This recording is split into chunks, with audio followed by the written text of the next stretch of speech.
It's the Thursday night live stream, live from Sutiava, Leon, Nicaragua. I'm Scott Allen Miller. We are running late this week, but we are on air, and it's awesome to have everyone here. Thanks so much for joining. It is awesome to be back, and I love doing live streams. And today, I'm so busy. We're going to get to how busy I was in a little bit, but we're so busy I don't have a Tonya or a Flor de Caña or anything. I've got a tropical Te Frio. It's not going to focus again. No, there we go. There we go. Right there. Brought to you by Iced Tea. Iced Tea, sweet tea. Jorge, how you doing? What a day it has been. I'm super excited, or stoked, or whatever, that today I got to do a live, not a live, I got to do a roundtable, the Nicaragua Experts Roundtable with My Latin Life. It's my first time actually being interviewed on a podcast that I can remember. That's not true. No, I've definitely been on a podcast. It's my first time being on a podcast for Latin American living, for relocation, for travel, anything like that. I've done, and only as a guest. I also had a travel podcast, so I was a host. Carlos, hey, how's it going? Isikor, hey, good to see you too. Jorge's here, already getting people on. Sorry that we're late. We're so late I don't have a hat. I actually cleaned my office today. I wish I could move the camera more easily. I have an entire podcasting station next to me because I had to get ready for My Latin Life today. So that was a big part of my day. I did about 2 hours of prep for that because I wanted to be on point because it's like a major podcast. So wanted to do that.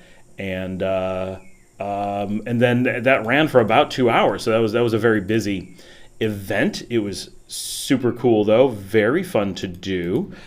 Jack Pittman, who has been on my show, I've been on his show, was on. And so that was super cool. Good getting to do an event with him. And then as soon as that was over, I had to run out to the beach because I was interviewing Jillian for our episode about Canadians and the stuff going on with Canada and Nicaragua. For those who don't know, a prominent Canadian politician got up and said that Canadians are fleeing Canada to move specifically to Nicaragua, and interviewed someone on their YouTube show. I'm going to do my best to find it. Oh, found it. Okay, cool. And I'm going to put that in the show notes for people. So it's going to be in the chat right now. Boom. That is, don't leave and go watch that now. This is not you being told to go do that. Save that link for after this and then go watch that. That'll be cool. But because that came out, and it's Pierre Poilievre? Yeah, or Poilievre? I don't know. If anyone knows how to say it, I don't know how you'll tell me. But keep it to yourself and be happy that you know how to say it. So anyway, I'm interviewing Canadians. If there's any Canadians out there, please send me a video of you talking about why you might want to leave Canada, why Nicaragua is a place you may want to go. The combination is fantastic. That's what we want to hear. And that'd be great. So I've been working on that today. Went out, got dinner for the fam. Got back from the Simple Beach Lodge, where I had dinner with Jillian, and we're now doing the live stream Por Fin. It's been just a really long day, really fun day. So I'm like all psyched up because it was a really cool day, and very happy about. Just been very happy, and I'm a happy guy, right? I'm a happy guy, but it's just been a good couple weeks. I feel like we've hit a point where the show is like congealing, like. I'm struggling to keep up with it. That's one thing. But we're doing that. The tech is getting better. Like, we got better cameras, better microphones. We're figuring things out on a regular basis. And that's been fantastic. And the live stream is like hitting a thing. And Pierre Poilievre. Thank you, James. James, a Canadian there, chiming in. And now we're going to talk about it in just a little bit. But I've got a new thing that I'm excited about investigating, and I'm getting some people, then putting together the team that's going to make it exciting. Dave says, "Hey Scott, I missed you the other live show. I'm here now live from St. John, New Brunswick." I love St. John. What a cool town. I haven't been in New Brunswick in forever. I don't think I've been there since my honeymoon, actually. New Brunswick has some of my favorite coastal regions. I love the cold, rocky coast of New Brunswick. It's so nice. Well, Dave, great to have you here. Glad you got to chime in. And Dave is a Canadian, so Dave, like James, if you want to pick up a camera, record yourself, even if it's just 30 seconds, and be like, I'm a Canadian, and Nicaragua seems really interesting, or whatever. It could be, I want to leave Canada because it snows too much and I can't take it anymore. That's a really seriously legit reason to leave Canada. And you could be like, I'm going to Nicaragua because I hear it's warm. That's fine. Like, that's cool. But if you also want to do like, I've been there and it's like super safe and I just like the people, and Gallo Pinto is it's so addictive that I can't not live there. Like, that's also legit. Carmen, hey, how are you? Good to see you here. We got a good group coming in. So it's cool. So, and one of the things, so today I did the Nicaragua roundtable for My Latin Life. I don't know when that's going to be live. I don't know if it's like tomorrow or like, it's not up yet because I subscribe to them on my iPhone, right? Look how little it is. I have like the last iPhone mini. I'm so old school. I'm like OG small phone guy, but I still like iPhones. I think I said this on the show. We got 14 people. Is that enough to make like a small announcement, I guess? So a couple weeks ago, I started watching Only Murders in the Building, which is a Steve Martin and Martin Short and Selena Gomez TV show about making a podcast about people being murdered in their building, which is a weird premise, and they do an amazing job with it. It's absolutely awesome. And watching this, I'm watching them make a podcast and talk about podcasting, and I'm like, I love what I do on YouTube, but podcasting has like its own thing. And I was a podcaster 19 years ago in 2005. Well, actually, I should say, in 2005, I finally got my wife to start doing travel podcasting with me. I think I actually started in 2004. So I think I'm at 20 years now. And I loved doing it. And I used to be really into podcasts back around 2004. And I would, it was back before they had like this formal mechanisms. Like, it was so Wild West in podcasting. We didn't have the name podcasting yet. And we all thought that was a stupid name that would never catch on. Like, who remembers that it's called that because it was something you could listen to on the iPod? Like, seriously, what kind of name is that? We don't even have iPods anymore. Like, what does that mean? But, and that's something we thought at the time. And yet, here we are still calling it podcasting. I can't remember what we used to call it. But going out and doing a podcast was super fun, and I loved, back then we didn't have like phones. I had a little MP3 player. Anybody remember that? I had a little MP3 player. I love this thing. And it had an LCD screen, it was so, I don't know. There's something about that little LCD screen, it like blue and it glowed in the dark. I can't remember who made it, River or something like that. And it was this little thing. It probably cost me $35. And you put a AA battery in it, and you put in some headphones, and you clip it to your shirt, and you go out for a walk. And you had to listen to what you had, right? You couldn't go download something new. And you just have a little button to forward and back. It was so simple. All it did was play podcast or music. And I loved it. And I got really into, in 2004 and 2005, I was working on the road extensively, like 3 days a week, not consecutive. So like Monday, Wednesday, Friday, something like that. I had to be in different towns. In different regions of the country. So I was constantly traveling like crazy. But I was traveling for work, but I was working during nights. So I had this bizarre schedule. I was super alone a bunch of the time. And listening to podcasts and audiobooks was my thing. That became like my thing. And I would go out for walks in the middle of the night, which is when I kind of developed my nighttime walking thing, and would listen to mostly podcasts that were streams of really important technology conferences. It was some of the most educational stuff ever. I would listen to like PhDs. It was basically TED Talks of the time. But now TED Talks have gotten pretty fluff, right? They're terrible. But when TED Talks were new and it was like, these are the best people. Now it's like, here's the 10,000th best person that we can get to do it. But back when TED Talks were new, they were amazing. And this was like that. The conference with just brilliant people. I'd subscribe to all these different O'Reilly conferences, and I'd listen to the conferences, and I would listen to really good books and a few other things. And I got into podcasting, and I loved that era. Anyway, and then in 2012, I got my wife to really do European travel podcasting with me. And that was really cool. And it was a great thing that we did together. And watching this show really brought back this feeling of I love podcasting. I really liked doing it as a totally different animal compared to what I do with my YouTube show and this. Like this is just a me talking to you, but there's something about that quiet, close podcasting vibe that you don't get from a lot of other things, and I do appreciate it. It's a totally different media, and hold on, I have to find the keys for Paul. If I didn't hang it up, it must be in my jeans, which Dominica has. And I just took the car, and apparently I missed it, and so I just loved podcasting, and it's just what we're doing here is fantastic, and honestly, I like this better.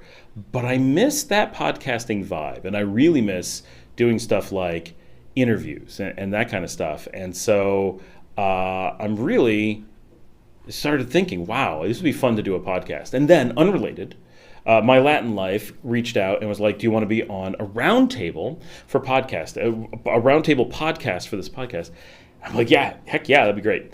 And of course, things have changed. Now people do video podcasts and stuff, and that's cool. But like now it's just a YouTube video that you're calling a podcast. That's a little bit weird. But there's all this new like tooling around doing podcasts, which of course there is. And I'm not really familiar with it. So I started looking into that. And just the whole thing is very exciting. And so I've made the decision that I'm going to give a try at getting back into podcasting. And I'm talking to a few different people about getting involved with it. And so the new show is Latin American Living, and we're putting that together. So it's going to be a little bit before you see anything from it, but on my live stream, you guys will get kind of an early announcement. I'm playing around with a couple different tools, but the one we use today actually I think is better than the ones I've been testing. So I'm pretty sure I already signed up for it, right? And I just, he found the keys. I heard the car start. And I'm really looking forward to doing interviews and a completely different style show than we do here. And I'm going to focus on audio. Like I'm not making a video show. I would just make more YouTube if that's what we were going to do. I do plan to put it on YouTube. I do plan to generally have video with it so that there's but like talking heads, just so it's like a little bit more interesting, like this, obviously.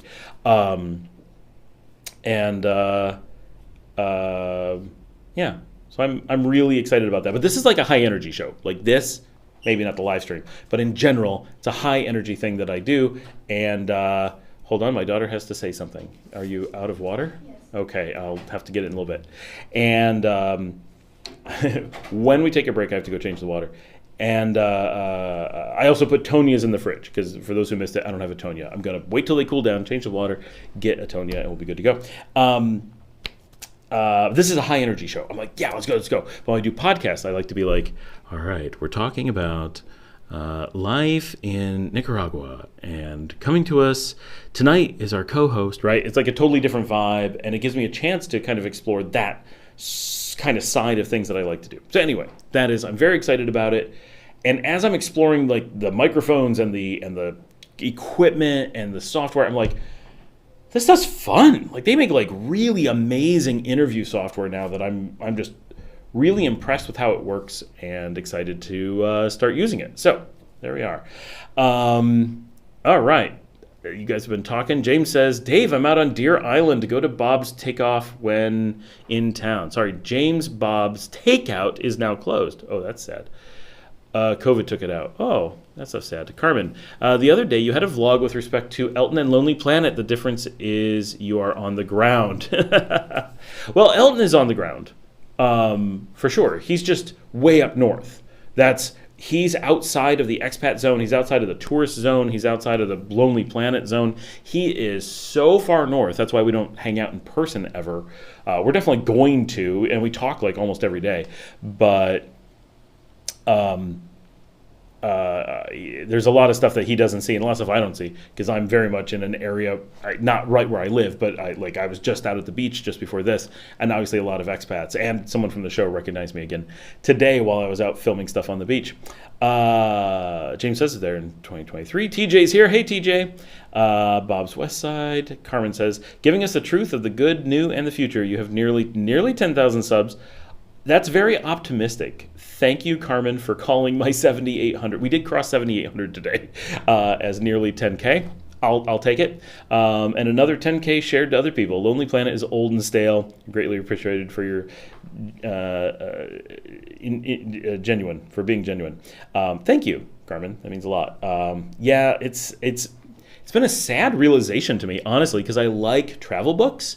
I've always liked them. And obviously, like, there's some, I'm pretty sure that, like, Rick Steves is current and good. So I would still potentially buy Rick Steves if I was going somewhere that I felt I could use it. However, I never go anywhere that I feel I could use one of his European guides because it's Europe. Who needs a guide?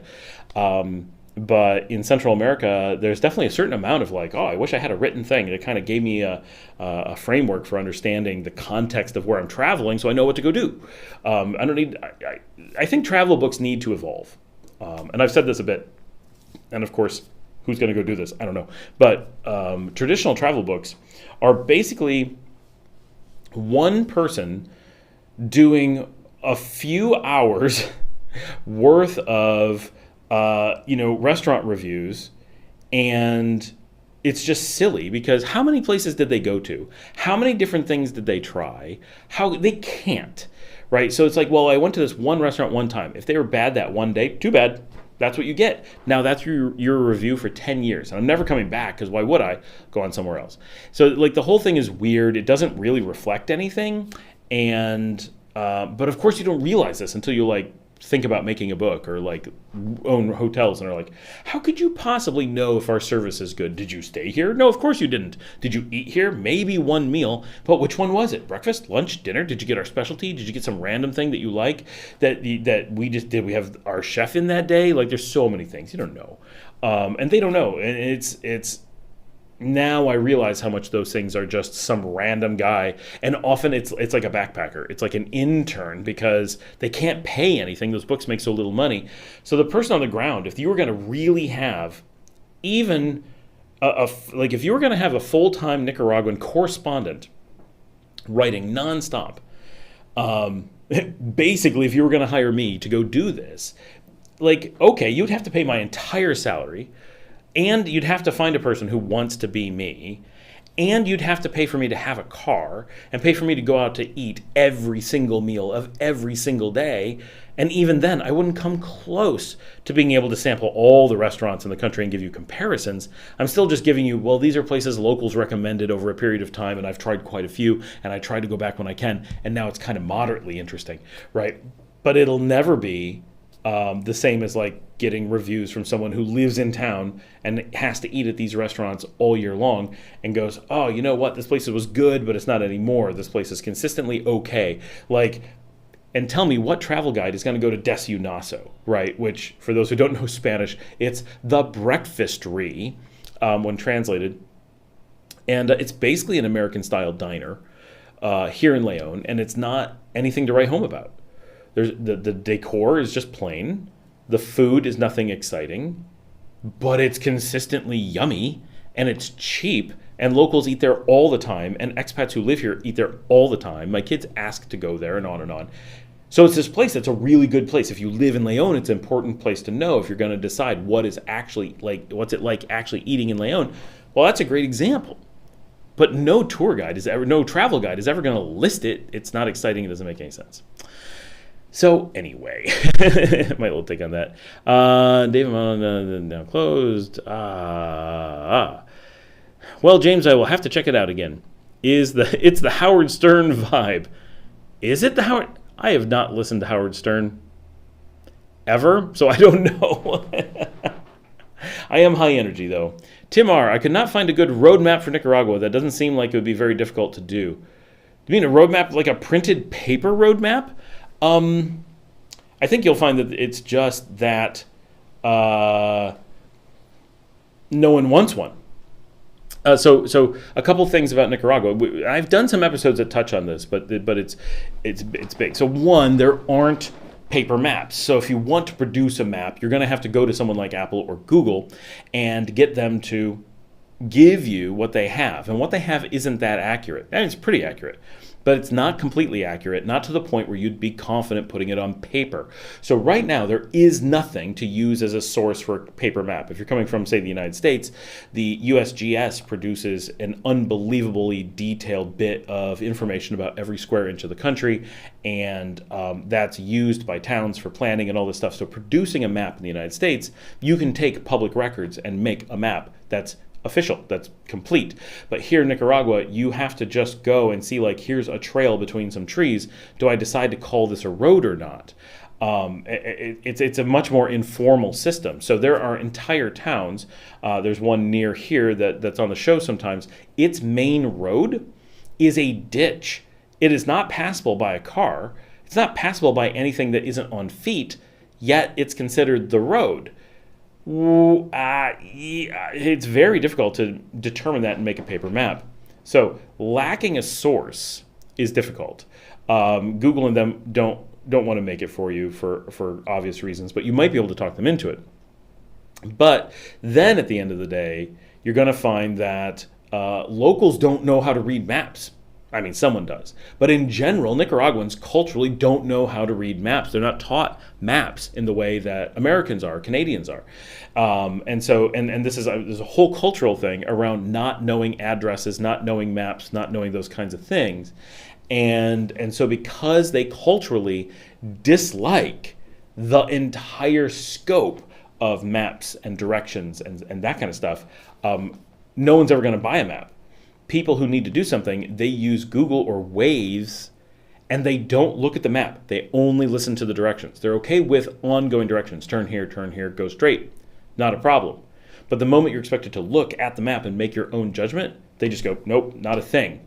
And even if they do understand maps, they will generally do that anyway because it's a cultural thing and they take great pride in not knowing maps. And there's a whole background to this, so it's not actually a pride in being ignorant, but it comes across that way if you don't understand the background. So the only reason I'm explaining that is so it doesn't come across that way. It is actually a cultural thing for reasonable reasons. It makes sense. It should be fixed. That is a separate thing, right? Like traditionally, Nicaraguans knew how to read maps. It is only a relatively recent thing, over 2 to 3 generations, where they intentionally removed it from their education set, and now it's time to put it back. But as a foreigner, there's really no time you want paper maps. You'd want to use Google Maps or whatever. Even if you find GPS is unreliable, which I've not found. GPS should be spot on as long as you have access to the sky. GPS is not based on the country you're in. It's a global system from the United States military. If the GPS is actually unreliable, that indicates that American missiles could go awry because that's their guidance system. GPS should be rock solid. If your GPS is not working, it should be just because your phone's not working, some device isn't working, or you don't have access to the sky, but normally you do. Now, whether or not GPS works, as long as you have like Google Maps loaded into your phone or your iPad or whatever, you'll have the map the same as you would with a paper map, and you can just read it yourself instead of having a paper map. You can also print those out on your own to some degree. I do that for things on the show because you're allowed to do that. But there's no market for a paper map. No one's going to make one of those.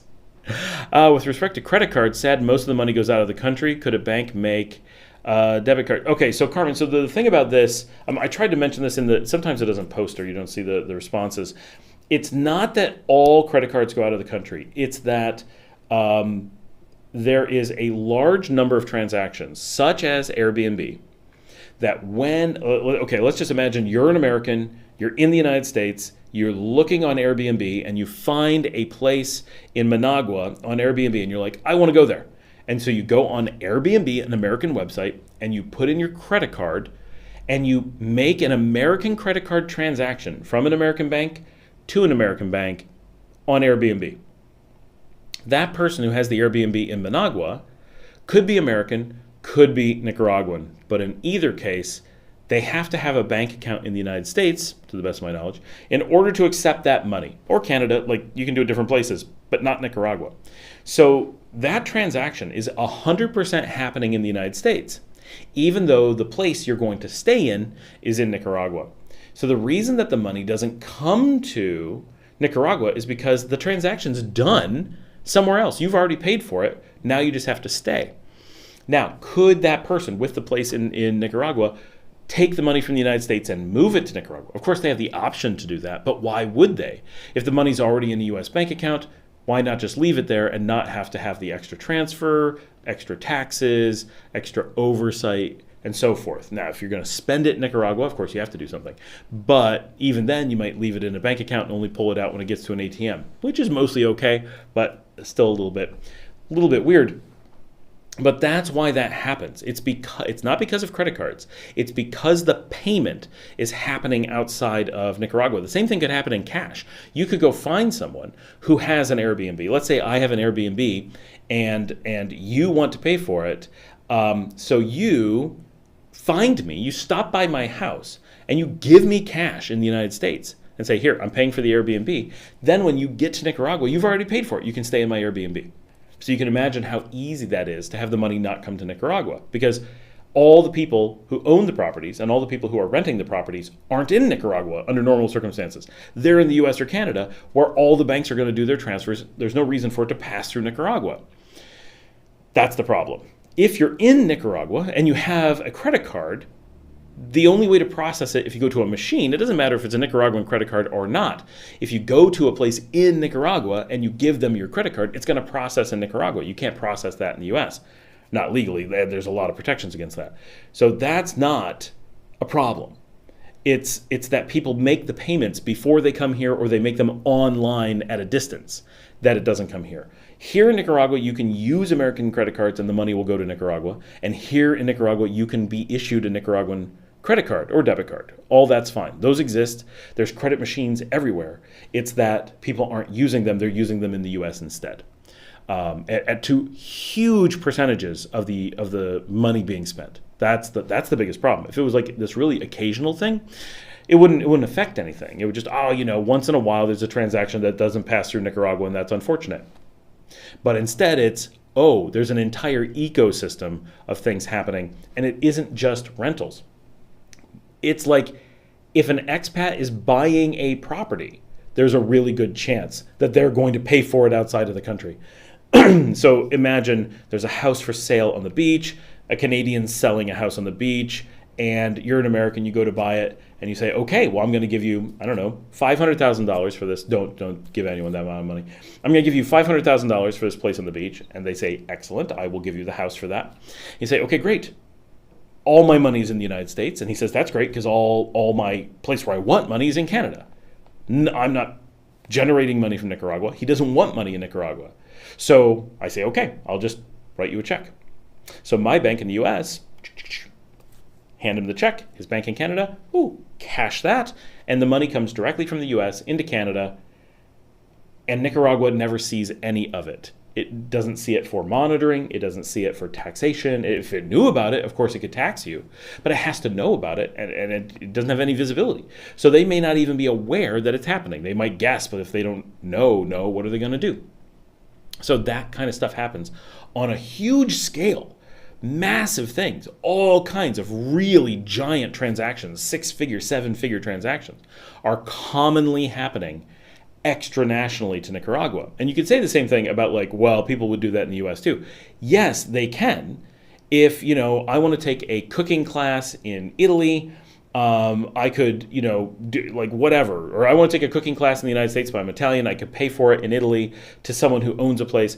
But the U.S. is such a large market that that's very difficult to have happen. You don't have those people in the same place with the same bank accounts. And the U.S. has really deep insight into banking everywhere in the world, and so it makes it very difficult. So it's just a combination of things that make it really a problem for Nicaragua and really not a problem for the United States, even though the same mechanisms technically exist. So that's something that we struggle with here a lot. Ben Lander, hey Scott, happy Mother's Day to your better half. Thank you, Ben.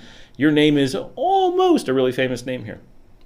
I don't know if that's intentional or your real name, or you don't even know. Kevin Adams says, hola from Nebraska. Hello, everyone. Hey, Kevin. James says, you are the evolution of travel guides. If I get more time to do walkabouts, that's what got me on the site. Is breakfast like Greasy Spoon? Okay, so a couple things. Yeah, I definitely want to do more walkabouts. There's going to be a bunch more coming up.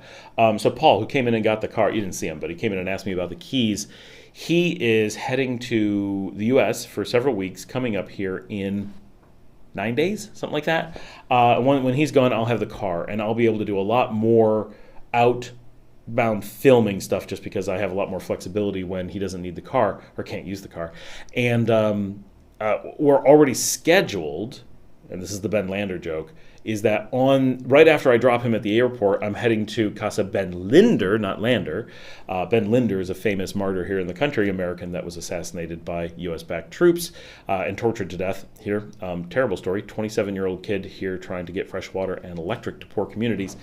So he's considered kind of a national hero, national martyr guy. And so I'm going to be at the Casa Ben Linder, which is not his house. It's actually a hostel, but it's a hostel in his honor. And I am interviewing Paul Baker, who has an autobiography that I'm going to talk about on the show a bit. So we're going to be giving a little bit of his life story. He's been here for 40 years, almost like 39, and then he's also being interviewed a week later on Nicaragua in Spanish. So that's going on. That's the first thing. I'm hoping to get a little bit more of Managua that day, and then going to be doing more walkabouts coming up there soon. The Greasy Spoon thing. Yeah, Desi Naso is a little bit towards a Greasy Spoon. It's not extreme. It's still Nicaraguan to some degree, but it's got like American food and Nicaraguan food and very breakfasty, off the grill kind of thing. So sure. Yes, new business idea, cartographer. Hey, Patricia.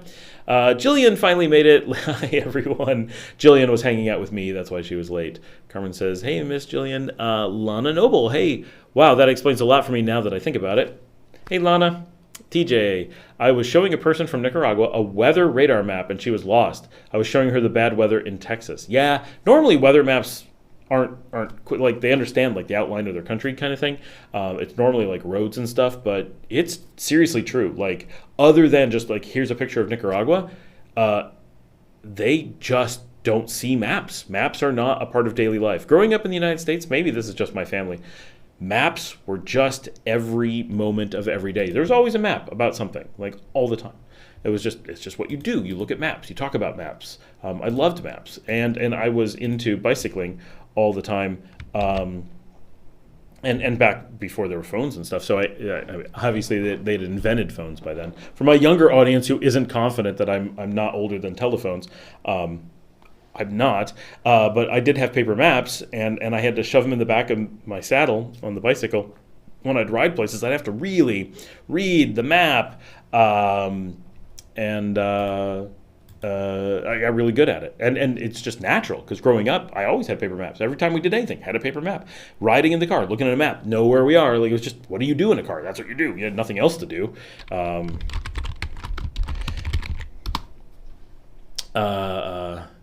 It's a different world. That's a big culture shock. Considering today's the culture shock episode, it's a big culture shock thing.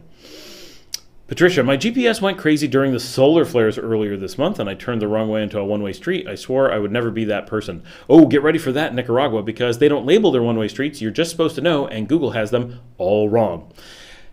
So many times Google has taken us down wrong one-ways, and they're not labeled. The police just pull you over and they're like, well, you're supposed to know, and you're like, what? Yeah. Yeah, so this is Jillian. I was wondering about the credit cards too. I hadn't thought it through. Makes sense. Cash only guarantees where it's going. Mostly. People can still, abscond with it, but at least it's inside the country. James says, hey, arguing with Google instructions. Guess old school. Geography favorite in school. Yeah, me too. Like, it drives people. I'm like, shut off the directions. Just show me the map. Like, I definitely know better than Google, especially here. Back home, I say that, but obviously I don't. Right? Back home, back in the United States, Google definitely knows better than me, and they know the traffic conditions. Here, no, it's just wrong. Like, especially in Managua, it'll drive me into walls. Like, you gotta be careful. Buddhist is here. Evening all. What's up, Mario? Oh, Mario, I meant to have the whiskey is out of arm's reach, but it's right around the corner. I was going to have it on the show, and then I forgot because I was running late. I don't even have a hat, so that's my excuse. If I don't have my hat, that I forgot anything else. It is what it is. Gerson Estrada. Sup, Scott? Going to Nicaragua again in 2 months. Awesome. Where are you going to be going? Where are you going to see? How long are you here? Johan Ray Nuesca. Hey, y'all. Gerson says, MapQuest, remember those days? I certainly remember those days. I was old when MapQuest became a thing. But MapQuest was interesting because that was we have digital maps, but we still intend for you to turn them into paper maps. Patricia, whose American grandma didn't have a globe in their living room? Apparently I'm the grandma. I always had a globe in my living room. My kids have a globe somewhere. I don't know. It's probably in storage. I always had a globe in my bedroom growing up. Always. I'm sure it still exists somewhere. Enough is here. Hey all, yola. My Texan and my Spanish blended together. And you didn't even say y'all. You said hey all. And I just got hey y'all. I lived in Texas for too long. I'm not even drinking today because I was driving. It's just iced tea. It's just iced tea. 21 people on. Very nice. Happy mother to all the mothers out there, which is not generally very many on the live stream because they're busy. But happy Mother's Day from Nicaragua, where it is currently Mother's Day. Dave says, Scott, you still running the Simple Beach Lodge and the restaurant next door? So No, I'm not actually running it, but that is where I was having dinner tonight and just brought dinner for the family, and that's where Jillian and I were hanging out. So I was just there, but technically don't run it. Saeed is running it, though, so it feels the same. Stop by, definitely, and get the fried shrimp is a favorite, as are the nachos. Jillian says, I always had a globe, too. Yeah, of course, globes are the thing. Globes are your happy place in most cases. It's how else do you? Well, that's how you end up with flat Earth, right? You don't have a globe. All of your maps are paper. You just assume that the world is flat, and there you're stuck, right? That's where that comes from. That is that entire universe explained in that one lack of globes.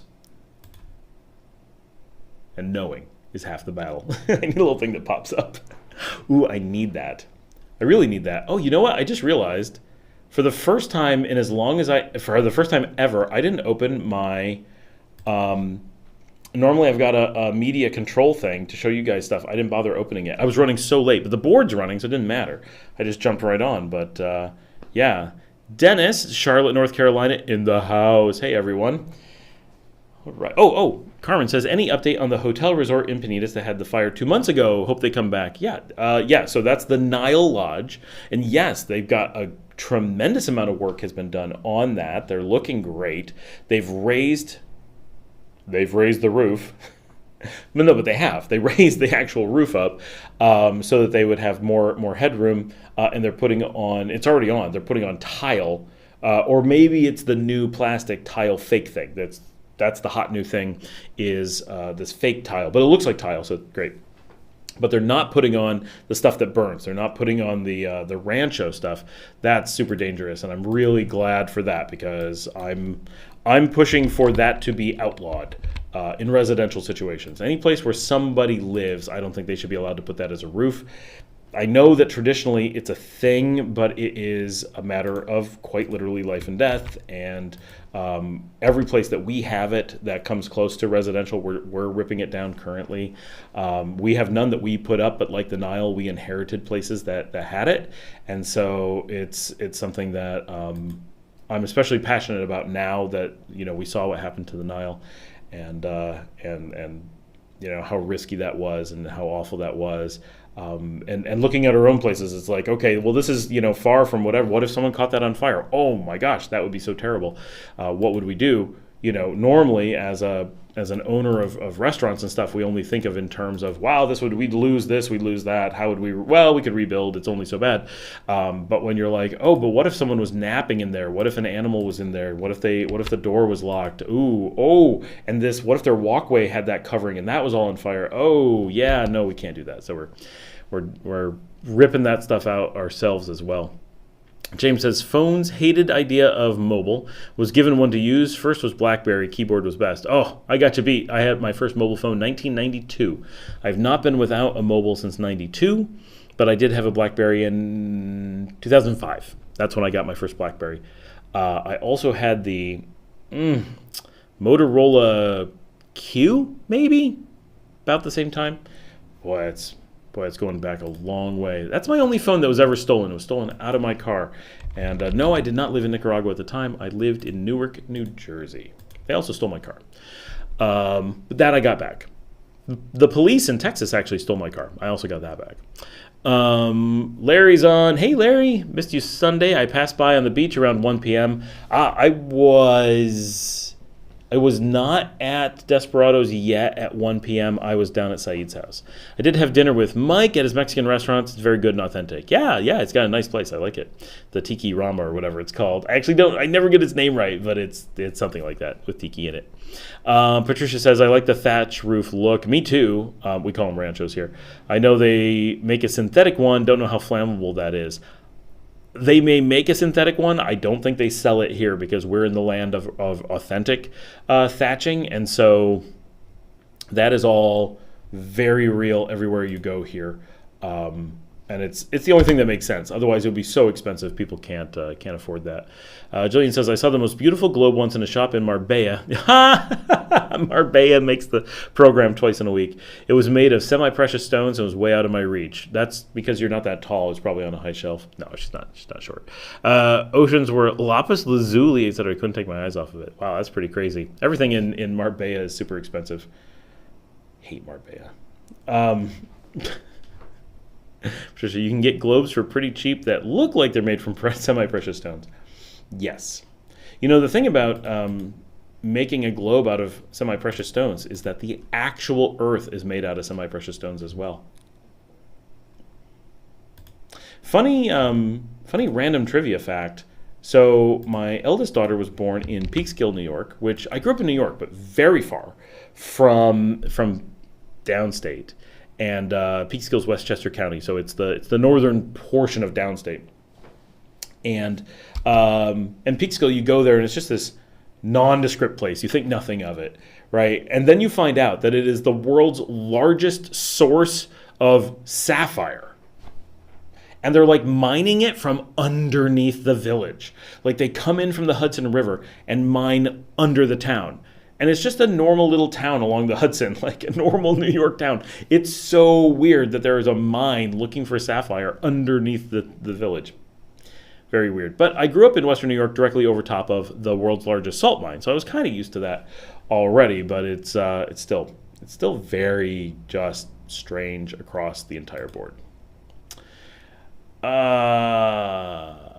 Palm Pilot. Yeah, I remember those. I still have one, technically. The TV in the room right there runs on a Palm Pilot, believe it or not.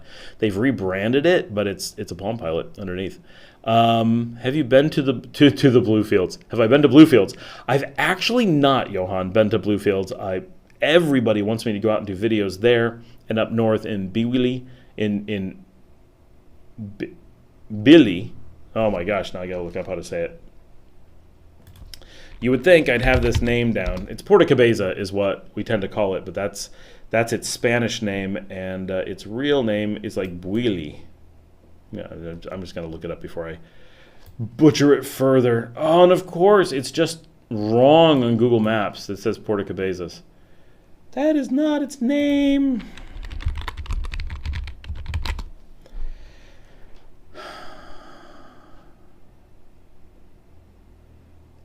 Bilwi, that's its real name. Bilwi is those two places. Everybody wants me to go. to film, and I definitely want to get out there. I got to have a lot of time to be able to get away, go out, film, and do a lot of stuff. So it's a little bit tough, but someday I'm making it out. Patricia says there's a resort outside of San Juan del Sur that's always for sale and advertised that the roofs are synthetic thatched. Oh, I love that it's always for sale.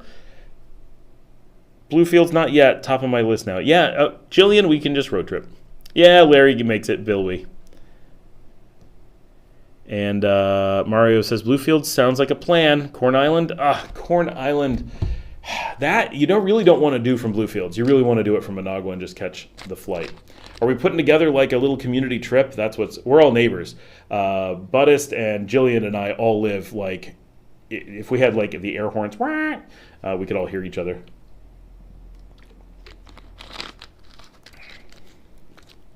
But I don't think Jillian and Buddhist have actually met in person yet.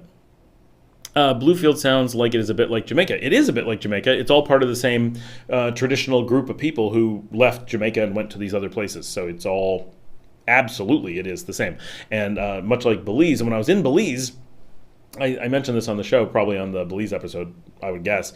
When I got off the plane in Belize, the guy who got me, the taxi driver, was like, "Oh yeah, no, I'm my I don't know, his wife, his girlfriend, or whatever is from Nicaragua, from Bluefields." And he's like, "Oh yeah." I'm like, "Oh, do you ever go?" He's like, "Oh yeah, no, I go all the time." I'm like, "Oh cool, what do you think?" And he's like, "It's exactly Belize." He's like, "Look around. This is Bluefields." I'm like, "Oh," it was very interesting that his take on it as a Belizean who dates a Nicaraguan from that town, that it's indistinguishable, was pretty much his opinion on it. And which I found interesting, because obviously Belize looked way different than the Nicaragua that I'm used to. But that was a lot what I thought Bluefields was going to look like, so not completely surprising there. Johan says, my interest so far to travel is to Managua, Leon, and Bluefields. So what draws you to Bluefields?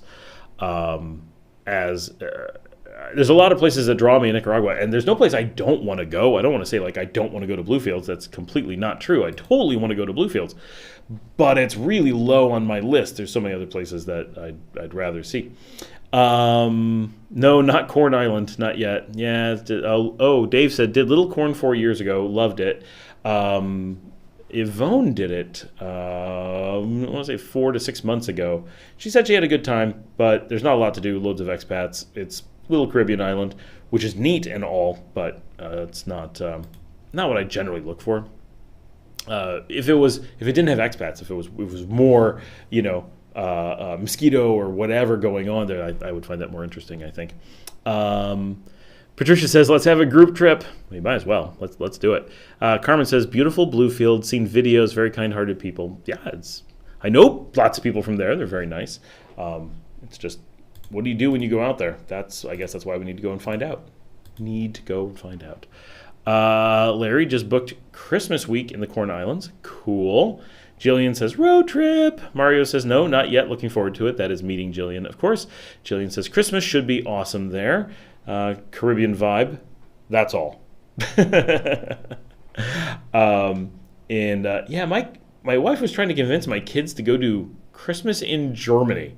And all of us, the kids and I, are like, why would you opt to go somewhere with snow and cold when we live in paradise? Like, if we're going to go to Germany, let's go when it's summer-ish and we're getting away from, I don't know. Long story short, we're not going there for Christmas. Johan, stories from my Nicaraguan co-workers is what got me interested. Oh, okay. So you have Nicaraguan co-workers who are from Bluefields? That would be pretty cool. Yeah, for sure. It's just in general, right? For those who live here, everyone who hasn't spent a bunch of time is like, oh, the East Coast has got to be amazing. And then everyone who lives here is like, the East Coast is not worth going to. Is pretty much the overall take. And I'm saying that as I haven't been out there, so I do want to go. I want to film. It will definitely be popular on the channel. Like that'll help a lot with getting the channel going, because all those little things, the less that people go there, the more that it is good for the channel to have. But yeah, it's there's a reason though that people don't go. It is far, like it just is. Snow is fun for a few and you don't have to shovel it. No, that much is true, but the cold is not. I've lived in the warmth now for a long time. I didn't like the cold when I was used to it.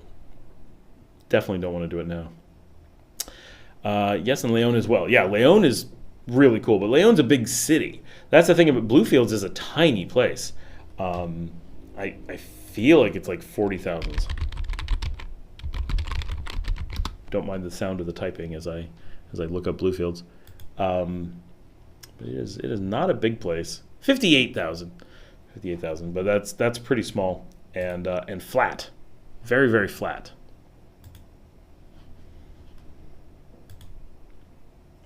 But Leon is very cool. Leon is a big city, 300,000 with a lot to do, a lot to explore. Museums and the cathedral and restaurants and the waterfront. I'm definitely happy with Leon. It has been good for a long time. And so we did this podcast today. I don't know when it's coming out. I meant to look it up. I'm gonna search on it right now, see if I can figure it out. But they do 2 episodes a week. It's called My Latin Life, and I'm gonna pop up a link for you guys here in 2 seconds. It is mylatinlife.com. I guess that was really, really straightforward. And so their last episode was May 28th. And they do one about every 3 days. So I'm guessing I bet it's not going to be tomorrow. I bet it's Saturday. They're going to bring out an episode. Although I'm looking at their release schedule, they tried to do 2 a week. So the 14th to the 12th, that was 8 days. 18th, that was 7 days. Then they did one that's 6 days. So it looks like, probably Sunday. They'll be bringing one out that is, I assume, that we're the next one, and it's a round table with us. And it was really fun to do. It was neat getting to talk to other people from the Nicaragua scene and do kind of this live. For us, it was live, and the tools were fun, and it was just neat. But so My Latin Life did a Nicaragua roundtable today. Tomorrow, he's interviewing Elton, who, if you saw my video from last night or early this morning, where I'd had a bottle of wine, talking about which I know Carmen saw, talking about the Lonely Planet.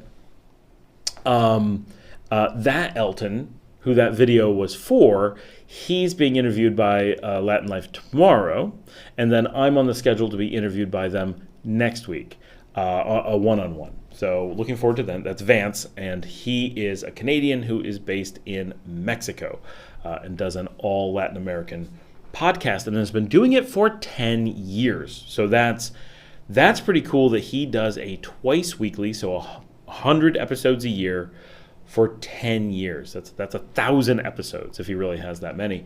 I'm sure he didn't keep it completely religious that whole time, but that is pretty impressive, the amount and length of time that he's been doing that. So very cool that is what we did today, and that I'm looking forward to being on the show next week. Jillian says, Christmas in the Schwarzwald. Do your research, amigo. Think Grimm Brother. Yes, I know the Schwarzwald. Castles blanketed in fresh snow. Libelluas flickering. Hot Weingrog in your hand. It's right up there, Christmas in Germany. Yeah. Zane's here. Hey. Gargandale. Hey, Scott just came back from Leon, had a great time, but dang, that super loud siren at noon at the Central Park was so bizarre. Do you know the history behind it? I do. I asked about that. And I asked, someone official about that. And because I've always been told, and it actually occurred to me to find out more because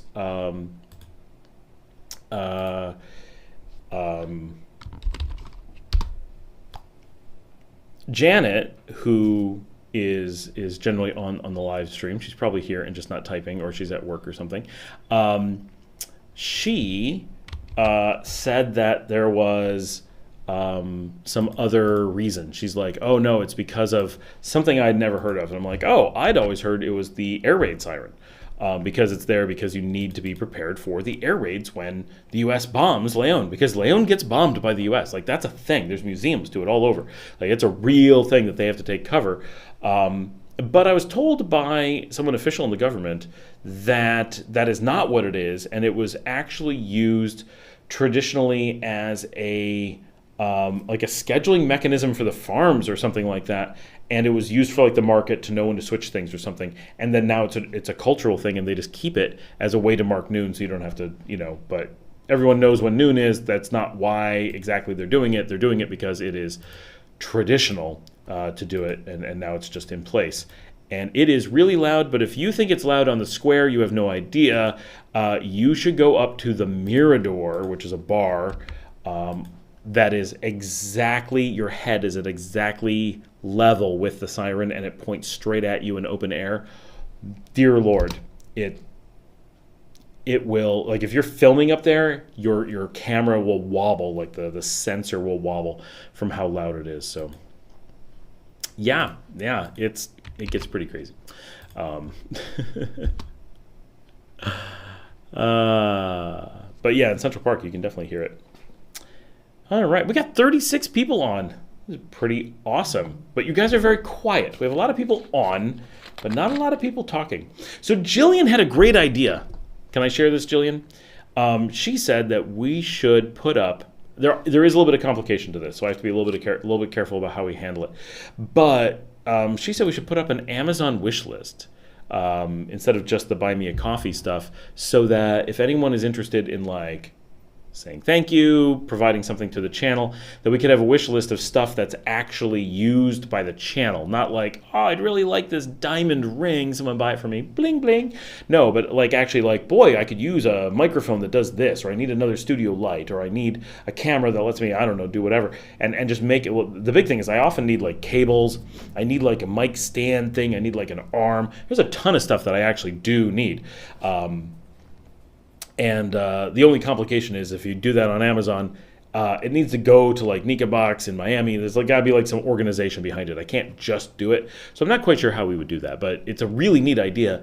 And Frank Javier who's probably on and hiding in the background, he has in the past organized something like that, but he knew what the thing was I needed, which was a white Sony ZV-1 camera that I use for some field work, and it produces some beautiful stuff. And I was spent a ton of time trying to get one, and he did last year this big effort to organize everyone around that and to raise the funds and to specifically get us that camera, which we now have and use for stuff, and it helps get more interesting content for the channel. So it's a thing that everyone benefits from, and it's but it could be a cool way to for people who want to give back, right? So that was an idea that she had. And I like that because it's pretty cool, because then it's like, ooh, a new microphone showed up. Ha-ha! Like, I don't have to like justify it to my wife and be like, oh, no, I definitely need this new microphone for the show, you see. And she'll be like, what? But if the show just buys me a microphone, it's completely different. Dave says, I've always said if humans were meant to be in the cold, we would have been born with more hair on our bodies. Very true, very true. Although that suggests that I was meant to be colder than most people, except for the top of my head. Tim says, is buying a car in Nicaragua similar to the U.S., down payment and financing? Actually, yeah, yes, it is. Surprisingly so. I would not have guessed that that's how it works, but it is. And if you head into Managua, where the big dealerships are, yeah, it's exactly like that. That there's, they'll have advertising, X amount down, X rate, blah, blah, blah, so many months, and you see it everywhere. So yeah, it's much more similar than dissimilar, for sure. Ben Lander, big Little Corn Islands. Been there, loved it, like a mini Jamaica. Don't forget to get some rundown. All the cables, know the best places. Boat ride to Little Corn is crazy. Yeah, that's one of the reasons that I never go out there. My wife has really severe, truly severe motion sickness that triggers vertigo, like real vertigo, where she has to see a doctor and do like things to get her to get the world to stop spinning so she's actually able to walk and stuff. Like, it's bad. I get vertigo too, but not from things like that. I don't get motion sickness. So motion sickness doesn't trigger my vertigo, only head trauma does. So I'm mostly okay, and I know what to avoid, and it's not a big thing. But for her, just getting on a lancha could be enough to send her into a vertigo thing and cause real problems. So things like that are impossible for her, so that makes the Corn Islands a lot less interesting for us. simply because it's not something we can do together. She could go out to Big Corn because she can fly in from Managua, but she can't go do Little Corn because you have to get there by the little boat, and it can get pretty rough. Larry lived in Bluefields for 6 months in 2016. Good Caribbean food, nice people. How do you feel, Larry? Give us an idea of what it's like as a metropolitan area. Does it feel anything like? So it's a small city. Should be like Boaco, Huigalpa, El Viejo, something like that. Except it seems a lot more treed and spread out. Yeah, forget the ride to Little Corn Island then. Yeah, it would be bad. I mean, I could go and leave her on Big Corn, go ride up, run around, film Little Corn, and come back. I mean, it's certainly on my list. There's reasons I want to get out there. There's some business stuff I want to do out there. So at some point, I'm going to go. But I may have to take Yvonne because she's been and has some places. For those who don't know who Yvonne was in my videos to Guatemala 2 years ago. Let's go look those up. Go watch the old episodes. How many people do that? This is truly, I wonder. So for people who are new to the channel, or people, obviously, I don't think any of you have been watching the show for, whatever, 5 years or whatever. How much do you go back and look at any of the old episodes? Do you watch the old episodes when we put them up at the end of the show? Do you actually just go out and seek old episodes? I know sometimes there's a topic and it comes up, but I really wonder how much. I mean, I can look from the stats and I know it's not very big, but I don't know how people are discovering them. I don't know what's triggering people to go back. I mean, 2023 I get, but 2021. And then if you're going back older than 2021, before Nicaragua, it starts getting eclectic for sure. It's mostly 3-minute episodes of me sitting in the backyard during COVID in my terribly maintained backyard in Carrollton, Texas, that we had to spray every day for mosquitoes. It was so awful. And I would just do my little shows from there, and they were so bad. But that is where I filmed my first video that was ever popular as a real video, was me explaining how the GoPro cloud program worked. TJ watches some old ones and the ones about budgets. Cool. Good to know. Johan watched the old episodes. Thank you very much. Tony, hello from Hamilton, Ontario, Canada. It's my second time catching Scott live. Awesome. It's a fun show. The live show is loads of fun. James, if we could have fall with all the colors and leaves turning snow for Christmas and the spring starts the day the trees come down. Yeah, I know. I love a white Christmas because Dickens and all that, but even growing up in New York, we never really got a white Christmas. It was just a thing. It was always turned into a wet, muddy, cold Christmas. Alana says, going to do East Coast this time for 3 weeks after Las Bonitas. Not worried about being small and isolated. That's how I live. I mean, it's nice. And for some people, it's perfect. It's just, it's hard to make a trip for it when there's lots of other things to do. Patricia likes the playlist. I need to expand those, and I'm starting to. You may have noticed if you're looking at the playlist that I've added a cat playlist, but of course Cat moved away, so getting her to do the show would be tough. I mean, I could get her to do an interview, but I still talk to her. She still watches the show, but she decided to live in Arizona and then Nevada, and now she lives in someplace horrible.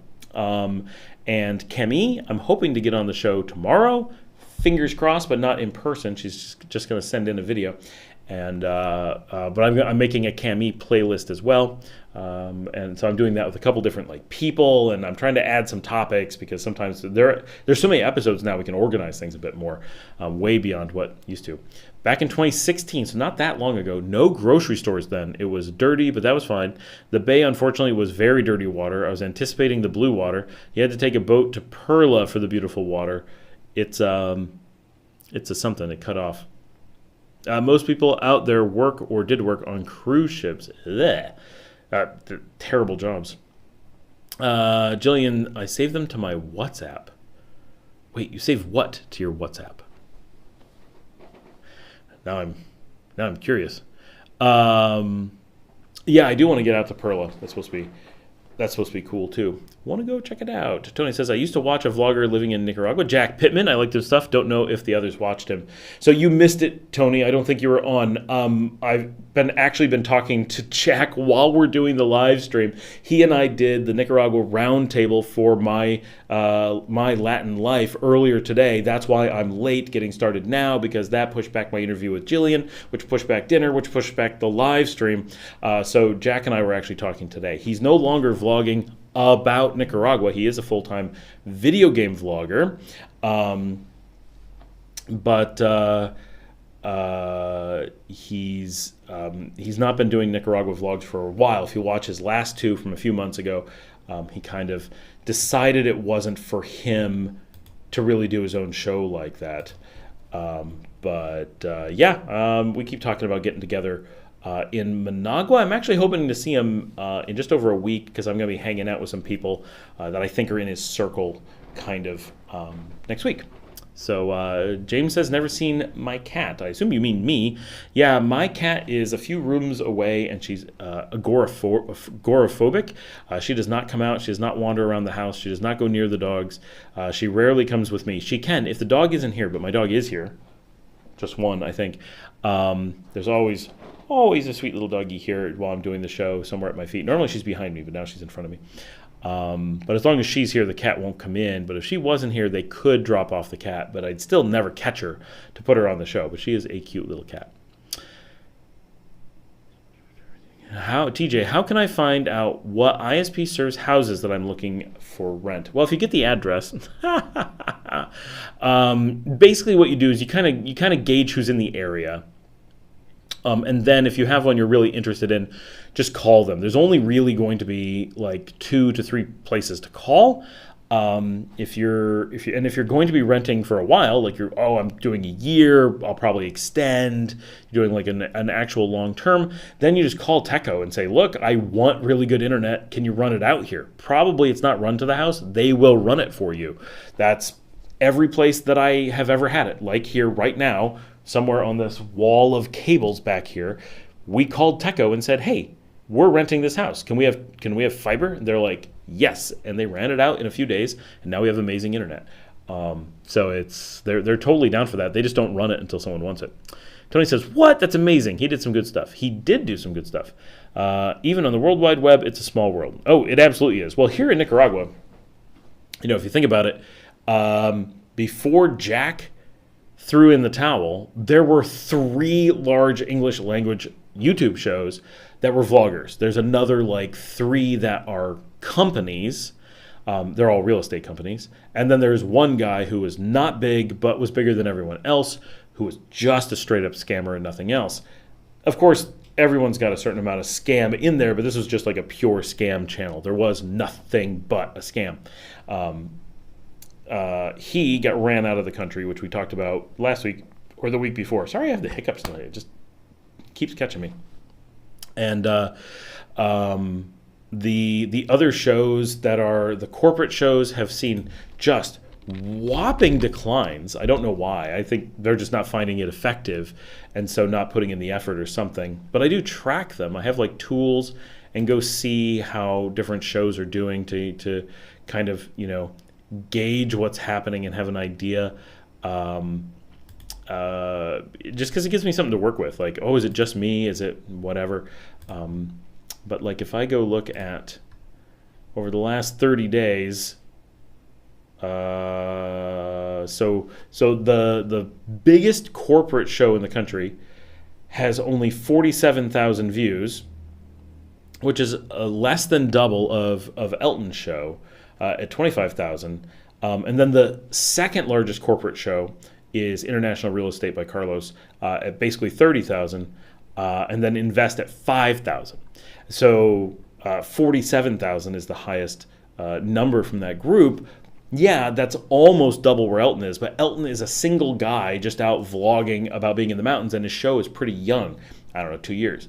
Whereas the big corporate one is a team of people posting constantly in all different stuff with illegal drones, all kinds of stuff, and they're turning out huge, and they're less than double what Elton is in views. So that stuff is really impressive. And if you look at it from another perspective and say, how many subscribers has the biggest corporate show gotten this month? 100. Well, what about the Invest show? 60. What about the second biggest corporate show? 160. What about Elton? 220. So in a growth perspective, it looks like Elton is outpacing them pretty significantly in everything that I've seen, because I do monitor Elton because I don't think he has the tools for it, so I kind of monitor for him. He's out there. The only reason that he's not in front of that show is because he's only been around like 2 years and they've been around like 10. So that stuff really, growth just takes time, basically. Jello, hey Douglas, what's going on? TJ, what is the install cost? I'm honestly not sure. I think like $100, but not enough that I remember. Whatever that means. My service, I think, is $80 or $90 a month, and then the install is something like that. Does anyone remember Nika Living? Was that a YouTube channel? I do kind of remember it. The one that I really liked was the Trans Travelers. That was this amazingly well-produced show. Oh, NikaLiving.com, account suspended. Okay, I guess they're gone. That answers that, I suppose. Now, YouTube normally keeps things lingering around. Let's go take a look.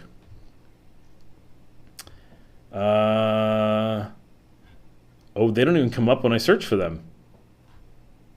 They must be gone. Okay. Well, there you have it. Tenzio, what is the humidity like in places like Matagalpa during the winter months? Is it the same year-round? It's not the same year-round. Winter, I think in Matagalpa is decently humid. It's not super hot, but it's pretty humid. Who's the big corporate one? It is, what's the name of it? I have to hover. It's not a big secret. Nicaragua Real Estate. Very, very generic name.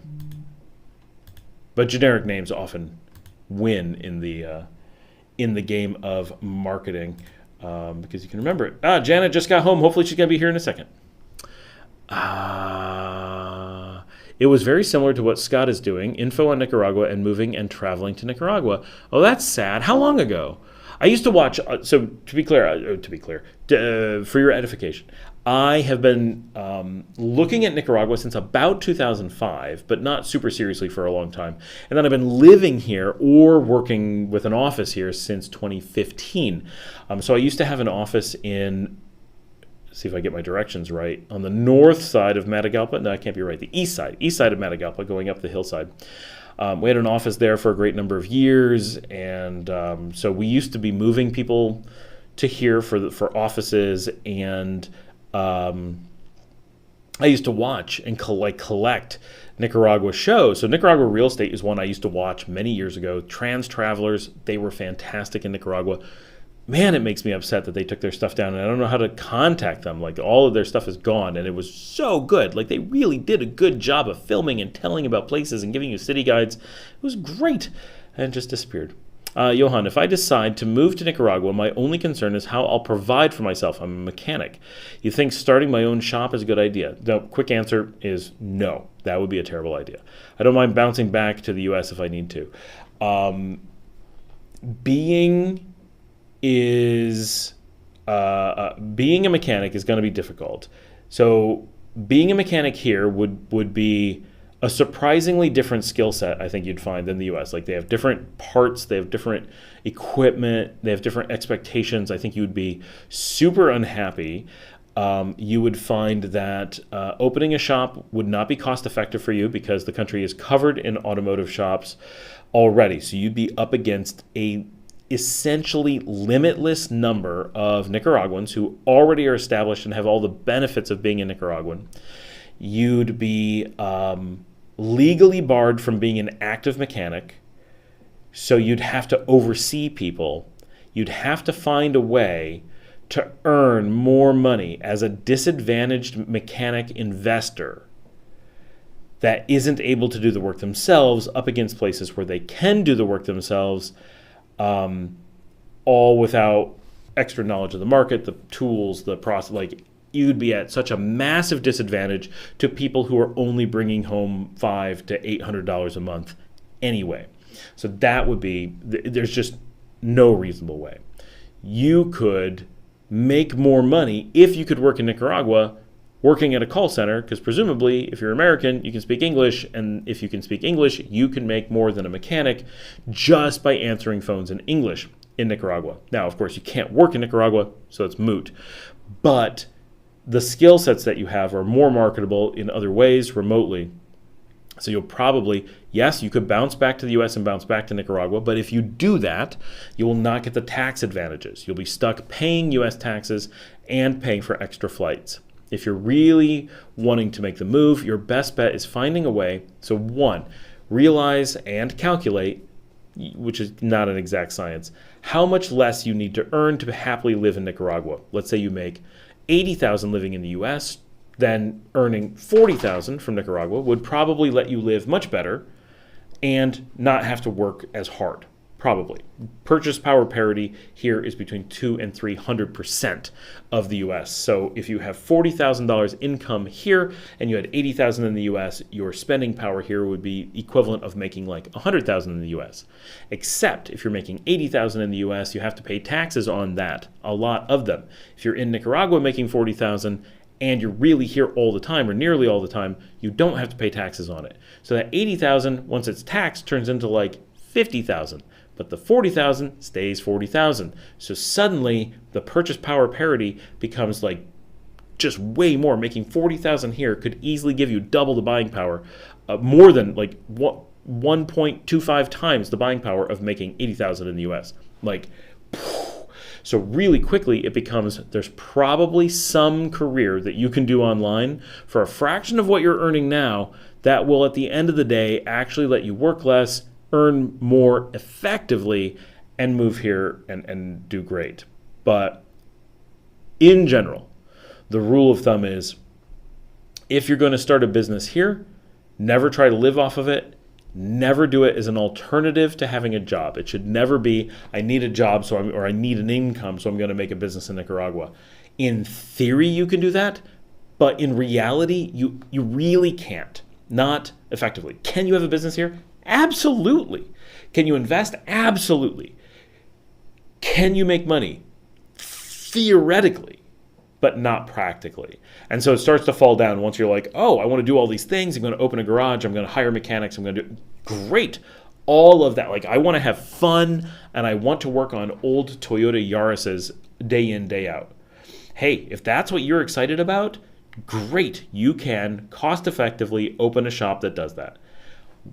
Where it becomes a problem is I want to take business away from other shops. I'm going to win it somehow. Why would anyone come to you? You're going to cost more, no less, etc., and not support the neighborhood. So you're going to struggle to get any Nicaraguan to bring you customers at all. And how will you ever make enough money? You're going to have to put in all kinds of money and you won't get any out. You easily could lose everything you put in. So it could end up being a drain on your finances rather than a way to offset things. For those of us who have, now if you come up with some brilliant idea like, and I say this all the time, nobody makes door handles in Nicaragua. I'm going to open a door handle factory and I'm going to be the only one because I have enough money to invest. I don't have to take out any loans and I know how to make door handles and I know that no one in Nicaragua is doing it. Market gap. You could corner the market and make money making door handles. Yes, that works. But if you're going to do something that is a normal business where you're up against a Nicaraguan, you will lose every time. And so, like those of us who have hotels and restaurants and businesses like that, we know that we're going into it for the fun of owning it, for the fun of running it, for whatever it gives us to own it. But profits reasonably will never happen. And that's just something we know. So it becomes a hobby, and hobbies are fine as long as you have your eyes open and realize it's a hobby. Zane says, question, I used to watch Carlos and his house tours. Not a question. Okay. Yes. Tim says it's been a few years. That's about Nika living. Patricia says, what about the people who do border runs with their bus? Are they still around? I have not heard from them. They deleted their content. What the heck was their name? I followed them. I can't remember if I still follow them. They don't post anything, so there's nothing to There's nothing to see. It was like The Good Life or something like that, and I know nothing other than from watching their channel. It seemed like they were crazy. Nice. They seemed really nice, but they seemed crazy. Someone, every time this happens, I'm on a live stream, someone mentions them, and I say, oh, I can't think of the name, and then someone pops up the name. So pop up the name. I am gonna search for it though, because I'm pretty sure they're in my subscription list. But I have a good sized subscription list, so it's not always easy to find people, especially when you don't really know the name of their show, and especially if you haven't watched it recently. It's not the Getting Lost show. There has to be something more.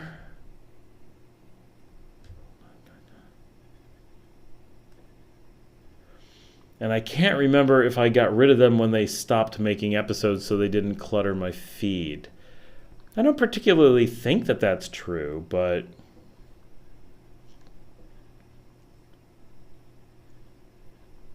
there's Jack Pittman, but he hasn't produced anything in a long time. I'm not seeing them at all.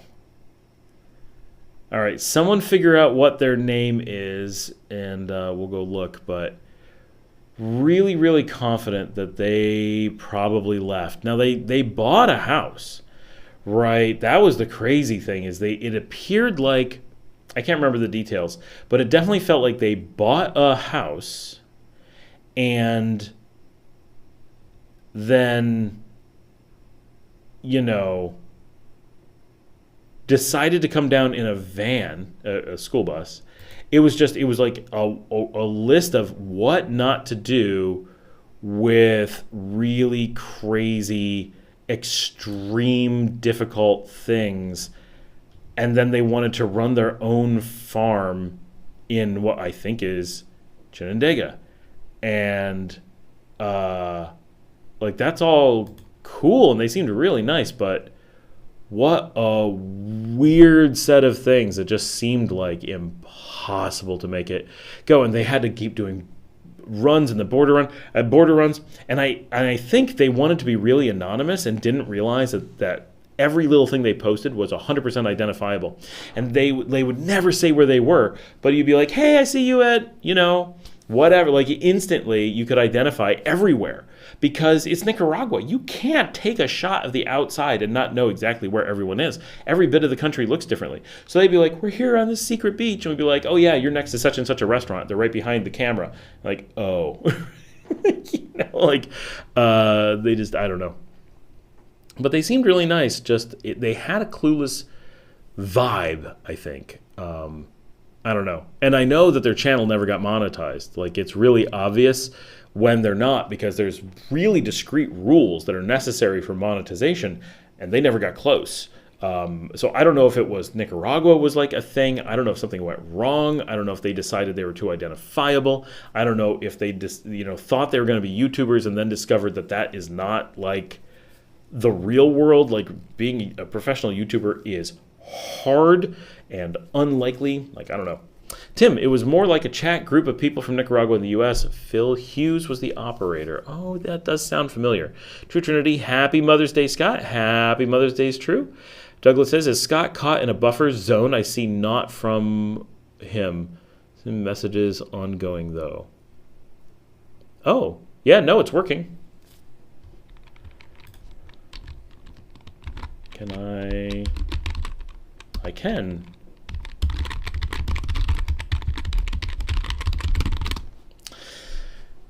Johan, thanks for the input. That was super informative. You're welcome. Trinity, unless it's a bakery. Obviously.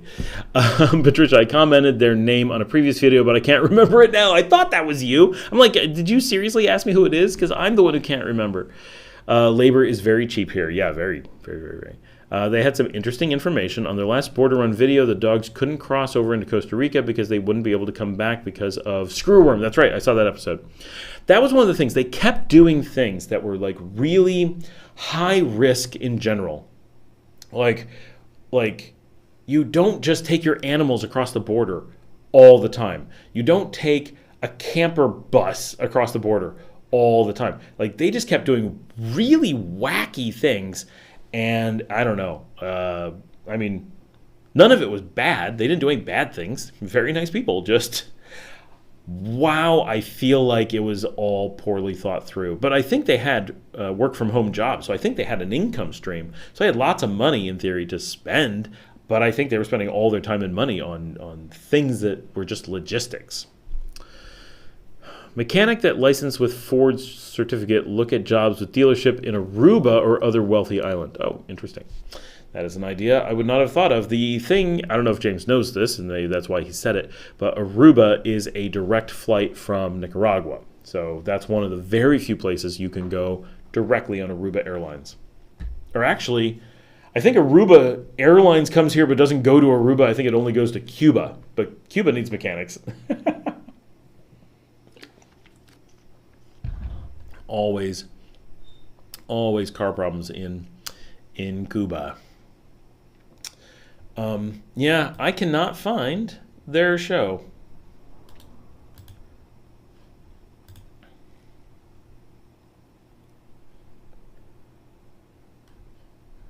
One of the things that I find amazing is that there's a show that I used to watch a lot. My wife and I would watch it together. It was a great show. I really, really liked it.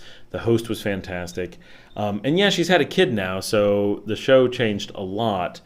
And COVID really, like many of the travel people that I really liked, COVID took a toll. So if you look at old shows, so this is Hey Nadine, great YouTuber. She was part of the big YouTube explosion of travel people. Like there was a time period where it was like every lone 20-something American was, and she's Canadian, are just heading out and able to make a YouTube show, and everybody was watching YouTube travel as like a thing. And Kara and Nate were able to make what was originally a really good show. Now it's just a train wreck. And they still have millions of followers, millions of views. They post any crap and millions of people watch it. I don't know why. But Hey Nadine actually made really good stuff. And this is back where everybody knew each other and everybody was posting stuff. And so I watched a ton of these shows and we're like, wow, this stuff is great. They do such a good job. And they were like big. She has like 500,000 subscribers, all kinds of stuff. And a few months ago, I'm like, oh, I'm just going to pop Hey Nadine into my monitoring tools to see how she compares to me. Like, am I at 1% of her show? Am I at 5% of her show? Like, I have no idea. And I looked her up and was like, wait, I'm a bigger show? Like, this vlog is now bigger than Hey Nadine? Like, that's nuts. She was like wildly successful.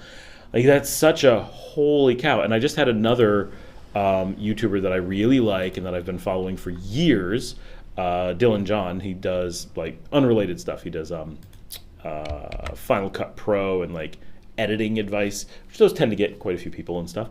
But looking at shows that are like this big of a show and saying, how do we compare? It's nuts. Now, this month, Hey Nadine is just a little bit ahead of me. And for 6 months. So at some point I caught up, and then now she's a little bit more active and coming back. But like back in the ballpark with shows with 500,000 people, that's who we're competing with. That's wild. Wild. Anyway. No one has posted in a bit. Did it freeze? Are you guys still there? Can you still see me? Bum, bum, bum.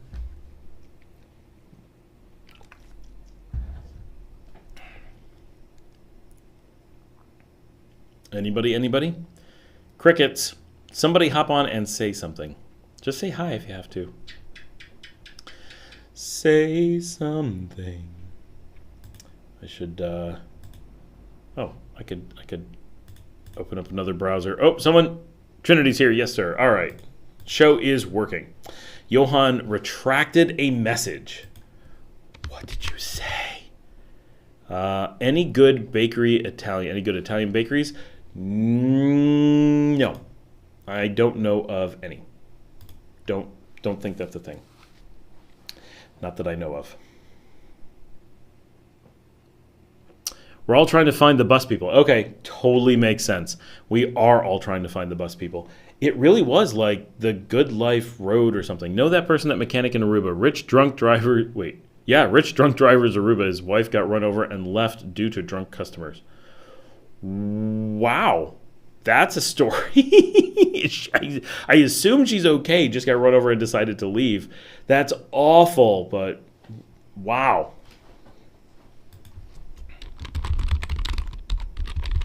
I can do this too. Did it work? Did it work? It does work. You guys can hear me typing. Can't fool you. That and my face is on it. And my name.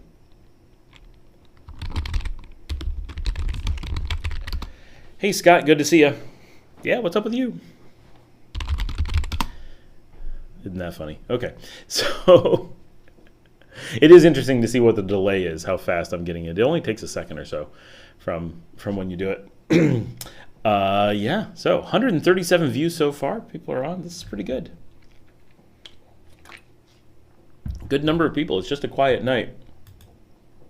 I feel like I'm a bit more quiet than normal, just because long day. Long good day. Out of curiosity, while you're all hunting down the bus people, I love that I wonder if they know that they're the bus people, and why aren't they on the live stream? They should be watching this, right? They should be hanging out. We talk about them a lot. They have more interaction on this channel discussing them than on their channel itself, which of course now is gone. But they should be engaged and part of the system. Any recommendations on where to stay in Bluefields? I certainly do not have recommendations, but let's ask y'all. If any of you know, Larry probably, where is good to stay in Bluefields, please let us know. That would be fantastic. And Trinity says, a peaceful day. It is. Today's very tranquil in general. I've been doing a lot of stuff, but it's all very, very chill and relaxing and stuff for the most part. And it's been a good day. It has. And the whole podcasting thing. Oh, okay. So I wanted to ask this, so you guys have something to respond about. Is how many of you listen to podcasts? If you do, what ones do you like? Do you listen to travel ones, relocation ones? What we're talking about doing, you can start answering that. And do any of you watch them, or is it just listening, like the word implies? Latin American living that we want to get started. What we're looking to do, one is I'm really hopeful. Valentina, who works on the channel with me, she wants to get involved. And so she is, so first of all, super awesome, CEO of an international company, brilliant young girl. She's 27 and really interesting. Grew up in Mexico, is now living in Buenos Aires. So she has like this really great perspective on life across a really large swath of Latin America north-south. And then really hoping to get Maria Gabriela Frias Rodriguez involved. She's an actress and government official from Panama, or government attaché or whatever. I don't know her exact title. And she grew up in Caracas in Venezuela and in Medellin, Colombia, and a few other places, and now for a very long time has lived in Panama City. And we are trying to not just get her on the show. We are in the midst of talks about actually relocating her here to the studios in León. And if we may be able to get her on,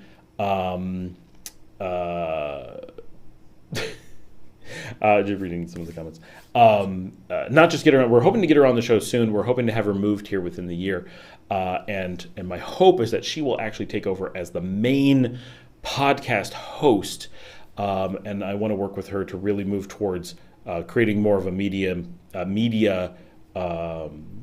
kind of group and cover more broad stuff. But I want to get the three of us really doing the show together quite a bit, and it's so that's kind of where I'm going. I want to have them. I'm talking to a couple people like Eric from Generic Expats, who's sometimes on the live stream, about his interest in getting involved. And he and I are talking about some projects. And then, of course, we want to get guests and do interviews and do stuff like that. So that's kind of the idea. James says, went to try to find Pierre Polyev video hint. What's the hint? I didn't get the hint. But cool. Yeah, go find that video. Patricia says, I used to listen to podcasts a lot, haven't in a while. I like true crime and paranormal.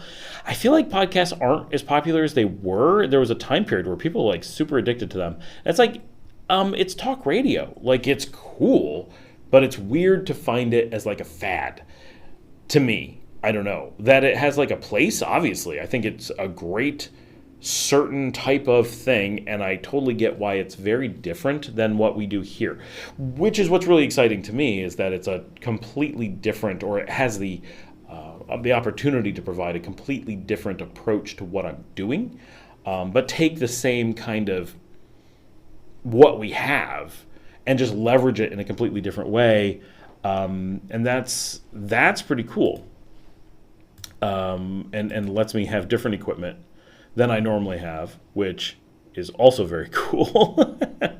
always looking for the excuses to buy more stuff and have like cool microphones and cool cameras and all those kinds of things.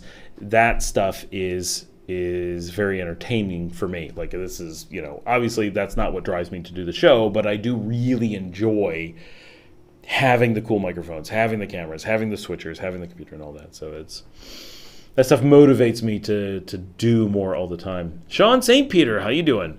I know San Juan del Sur is an enclave, and you state it is different than the rest of Nicaragua, but do you know of any current YouTubers similar to yourself there? No, there are definitely no YouTubers similar to me there. There are YouTubers there, but all of the ones that have any traction are real estate businesses. And so just in general, Sean, so in Nicaragua, there's only a few vloggers at all. We don't know why. We were talking about this just a little bit ago. There's a couple that came in. There's a couple of shows that came in. There's also a specific couple that came in. And people have given the kind of a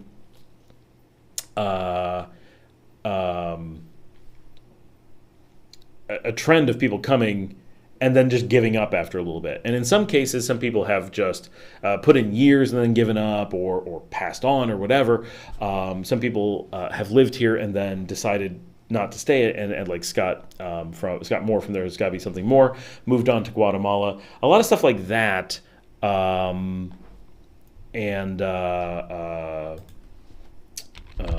Trinity, I don't know who that is or how to find them, but if he's banned everywhere, how would I find him? I suppose that's is that, oh wait, are you generically saying that you watch him? That is not in reference to him being in San Juan del Sur. I think I just caught on to what's being said. Okay. Would like to see you at a Nicaraguan anime convention. Well, you'd probably like for there to be a Nicaraguan anime convention. No, that's not true. There is actually an anime convention. Almost went. My daughters do like that stuff. Yeah, I should go film that. That's a good idea. I like that.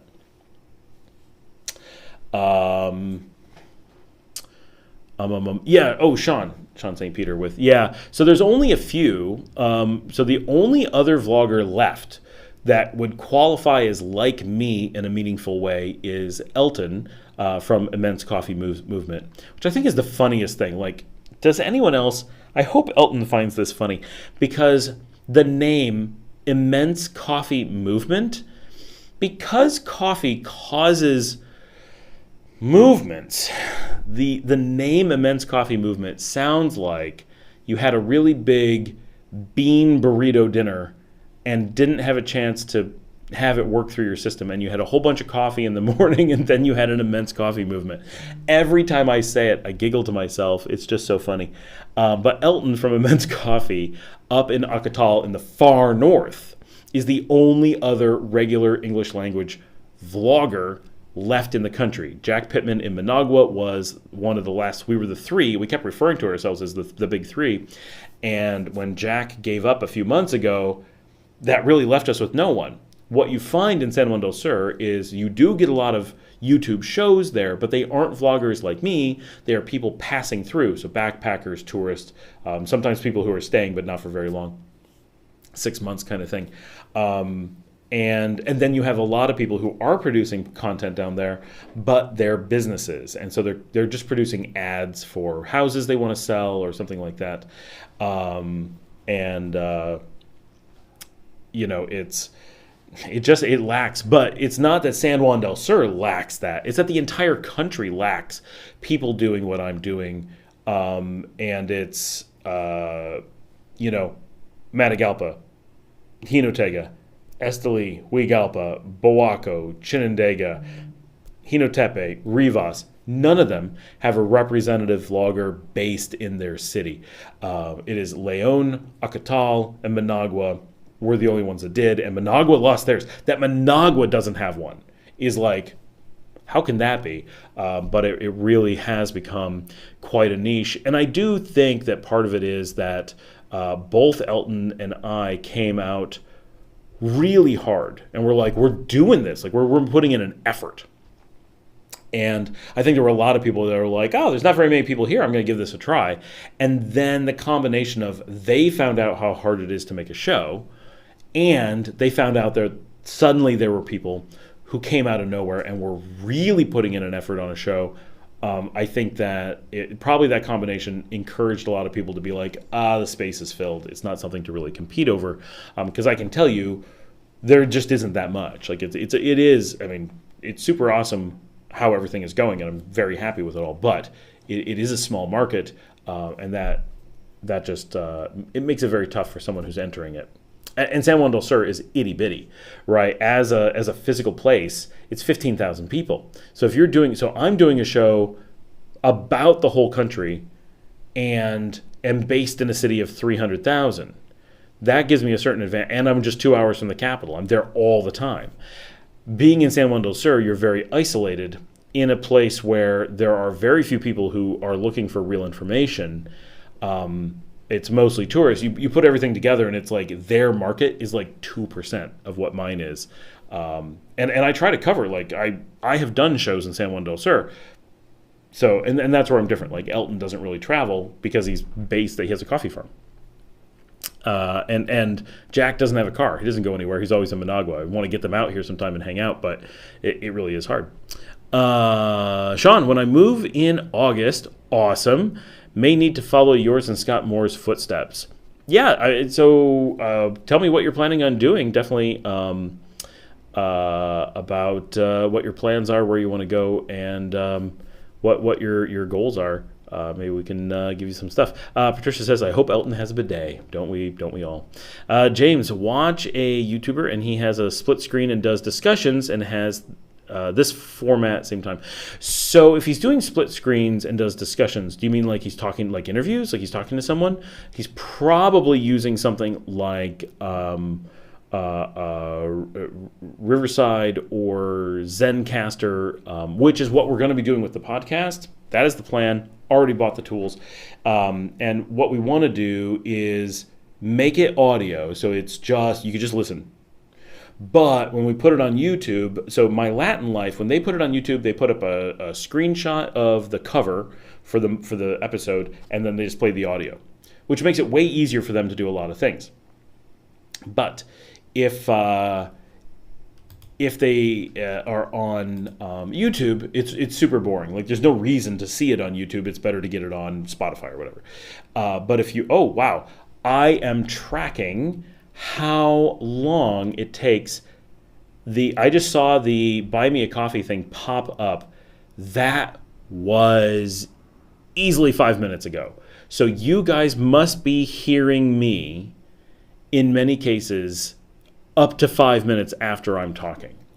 Wow, the delay has gotten large. And TJ just sent me something.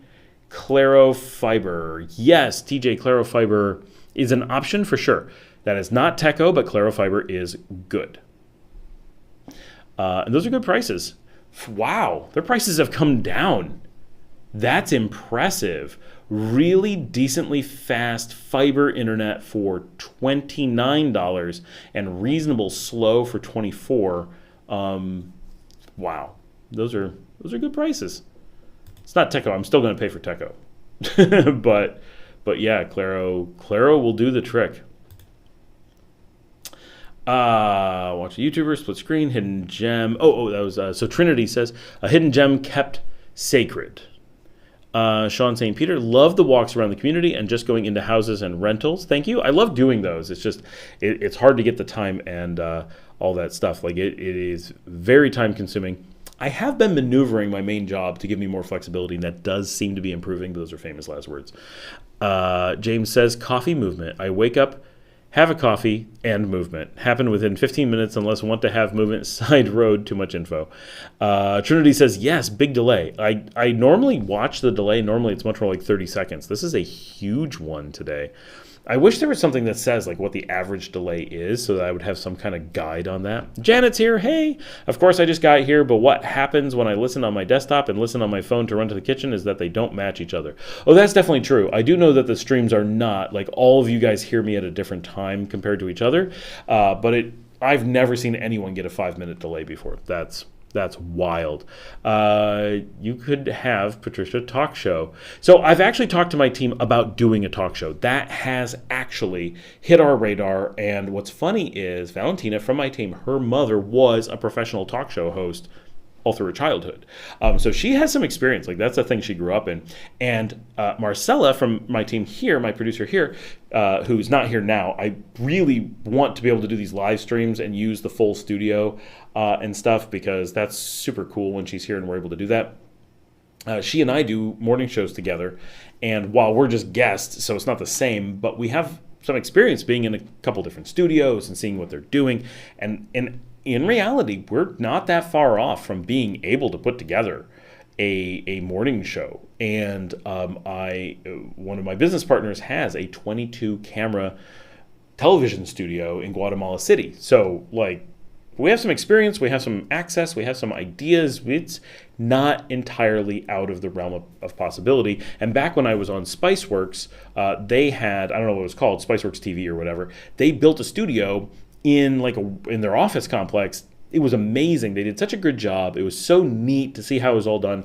That got me really interested in doing YouTube and television production. Was a major influence on getting me to be interested in the show. I would be invited there to be a host, and I would do episodes a number of times, and it was just so interesting to see what they had done to produce a show that looks so professional. I'm like, oh my gosh, this is brilliant and well done, but it was also, I could do this too. This isn't out of reach. I just hadn't ever thought about that this is what you would have to do, and this is all you would have to do to make a really good show. Obviously, this it has to be way more than this, but they had couches and chairs and different spots and different camera angles and different controls, but a lot of it was pretty basic, and it was really neat.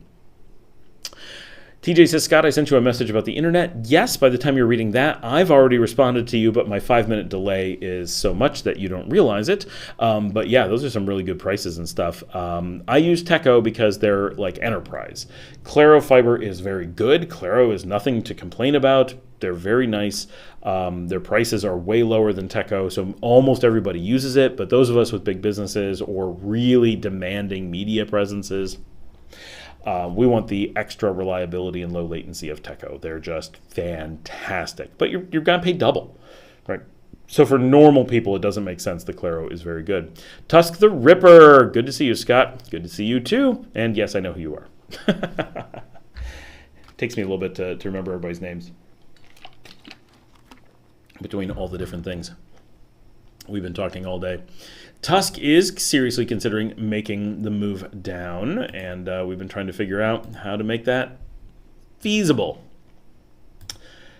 Oh, my calendar is still up for the day. It's been such a busy day that it is now 8:30 at night, and I haven't closed my office calendar on my screen yet. What? People got questions for me? Stuff like that. That's okay. That's cool. All right. What's everybody got planned for this weekend? What are you going to be doing? I am going to, in just a minute, all these new toys for you to justify with wifey. Yeah, that's all this stuff, but it works. The show is growing, so I keep showing, like, look, we're getting real growth, and we're now at a point where we're starting to like try to figure out how to approach a couple sponsors. We've put in some time, and we have an idea of like 3 or 4 sponsors. Well, I've got like 4 sponsors who would be perfect, because they don't in any way influence the show, but they all would benefit greatly from the show, and they all provide a service that would make sense for us behind the scenes. Ooh, Sakasa Friday night. Like tomorrow? How did I have not been looking at Nicaragua.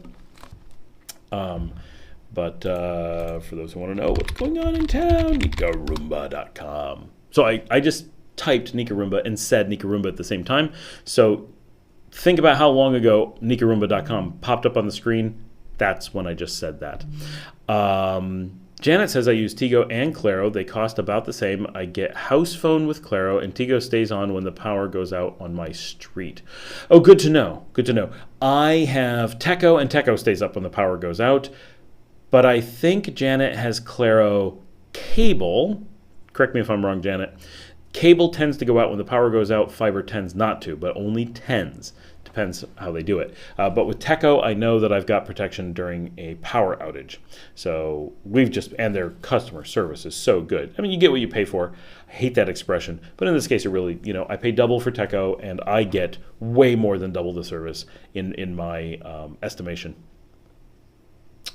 Hans Jurgen is here. Hello, Scott. It's been a while. Hope you're well. I am well, Hans. How are you? Good to see you back again.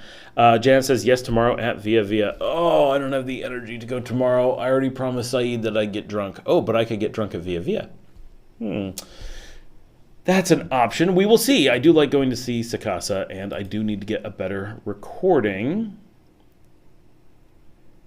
Oh, let me double check what this says, what I think it says, but this is Spanish words I don't know. Okay, so for those who don't know, today is Nicaraguan Mother's Day, and Marcella, my producer, I was in, so some of you watched the episode, I went and saw the children performing at Rubén Darío National Theater, Teatro Nacional Rubén Darío, and then we went to the Parque Salvador Allende, and so I was hanging out with Marcella's mom, because she was there with the kids, and she made a comment that she was expecting something for Mother's Day. And so, because today is Mother's Day, it's Thursday, and so I was like, all right, what does she want for Mother's Day? She said, and Marcella said what she really wants is mariachi band.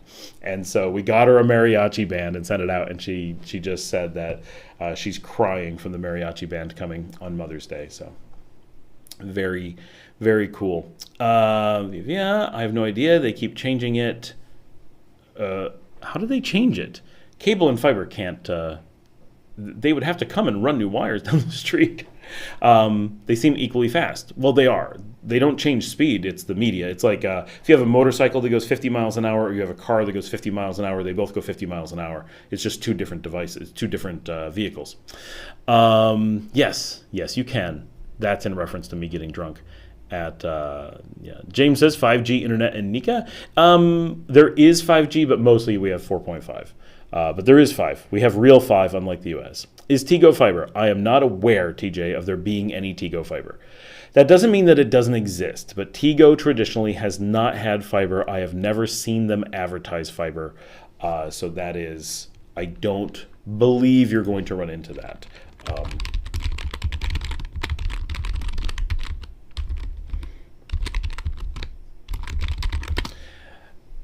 Just had to answer something about billboards. Tigo for home is sometimes cable and sometimes fixed wireless. So be real careful when you're looking at Tigo, because the fixed wireless is often not up to snuff. I've had some run-ins with Tigo on installations with stuff. So watch for what you're getting.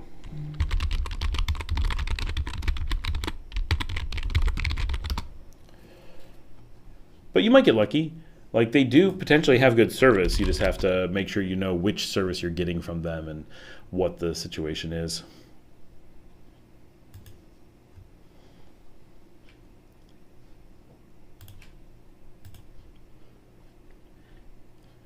All right, hold on. I got a bunch of messages coming in.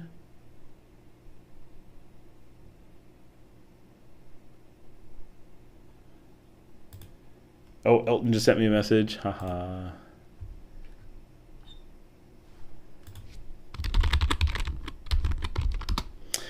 You guys are quiet. Okay, think of questions. Ask your questions while you're doing it. Oh, it's fiber optic. The cats used to break it when they knocked the modem off the high point. Oh, that's terrible. Han says, what is the process for flying in and out of Managua? Fees, USD, immigration, customs, visiting address required, etc. Okay, so out is really easy. You pay whatever the exit fee is. I can't remember, a couple dollars. Coming in, the more important one, it's $10. They will take a credit card, so that's fine. It is USD, not Cordoba. If you have Cordoba, just make sure you have a credit card. I did that last time I came in. I'm like, you're going to hate me. I've only got Cordoba. And they're like, no, credit card. I'm like, oh, okay. But $10, it is USD. You go through immigration. That's where you pay. Then you go through aduana, which you call customs. They x-ray your bag. As long as you don't have anything weird, you're fine. When you're at immigration, not customs, you do have to have the address of where you're headed. They don't really care where you're visiting, for those who are wondering why they care about this. They want to know how to contact you on that first day. For the next 24 hours, they want to know they're able to reach you. Because if something happens, if they find something, like, they just need to reach you. So they need that first day. They don't care where you're headed after that. They just want to know where you're going to be immediately. And they want to know that you landed with a place to go. Because if you're just going to be a vagabond, they need to figure that out right then. You'll have to tell them what your occupation is. You'll have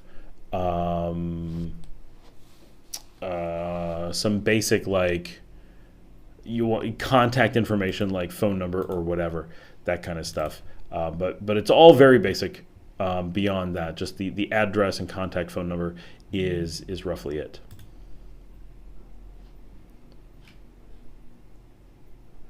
Do houses have house numbers? How do you register for cable or internet at home? So they do have house numbers. No one uses them. No one at all. They do exist. It is physically a thing. But there are standard addresses, and you use that. So, for example, if you are near the estuary in Las Bonitas, your address could easily be 100 meters south of the Juan Venado estuary, Las Bonitas, Ponaloya, Leon, Nicaragua. So you have the country. Obviously, you don't have to say the country. You have the departamento. You have the municipality within that. So Leon is our departamento. Ponaloya is the municipality. Las Piñitas is the pueblo within the municipality. And then a description of where you are 100 meters south of Juan Venado. And then in some cases, you'll be contiguo, someplace next to you, or something like that, or in front of, or behind, or under, or whatever. That's actually how it works. And those are the official legal addresses. That's not you being weird. That is not your neighbor being weird. That is the actual registered legal address. Is there a house number? Absolutely. Well, could you use it? Nope. Must be slow on your end. I see questions, and you're twiddling your thumbs. Oh, that's weird that you see questions. Because I can look on my other screen, and I'm getting the stuff at the exact same time. Very, very strange. Okay, you guys think of some questions. I'm going to run out and change the water for my kids, and I'm going to grab a Tonya. Hopefully one of them is cold-ish by now.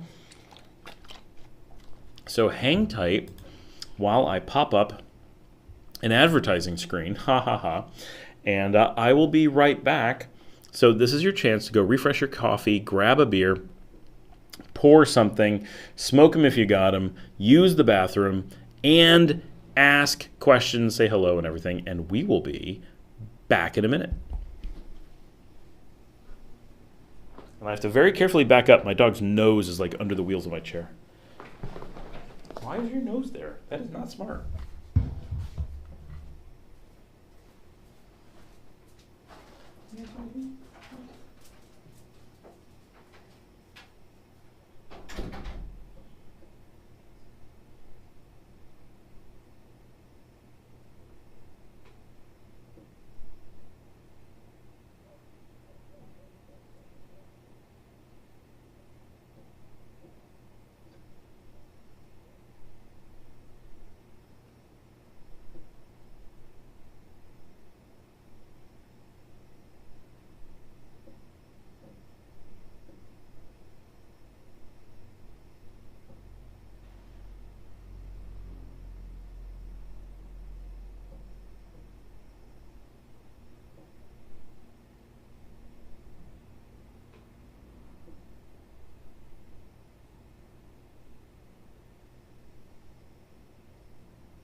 He's coming back.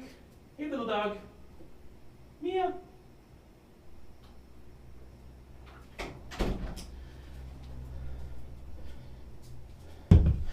I've been abandoned by the doggy, but I'm back for the show. Bum bum bum bum bum bum bum bum bum bum bum bum bum bum bum bum bum bum bum bum. You guys did not ask very many questions while I was gone. Cantaloupe Jones, what is the best free Spanish lessons online? Duolingo, obviously. There's also a lot of stuff on YouTube. If you just go on YouTube and search shoot, I've got some that I do use. They're like Spanish tidbits and stuff. They get pretty nice. So I can't remember. But really, Duolingo works, and it's completely free. It is very, very good. You can get really far with that. James says, put beer in toilet, flush it a few times, cold beer. Okay. Good information.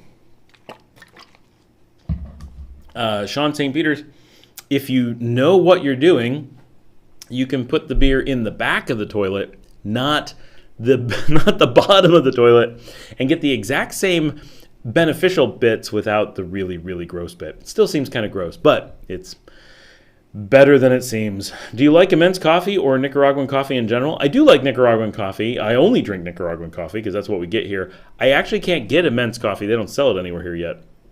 He sells in the U.S. He doesn't sell here. You are able to get it in Nicaragua now, but it's like a new thing. We haven't seen it yet.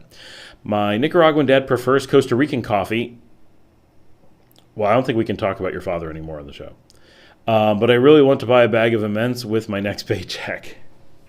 Yeah, there's a way to get immense in the States, but I don't actually know how I get it here. Cantaloupe, thank you. You're welcome. Is it Cantaloupe like the song? Remember that song? How did that go? Is that the funky? I got it in my head a little bit, just a little bit. Yeah, so we're back, and I have a nice cold. I have to make it not see my face. If it has no idea where my face is, it finds the can.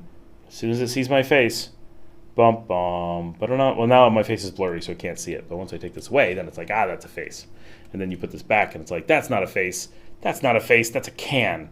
That's a can. We know where your face is. We know where your face is. You can't fool us. Oh, wait. We're fooled. I still think Tonya is the best beer ever. I prefer Tonya Light. We just don't have any.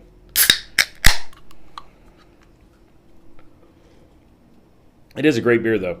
Panama also has really good beer. The one thing I really miss is in Panama, they sell rattlers in cans. Like, you just buy a can like this, but it's a rattler. Oh, fantastic. Panama's hot like Nicaragua's. I don't know why Nicaragua doesn't sell rattlers. I would drink that all the time. Instead, we just drink seltzers, which is also good, but... Oh. Tonya directly after an iced tea was not perfect. It's a very sweet iced tea here.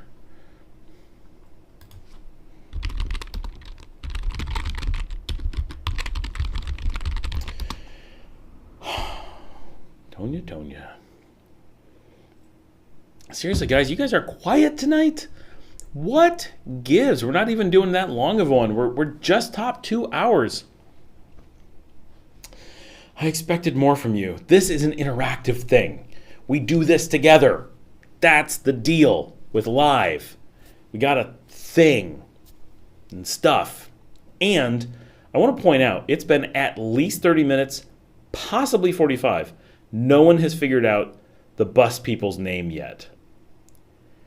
Teco has the best latency, TJ, of any service I know of. Their latency is fantastic. You're okay with others, but Teco is really, really good. I'll do I did a ping test today. What did I get? Nope, I can't remember. Doing right now. Speedtest.net. Checking from here all the way to Managua. So this is unfair because I'm testing like a big distance across the country, not like if I was in Managua, I would be able to test directly against myself. This is a test between where I am in León, all the way across León, all the way across the countryside, all the way through Managua, and then to the IBW servers to test for the latency. And I got 9 milliseconds, which is, I tested with some Americans today, and they got 26. So for those who don't know, latency lower is better. The best I ever had is when I was in Texas, and the test went down the street, like it was super close on fiber, 2. That was the best I've ever seen. But literally the distance was like a mile. Like I knew the building it was checking. But here, 9 is incredible. Like that's better than a whole bunch of the US. So, and I have customers all over the U.S. Hitting 9 is definitely a big deal.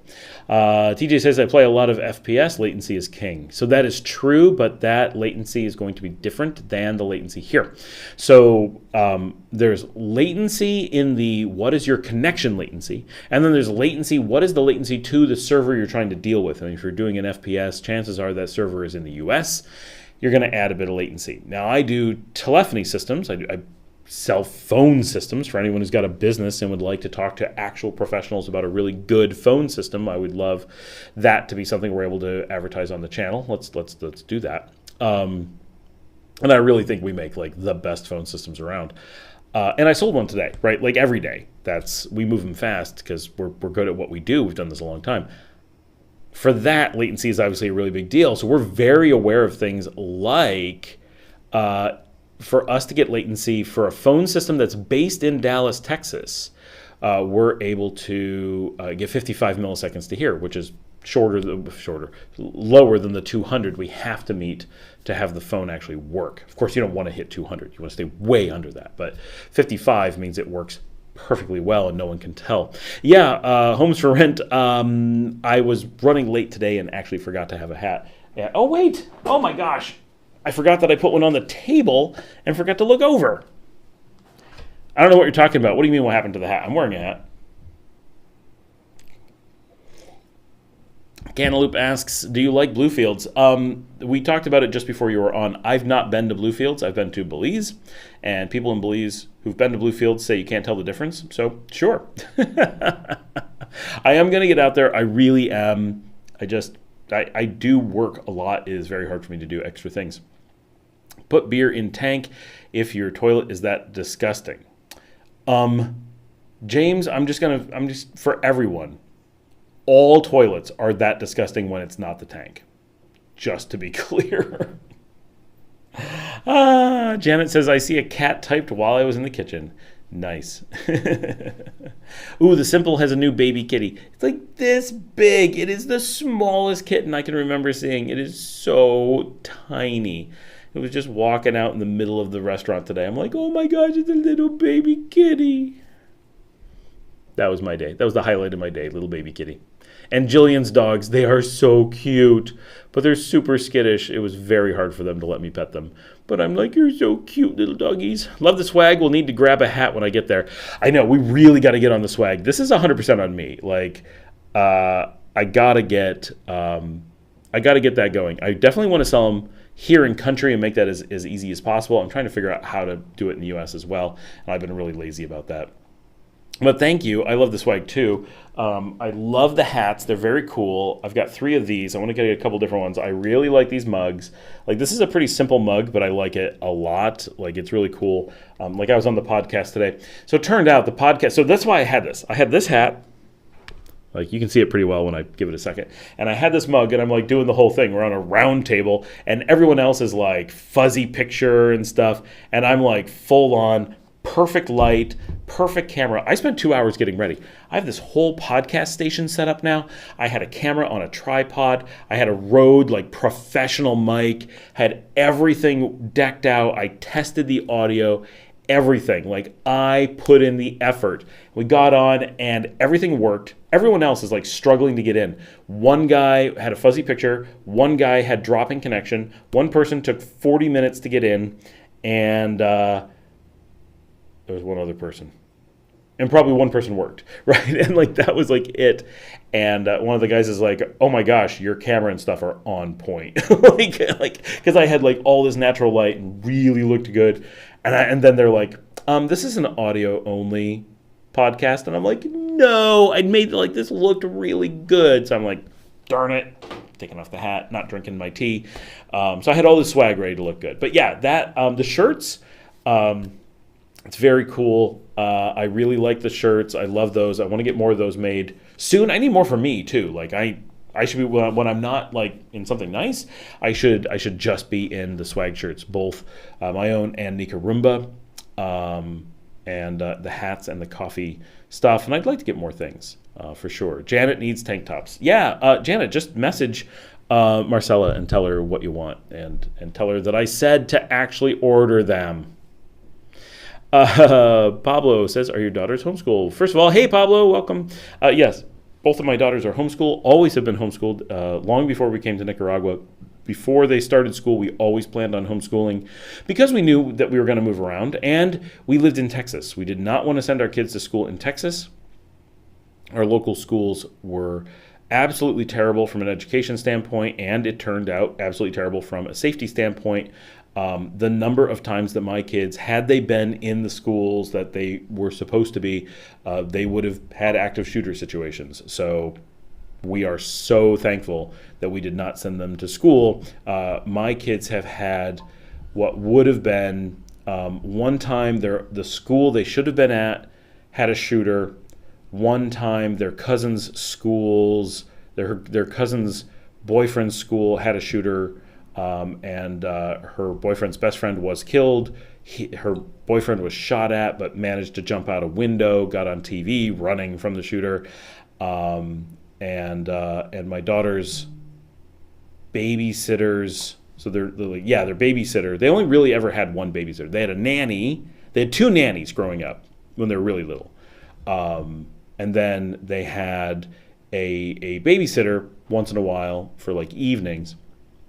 And their babysitter's boss's family, all of them were killed by a mass shooting. So the number of times that had we stayed living where we were and gone to school, even though we were in some of the safest areas in a really safe city, just insane, like absolutely crazy. So that was not really part of our planning. Those things weren't big problems at the ages that we were making those decisions. But beyond we get to spend so much more time with our kids, and beyond they get so much better of an education, and beyond they just have so much more time to enjoy their lives and pursue their things that they're interested in, their safety and both physically not having something terrible happening to them, but also having them avoid direct interaction with super traumatizing scenarios and people in those situations. We're so thankful that is something we decided to do. So that has worked out great for us. Both of my kids are, they're very quirky in ways that would make school very challenging for them, like it was for me, but even worse, I think. It's hard to say because I actually did go to school, kind of fought through it. Blueberry Rattler in New Brunswick. That sounds amazing. So I think both of them, like me, would have found school to be a lot more work than most people do, just unnecessarily hard. But I think also, like me, both of them really benefit from the extra free time. A lot of kids given extra free time are like, okay, I'm going to just do nothing, or I'm going to, do something that is very marginally valuable. Like maybe I'll watch a ton of TV. And of course they watch more TV than they would if they went to school, whatever. But they put in so much time into active pursuits of learning a thing, becoming good at a thing.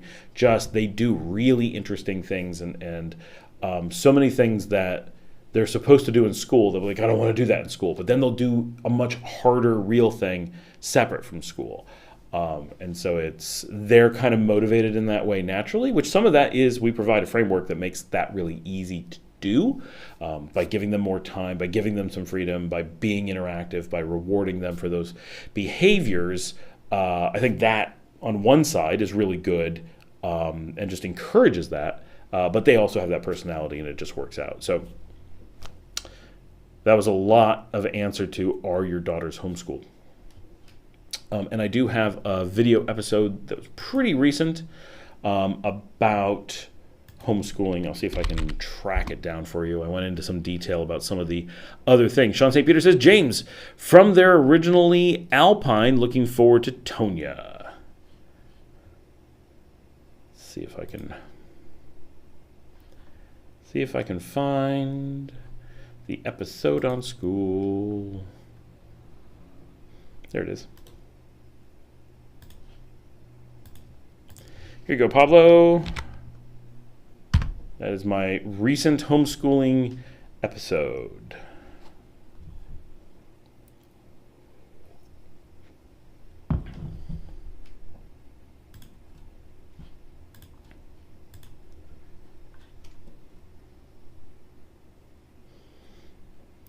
Courtney Rivers. My wife and I homeschool here in Northern California and Oregon mountains. Best choice.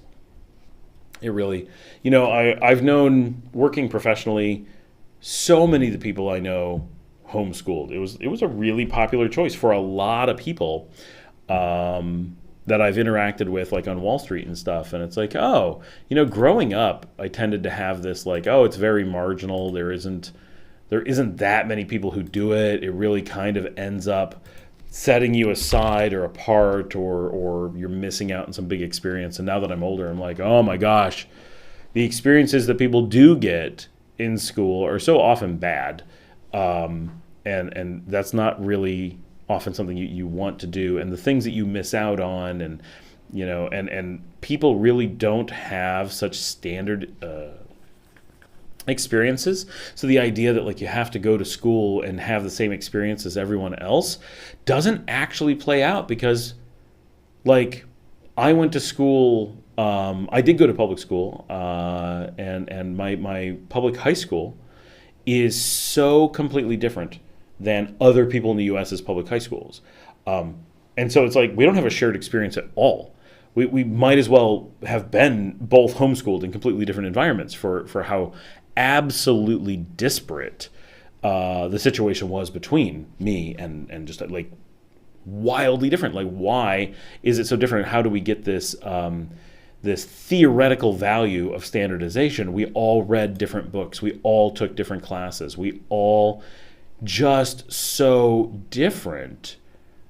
And so it's just nuts. So that stuff has led me to be much more supportive of homeschool. Obviously, I chose homeschool for my kids, but it's hold on, I have to answer this.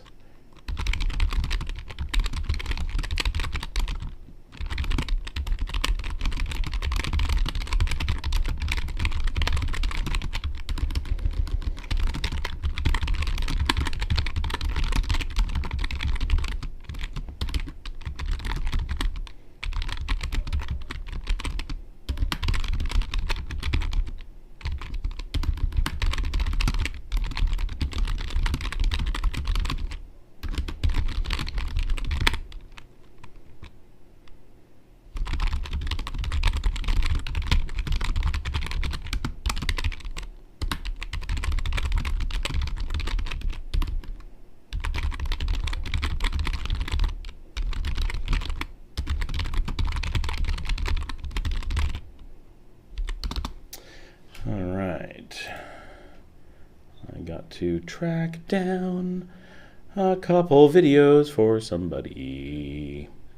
I do this a lot, tracking down how this works, how that works.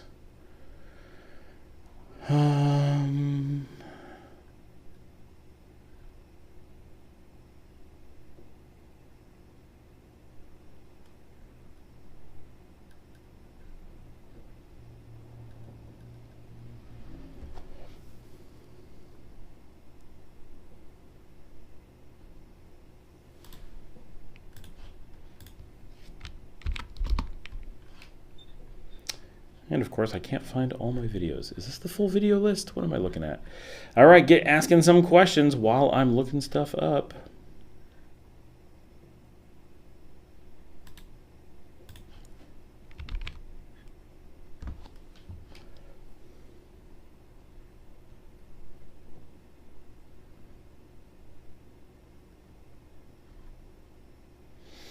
Thought I had more videos than this. Is that crazy?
I swear I had a video recently that talked about how you look things up in Nicaragua. I thought I made one that was like,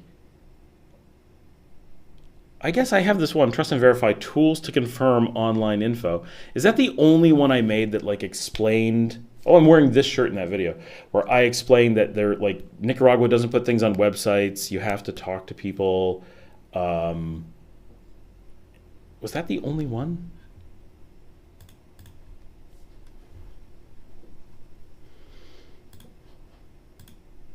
All right, we got questions. Tom is here. Hey, Tom. Hey, Scott. Does Nicaragua have a big scuba diving culture? No. Off with coral reefs and shipwrecks. It does not. I don't know exactly why I'm not a scuba diver, so that's mostly why I don't know why. It's not because there's no information.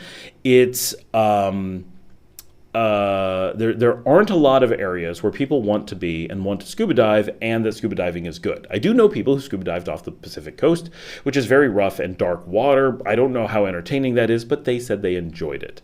But it is not considered a scuba diving place. Of course, you can scuba dive off places like the Corn Islands. You can go out to sea. Of course, Nicaragua has water everywhere. But the Pacific coast, one, doesn't have reefs and does have a drop-off, which tends to discourage scuba diving.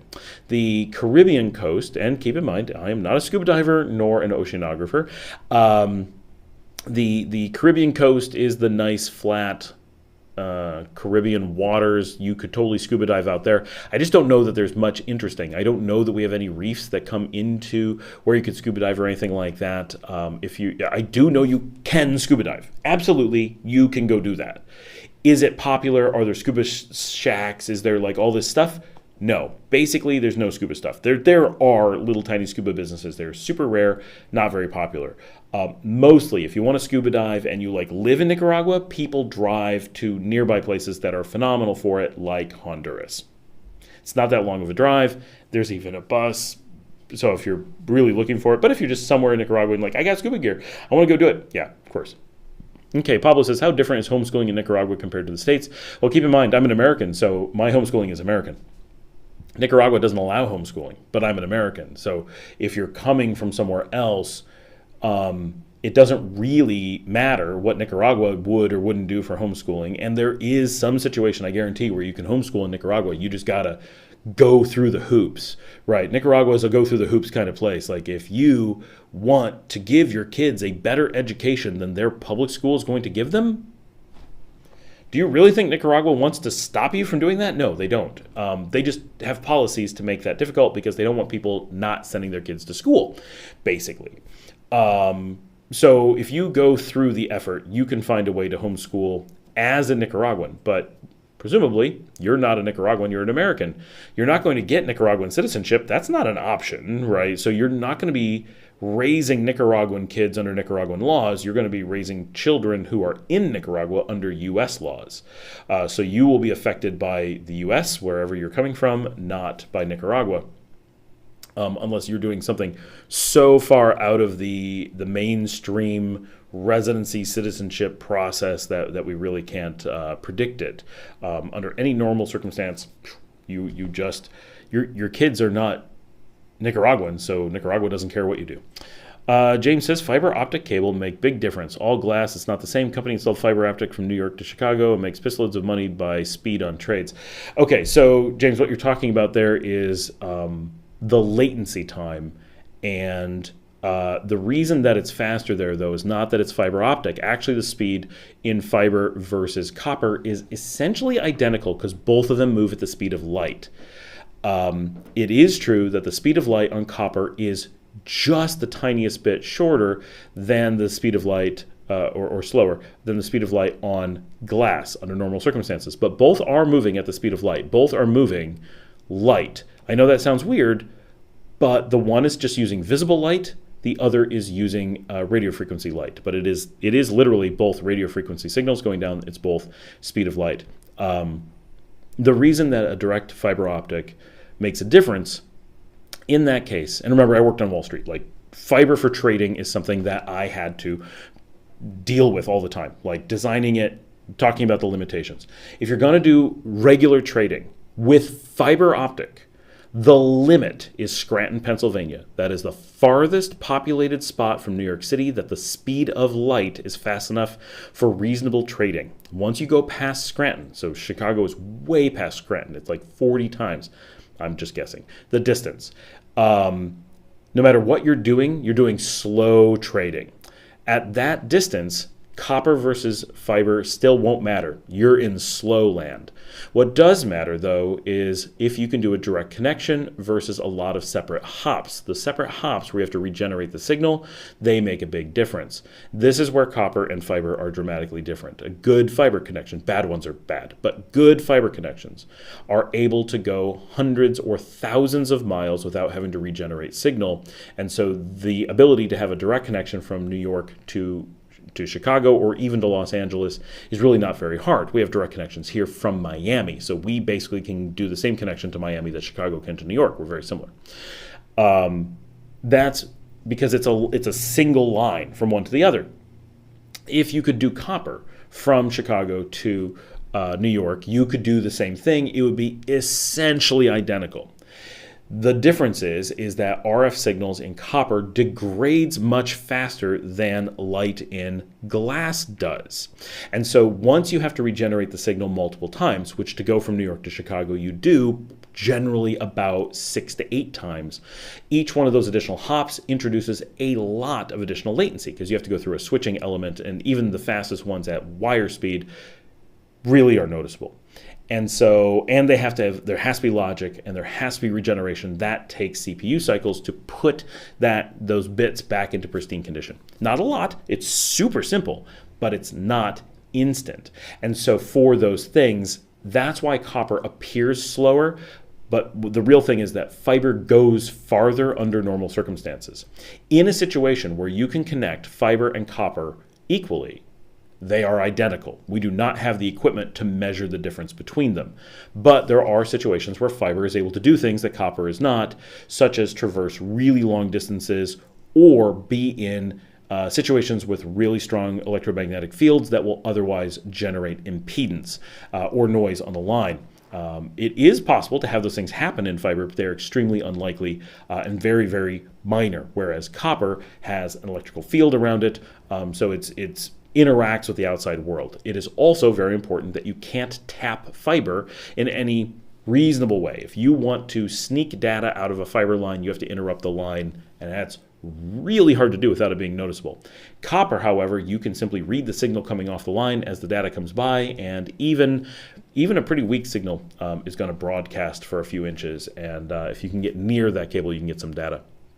But in both cases, if you want to do what is considered regular latency trading, you must do it within the distance of Scranton, Pennsylvania or closer. And if you want to do low latency trading, you must do it inside the data center. You cannot come in from outside the data center. The distance is just insanely close. But low latency trading, the lowest latency trading, where you're literally measuring in nanoseconds, and you have to do things like use spectrometers to see what the CPU is doing. So this is my thing. Like, I'm one of the people who pioneered low latency trading on Wall Street. I'm one of the people who I am the person who identified the memory garbage collection process in Red Hat Linux that was immeasurable under normal workloads and found its impact on low latency trading. I wrote the white paper. Red Hat published my paper. I have the Wall Street papers on that specific component of low latency trading. We did all that on copper, because copper can actually generate the initial signal faster because we don't have to hit the LEDs. And so the actual SFP connectors and SFP plus connectors that you're using to go to the fiber introduce more latency than the equivalent for copper. And so even though there is this insanely tiny latency advantage to fiber lines, until you get to hundreds of miles, you're actually going faster on copper. So the rule of thumb in the industry is you never consider fiber unless copper can't do the job. Because copper, when it works, is always superior. Costs less, less likely to break, works better. It's slightly faster, but once copper falls down, then fiber is the only option, and fiber is an awesome solution. It's kind of like SANs. If you're familiar with a SAN in data storage situations, it's the simplest brute force storage methodology. You absolutely never want to use it until you've tried everything else, nothing else works, and then a SAN is the only option, in which case it's the only option. So it's amazing that it is an option. But if anything else will do the job, whatever it is better. So that's kind of how it is. You never want fiber until you have no choice, and then you have fiber.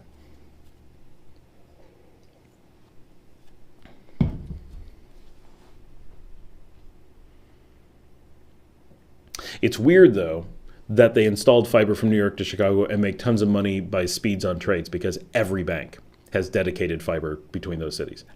Every single one. Like, that's not a specialty thing. Now, what was specialty is we had direct fiber to London, to Germany, to the Middle East. We had our own submarines that would go out and service them. Like, we had crazy stuff. We had like, I remember one time we're watching, I'm on the phone and the news comes on and they're talking about an entire country had gone offline because their underground fiber had been cut. And we're all like, oh my gosh, I can't believe they're offline. What have we got? And then I'm like, wait a second, guys, you're still on the phone, right? And they're like, yeah. And we're like, we're watching the news. Why are we still talking? You guys don't have internet or phones in your country. And they're like, oh yeah, everything's dark except for our connection to the office, because we have our own national connection just for the bank. That's crazy stuff. Like, they replicated the national infrastructure and don't share it with the country. So all traffic for that bank bypasses the national firewall, bypasses the national switches, bypasses the national ISP. Everything. They go straight out of their building, straight into the ocean and off. The building sat on the ocean on their side, our building sat on the ocean on our side, and straight across.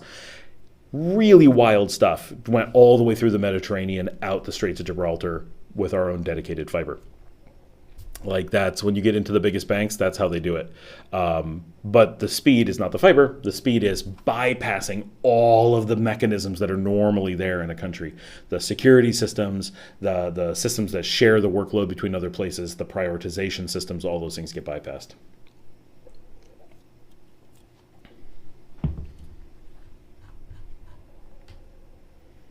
It's funny that we had this question on this particular day, because in the background, I got a question from a data center in Los Angeles asking me about aggregating links for performance on their data center uplinks. Terry, hey, how's it going? Thinking of buying a beachfront home in Salinas Grandes. Any opinion on that area? Very salty about that area. Sorry, that was a Salinas Grandes joke. If you get it, you get it. Salinas Grandes is a beautiful area. So I live really, really physically close to Salinas Grandes. The heck is that? I think it's a nearly dead moth on my All right, he's gone now. Really, really close to Salinas Grande's. The biggest concern in Salinas Grande is that it is extremely isolated. So have you, Terry, driven to Salinas Grande's, or are you looking at it from abroad? As always, the thing is that you should always spend time there and at the neighboring beaches. This is what I did when I was looking. So I had lived here previously, so I had a whole bunch of Nicaraguan background. I had come back multiple times.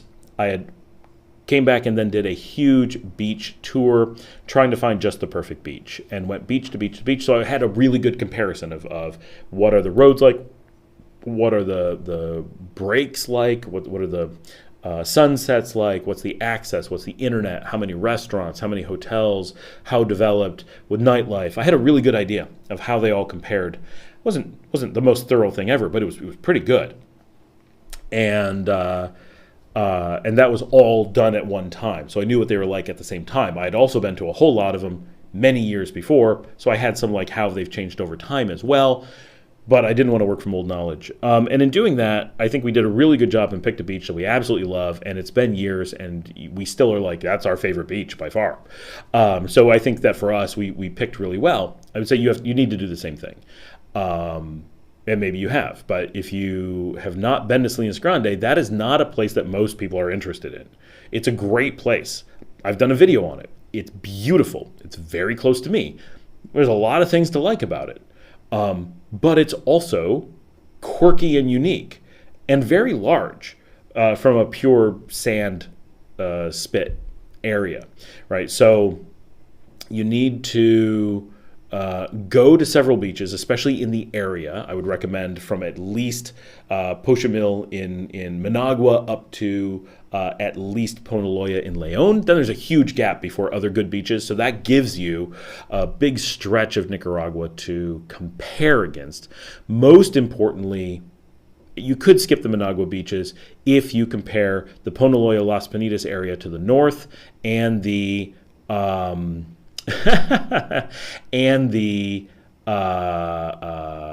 what we call the Leon or La Paz Centro beach area to the south. La Paz Centro is a secondary city inside Leon, so technically they're part of the Leon beach zone, but they are assigned to La Paz Centro just like the northern Chinandega ones are assigned to El Viejo. Make sense? Hopefully. So those are on the loop. In between the loop beaches with La Paz Centro and the city beaches of Leon, Ponaloya, and Las Penitas lies Salinas Grandes and Tesoro, the extremely hard to reach off the beaten path beaches. They are physically much related to the beaches on either side of them, but they are inaccessible from them. And so they really stand out as very, very different, even though they're right in the middle of something. So Terry says, so Patricia, so glad I made it back for the nerdiest conversation I've had in a while. I'm glad you made it too. And since you're here, I'm going to send, and for anyone who does find the nerdy conversations to be interesting, I would like to recommend that you go subscribe to this channel, which is the one that inspired, this is my actual original YouTube channel, Sam IT, which I have brought out a couple episodes. I had an episode that came out yesterday and then another episode that came out a year ago. No, that can't be right. It must just be the one that showed up. Let me see. But it's been months. No, it's been a year. I took basically a year off from the show while we grew this channel. This channel just exploded. When I got to Nicaragua, Sam IT had 2,000 subscribers. And this channel, the vlog, had 80. And then at somewhere in late 2022, the vlog passed Sam IT. And we were like, oh my gosh, they're really close. They're really close. Whoa, this is really weird. Like Sam IT had like all this material and had been around for so long. And then this just blew past and took off. And we're like, whoa, the whole thing's wild. But so this is the one that kind of got me started in vlogging as a thing and then trying to get more material. I've got like 5 episodes recorded for it right now. All right, back to Terry. Coming next month, I actually talked to someone for an hour today who bought a different house there but stayed in this specific home. They love the house. I loved your video on it. Oh, awesome. Thank you, Terry. Yeah, Salinas Grande, it's beautiful. You just have to really be okay. Pete, yes, I have the email. I've been crazy busy, and it's like open on my desktop to get back to a couple people. I'm absolutely getting back to you shortly. That's my sheepish face. I'm very bad about responding promptly on the email, but I am very good about eventually responding to everybody on the email. But yeah, Terry, I love the area from how beautiful it is. And we just did that long episode on Tesoro next to it. And it was almost exactly a year ago that we did Salinas Grandes proper. And the biggest thing is there's a lack of things there. Once you're out at the beach, you're really pretty isolated, which some people love and some people hate. But if you want to go to a grocery store, you don't have one. If you want to go to a restaurant, in many cases, you don't have one. Or you have like some real basic thing, but real basic.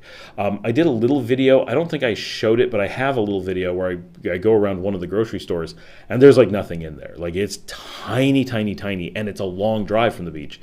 And it's just so little. Like you won't starve. You can go get bread. You can go get probably cheese and a few basics. Definitely rice and beans and water. But it's pretty limited. Like it's mustard. You'll definitely have mustard. Yeah, DJ. Techo is just, every serious business is on Techo. It just is. So if you want to go out to your beach house and be isolated, now this is one of those, I had a video recently, I think, where I said, don't get caught up in trying to replicate a tourist life when it becomes your real life. The things that you want when you're traveling and the things that you want when it's your life are generally different. And that's where I think Salinas Grandes is risky, because you go out there on a vacation and you spend even a month and you're like, this is so beautiful and this is so isolated and now people can just leave me alone. And here I am in Salinas Grandes. And then after several months, you start going, I'd really like to go hang out with someone for a beer. I'd really like to go out for a burger. And Jeff Bramwell was talking about this from Tesoro, which is basically the same. And he's like, yeah, it's great. I can now finally get to a hamburger in an hour. An hour of really rough driving. He's got to have a 4x4 and drive for an hour to get a hamburger. And he was excited because it used to be all but inaccessible. And this is still dry season. If it's wet season, it's still inaccessible, or at least part of the day. Having I want pizza, it's an hour away, no delivery, like all these things that we talk about as the amenities of Nicaragua, the super low cost of Nicaragua, so much of that starts going away when you live out in a place like that. So you have to be really careful that it's something that you want. If it's something that you want, yeah, Salinas Grandes is potentially fantastic. But the number of options out there are low, so that could be a factor. But if you find a house you really like, then you're good. But just be very cautious that you've really evaluated it. Because if you went to someplace like Ponaloya and said, I found a house I like, here's how much it is, I feel like I wouldn't have to say, okay, you understand that a grocery store is 15 minutes away. You're like, yeah, I get it. I've driven there, right? Paved roads, smooth. I know exactly how far away. Okay, cool. And a market, and a this, and a that. All those things are like, okay, we can just go there. And the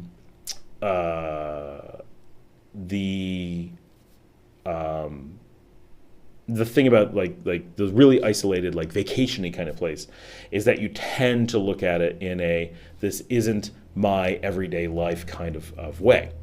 And we're all very tempted to do that, especially when we're looking at beach locations. It's just, this is my vacation I'm living my best life. It's all about my martini. But have you thought about how you're going to stock the gin for that martini? You got to drive an hour to go pick up that gin. There's nowhere within an hour to get that.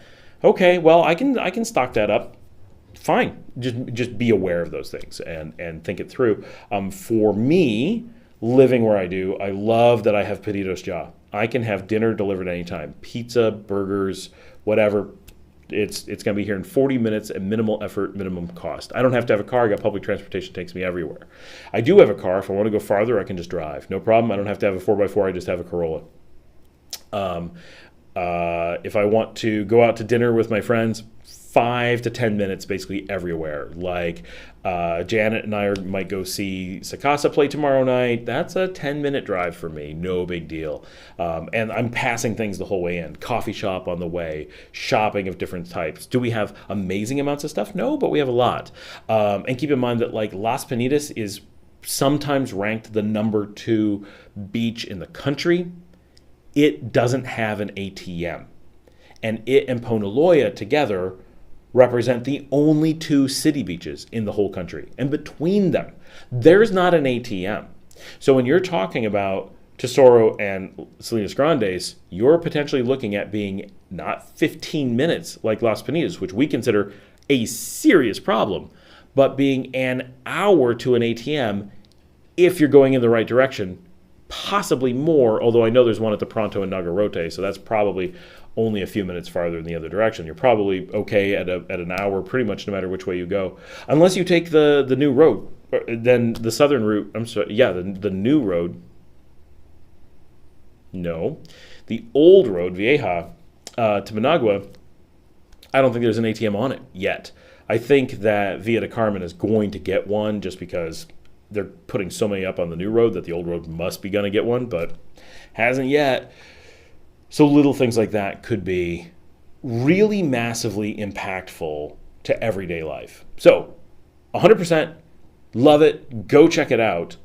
But every moment that you're there, be like, okay, it looks beautiful. It feels beautiful. The price is probably really good because it needs to be.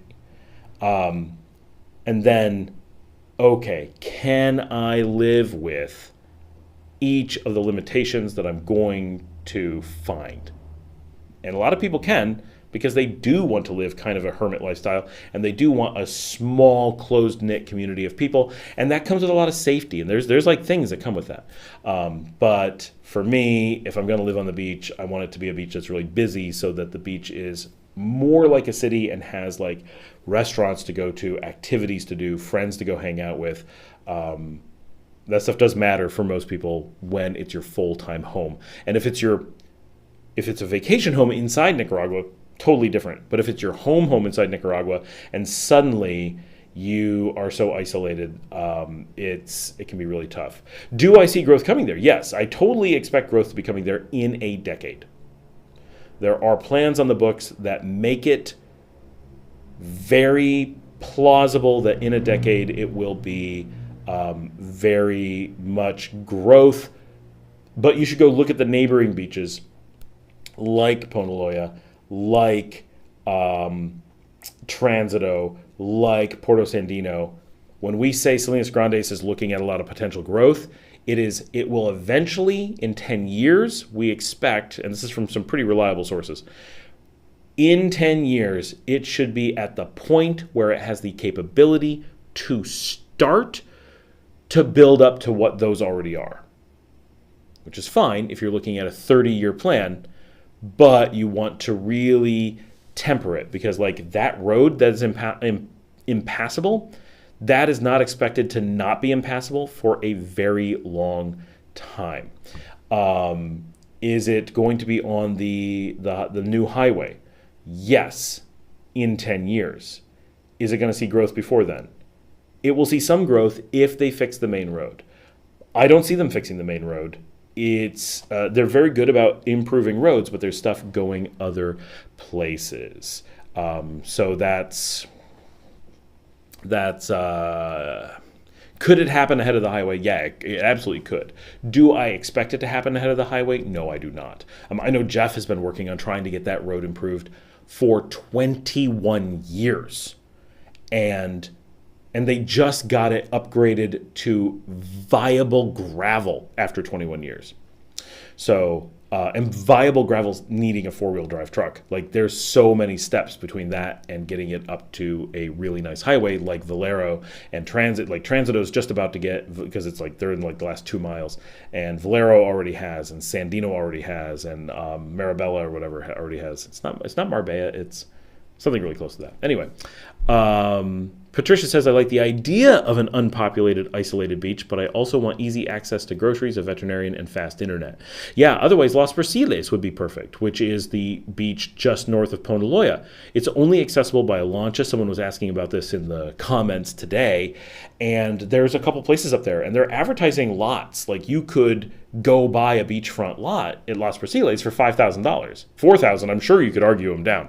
I wouldn't be surprised if you could talk someone into $2,000 as long as you promise not to tell anybody, right? They've been advertising $5,000 lots for like 10 years, and I don't know that they've sold more than one, if that, and no one's built on it. They just advertise, right? So they're certainly not getting $5,000 for the beachfront lots up there, but I certainly would not pay $5,000 to be at Brasiles.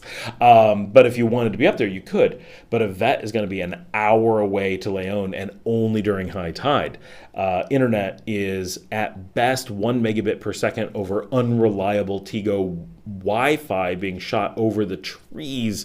It is terrible, and your power has to come from solar. If your batteries die or the sun doesn't come out for a few days, you got nothing. And there's places out there, big places, that go without power and without internet for sometimes six hours at a shot. So, yeah. Now that's extreme. Salinas Grandes is not separated by water, so it has fiber and stuff, I'm sure. So some things are much better. The power, I'm sure, is stable, but it's still quite isolated. And so for me, Salinas Grandes is too isolated. But some people like it's not inaccessible. If you have a good truck, you totally can get there. But Terry says that's important to me. Also, would be vacation home. Yeah, I mean, if you're only coming down and only treating it as your vacation place, like it could be fine. If you're like living in New York City 11 months of the year, and 1 month of the year you're like, I want it to all go away, then Salinas Grandes could be like the most ideal place ever, right? Like perfect. You can get to Leon when you have that urge, like I gotta go hang out with Scott and see Sakasa playing at Via. We're gonna drink with Janet tonight, right? You can. It's just you have to put in more effort than we do, but you can totally do that. And you know, you're only doing that twice a year because you're only staying for a month. You know, whatever. You'd be prepared. You got to have a truck for that. Whereas we can just call a taxi. I love that I can go out drinking and just call a taxi and be like, hey, here's $5, get me home. They're like, we're on it, right? Like that's nice. Terry says, thank you so much for your time and energy on educating us. Really appreciate you. Thank you, Terry. I love all you guys as well. Zane says, question, you looking for a video editor? Or are you going to come back with not a question? Just check it. I'm not looking for a video editor. Reasons being, one, the editing process is part of my video making process. And also, it is very, very difficult to move all the stuff around. So if I was to work with a video editor, I would need a way to get what I have to the video editor. And even with really good fiber, like my GoPro, when I do my small stuff on the GoPro, it can take 8 hours to upload everything, not including the stuff that I'm finished product. So it can be a really big process because I generate on a normal day 30 to 40 gigs of video. And then if I'm doing something more serious or just decide to do a different workflow and start using this camera for something other than the live stream, I'm going to start generating 100 to 200 gig per day. And that's a really tough thing to move to someone, have someone edit and move down. I have a really large investment in editing stuff. So I have multiple Macs. I have an M1 and an M2 Mac. The other one's just out of sight right behind me. I'm touching it. And I'm on one here. And I have a few $1,000s of motion VFX equipment. And I have Topaz AI. And I have the Insta360 tools. And so there's just layer after layer after layer of all this really good, amazing tooling that I have. But if I was to send stuff off to a video editor, they would have to provide all of that, which would make it very expensive. And I'd have to move all of that to them and then trust them to handle all of the editing. And that's a tough thing. It's maybe some of that's I don't want to give up control, but I'm not normally a control freak. Normally I'm really good about delegating control, but I feel like in some ways, I feel like having someone edit the show might be really beneficial, for sure. Like, that has crossed my mind. And sometimes my daughter helps edit, but she does it here. She's able to use my computers. We don't have to move, stuff around. It would put in a 3-day delay just in moving files around, which would take out a lot of the potential benefits. And then, of course, if I'm going to have an editor, I produce a lot of stuff.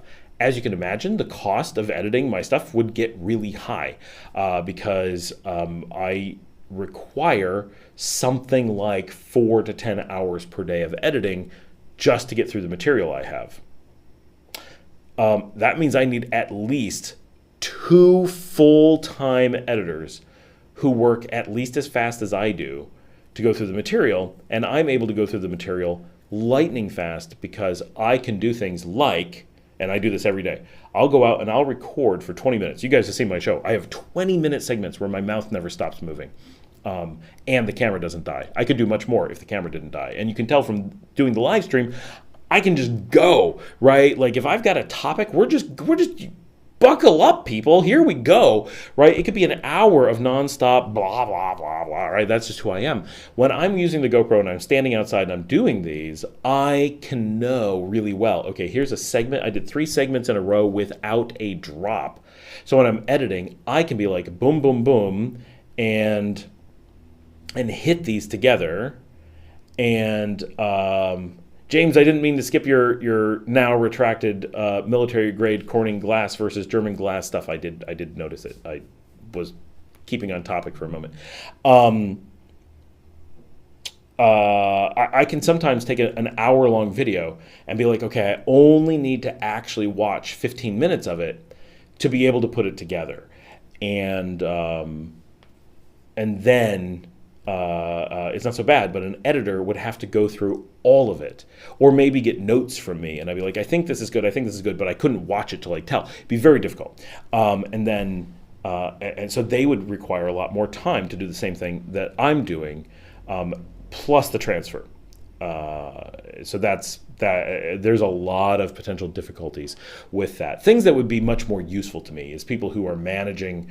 I need someone who actually sits here and does a bunch of things like media management and stuff. I need a bigger studio, all things that are like in the works. Like, this program is taking off thanks to you guys, like all the support, all the time that people are putting into watching things. All of this stuff really does add up. And we are constantly breaking new numbers of subscribers and new numbers of views and new revenue. The revenue's itty bitty, but we're at a point now, we've realized, like, some of this stuff when I'm like, oh, we're hitting the same numbers as like Hey Nadine. We're hitting the same numbers as like Dylan John. These are big sponsored channels, right? And so I've been like, I've got so few viewers. Like, I understand why someone would be like, oh, put on some affiliate links, we'll sell a thing, And I'll be like, oh, I'm using this camera, and 1 out of 1 million people will buy that camera. I'll be like, I got $3, yes. Like, I'm not going to put up an affiliate link for that. Like, that's stupid. But we're now at a point where potentially we can sit down with really large vendors and say, look, you have a product, here's how it works with the show. And I just had a long meeting with my company's CEO, and she's like, here's some ideas. She's like, you need to engage these people. You need to engage them on these things. We need to talk about how we're going to run campaigns. Like, we're going to go set up booths on the beach and give away their stuff and like put people on and do interviews with it. Like, we're going to do sponsored things with them. We want to go after airlines and be like, hey, like for real, we want to go after airlines and try to get an airline sponsorship. We want to get a specific one and be like, here's how you play into our show. Here's how you can make the show better. And we can just explode. But here's how we're already so big that we can provide this for you. And it's all stuff that aligns with us that we're already talking about, and just don't have them as a partner. So we're working on that stuff. So that would help. But as we move towards that, if that really works out, the thing that I really would benefit from is if I had a person that was here and doing a bunch of media management for me, a bunch of old episode management. There's a ton where it's like, oh, we have these like terrible titles on old things. We have no thumbnails on some of these things. I need someone going through and being like, okay, we're editing this, doing this, handing this over to the graphic artist, getting the thumbnails updated, putting in some links into a spreadsheet so that we can really easily do the 4 episodes at the end of each episode, links, like all those things take time. I need someone making the chapter listings. Again, it all takes a lot of time. Someone's got to sit down, look at a bunch of videos and just be like, wow, this is what I do is I watch the Scott Almiller vlog every day. And so you can imagine how difficult that is to end up with full-time people doing that. We have to have the channel just has to be massive. So if we were to get sponsorship, like real sponsorship, yeah, we're going to move to a bigger studio. We're going to put people in the studio. We will have 1 or 2 people who are working here. Eventually an editor in-house, yeah, could make sense. But it's really, I don't know how we could do it any other way. Realistically. Zane also says, what do you think about the new airport coming to Nicaragua for bigger planes, like 1 hour away from Managua? I'm very excited. The Puente Huete airport is a really good deal for us because for us coming from Leon, it's equidistant to Managua or Huete. It's just 2 different directions as you leave the city. Like right from Leon, it's 2 different directions. So for us, 2 hours or 2 hours. It's just going to double our options for no more effort. I'm really hopeful. Everyone's really hopeful that like European flights are going to start coming in. So that could be absolutely fantastic. The runway's already there. We're just waiting for terminals and stuff. But it should be well underway. It's also much closer to the highlands. So those cities, Esteli, Jinotega, and Matagalpa, which are a pretty big population zone, that is going to be their airport. So Chinandega and Leon are like, yeah, cool. It definitely gives us more options and we will use it. And then those up there are going to be like really, really into it. James says, what is the high tide difference at beach, low to high? If you're looking at my videos where I show the beach, like I have one today, go look at that video. At low tide, the water is out at those rocks. The big rocks are basically all above the water line. When the high tide comes in, it can actually come into the tiles of the Simple Beach Lodge. That gives you an idea that the entirety of that beach can disappear at high tide. Denise Rivera, hello there. I have one question. Okay, you only get one, Denise. Make it good. What is a good delivery service from Nicaragua to the United States or vice versa? Thanks for your advice. You saved us big time. Everyone has a different one that they like. I don't have one that I love. We use Nicabox in a lot of cases, and they're fine. I just spoke to someone 2 weeks ago who had one he wanted me to try out. Unfortunately, I don't ship that much between Nicaragua and the U.S. I honestly have. So right now, Alan is in the U.S. and I have like 8 things coming back with him. I need a new phone case, getting a new microphone adapter so I can do some more stuff. I can't remember, but I got a bunch of like little things are all coming back. Oh, one of my GoPro SD cards has fried. Trying to get that. So that is how we handle it most of the time. We really try to avoid having to do shipments just because it's a pain. But we have used Nicabox and a couple others in the past. They've all ended up being fine, similar price. But every so often we hear about one that's supposed to be quite a bit better. We try to try them out, but I don't have a ton of specific advice. But definitely you want one that operates in Nicaragua, specifically Nicaragua, not DHL, not FedEx, nothing like that. It's got to be a Nicaraguan service or you'll have problems. It's just the complexities of Nicaragua are so extreme that no one working just generically has a good working system. Nika Man, hey, how's it going? Just came here to watch the geckos in the background. They are the stars of the show.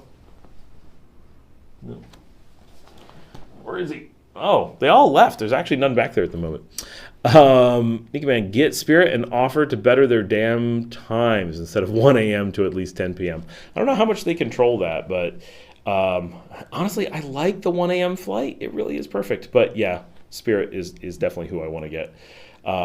And as you can imagine, like already I'm like, Spirit and get their MasterCard. Like that is the thing to do. It is such, if you live here or this is a major destination for you or anywhere in the region, like all the Central American countries, if you're connected to the US and coming here, my gosh, it's just so good. Zane says, are they going to still have the old airport? Yeah, absolutely they're going to have the old airport.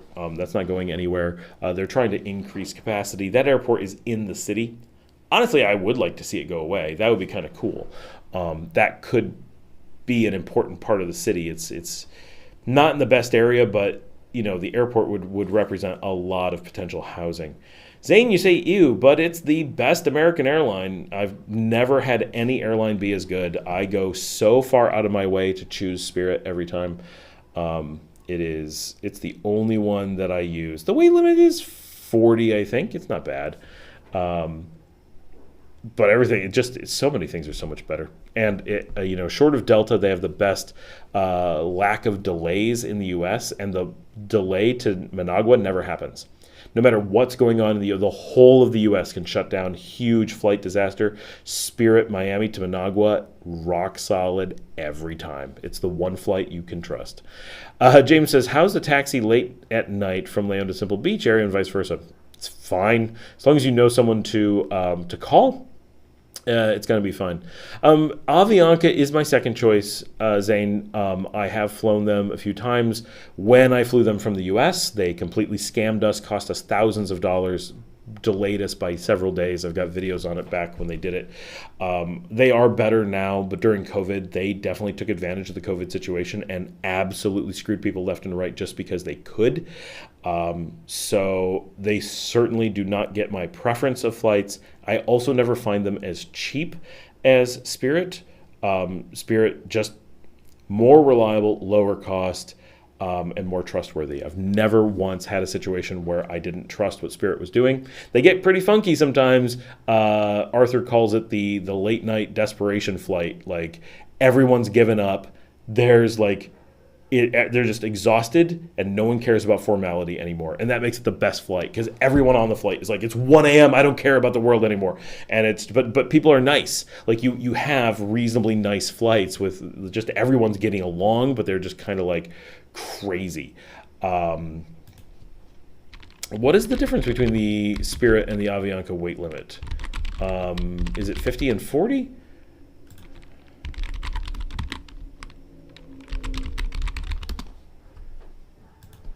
I fly both a bit.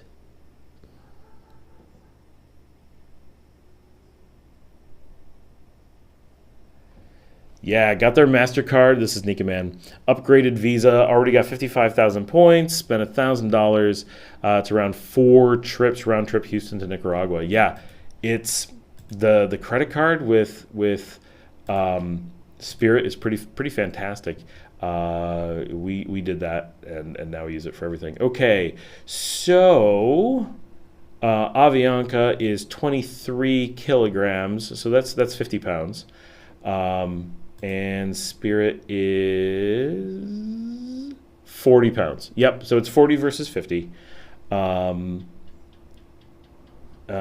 you can pay for more, so it depends on the price. So they have a lower starting number, but they also have a lower cost.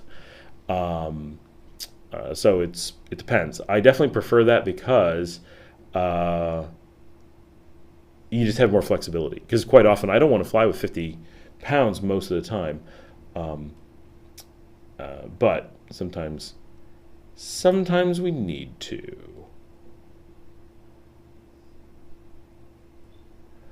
However, one thing that is different is that Spirit doesn't have a weight limit on their carry-ons, and Avianca is 10 pounds. Doesn't mean they enforce it, but they could.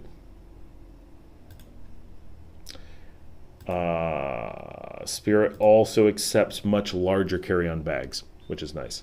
But Avianca is good. I just flew Avianca to Guatemala. I don't have a problem. And I like that Avianca flies through El Salvador. That's a great airport. Stop by Cadejo Brewing Company and get the fish tacos, but have lots of napkins. They are seriously messy. As someone with a beard, it's a fork and knife taco. Yes, it's a MasterCard.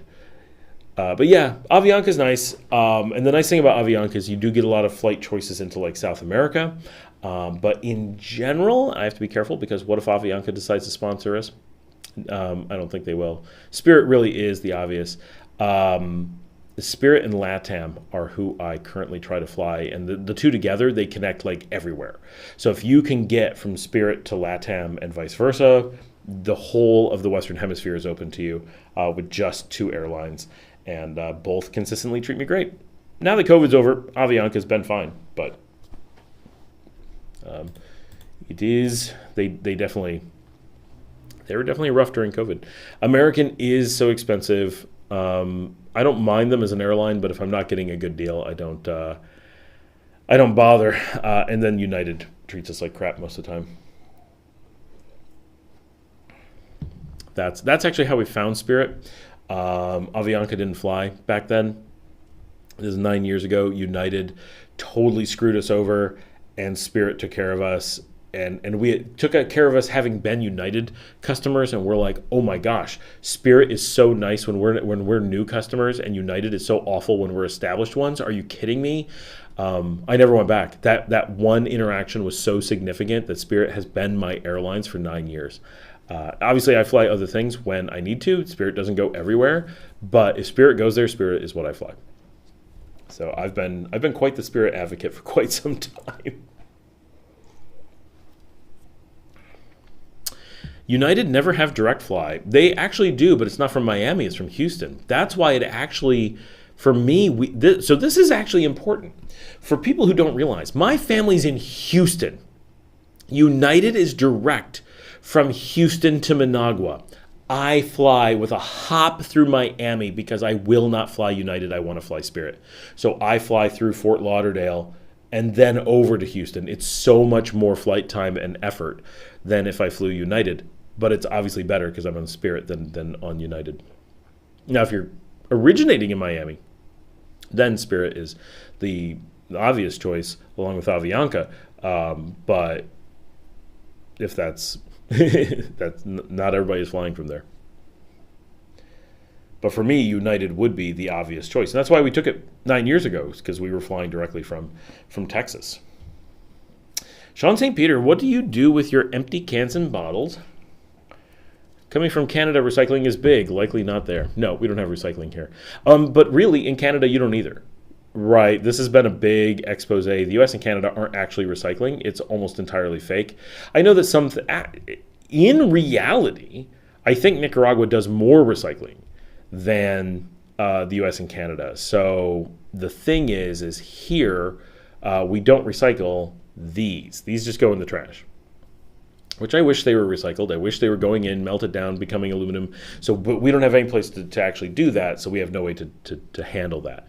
The U.S. and Canada have been caught that almost everywhere, the recycling is secretly being put into regular trash and just shipped out. It's not actually being recycled in a huge number of cases. There are exceptions for sure, but in a massive number of cases, the whole recycling effort itself is fake, and when you fake it, it actually uses a lot more resources than if you were just throwing it away. So the recycling in North America is actually representing a trash increase problem rather than a decrease.